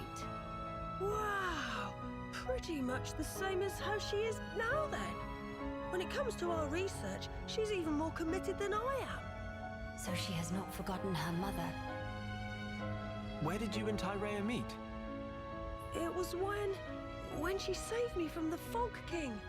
On a trip to Alcamoth, like today. What? No. At the time, everyone was still living there. Before the Fog King showed up? Yeah, and then, after we all escaped, I was kind of on my own, so Tyrea brought me here for safety. One moment. Teelan, was your father not still around? My father was killed by the Fog King. Is that so? I'm sorry. Teelan just like Kino. Brave little pun. I think I'll get some air too. Go ahead. I've still got things to ask Teelan, so I'll stay with him. Good, thank you. Shan't be long.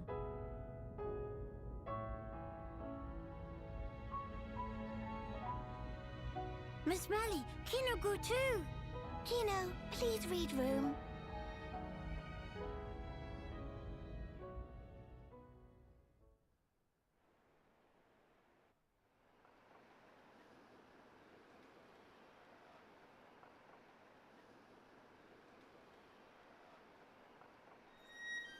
Tyrea.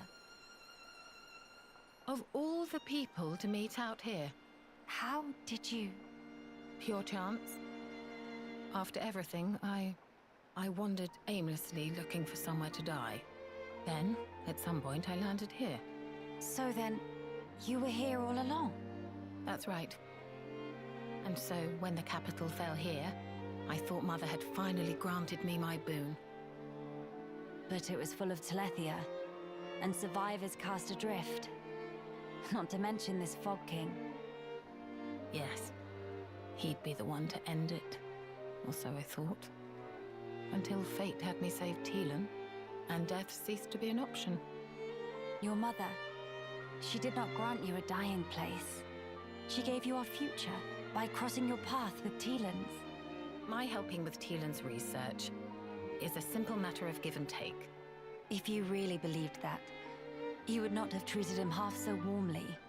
I can tell that when you look at Teelan, you see family. Even if it was once transactional, his research concerns the future of our race. That fact remains. The future of the High Entia, huh? And what about you? Me? You must have heard. Our brethren in this land are suffering. Yes. You are the Imperial successor. The Crown Princess, war or no war. No. Empress now. What will you do about the future of our race? I have not planned that far ahead. However, I know enough to realize what I must do, right now. I hope to see it. This future you will build for us. And when I do, I hope I'll be able to accept what I now am.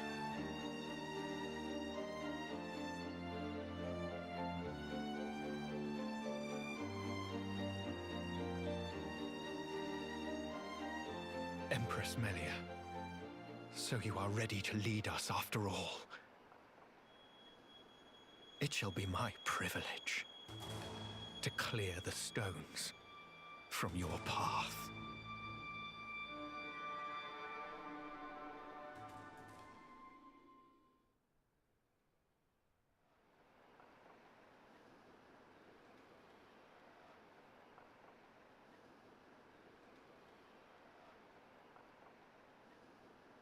Miss Mally, you here?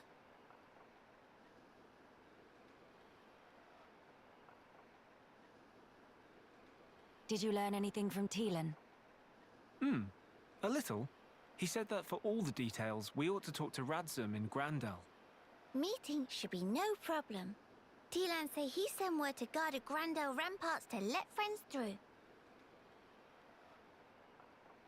Before we visit this Radzum, I have something I wish to discuss with you all. What is matter now? The High Entia who live here now have lost all hope for the future. I have a duty. As the Imperial successor, I must safeguard their future. This will sound selfish, I know, but will you stand with me? Of course I will, Malia. Kino too. And also Nene. Thank you. It means a lot to me.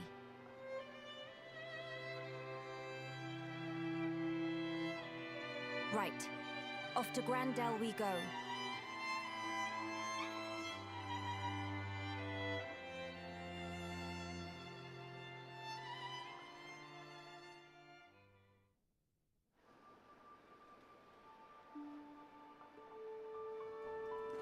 yes, Fawful, it should work like that, but I'm forgiving. I'm a very forgiving person. Anyway, that'll be it for this stream in terms of content. But let me give a little bit of explanation. Tyrea is also from the main game. She's more recognizable of the two. Tyrea was the masked Hyentia that tried to murder Melia in the Hyentia tomb. She also had a side quest that I did complete in the bonus stream. Hence the name Tyrea's Peace. Truth be told, I completely forgot Teelan was in the game, so that's why Teelan's side quest didn't get done.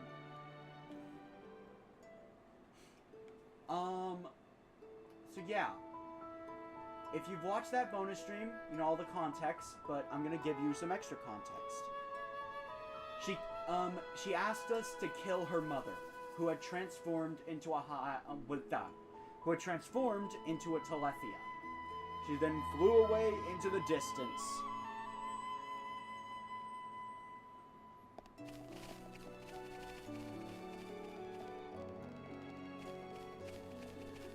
Also, red item or Heroro's favorite. Yeah, we've been collecting a lot of those. Alright. Next time on Xenoblade Chronicles Future Connected. Let's be honest, we're doing more side quests.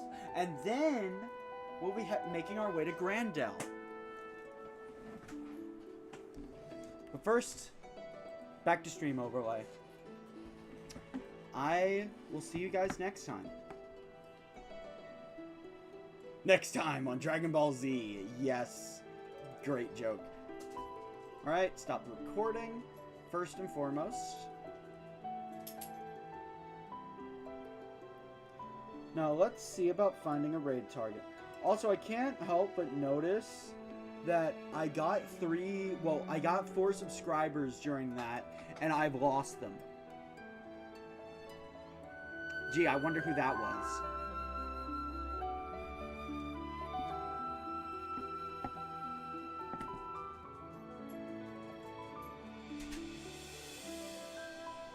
Let's see, live.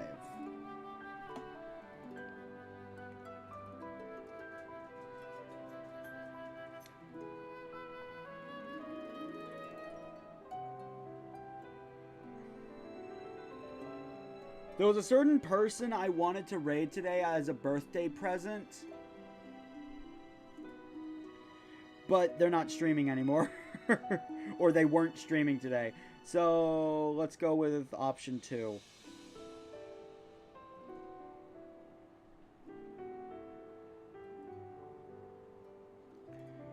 We will be raiding my good friend Pika, who is currently playing Thousand Year Door.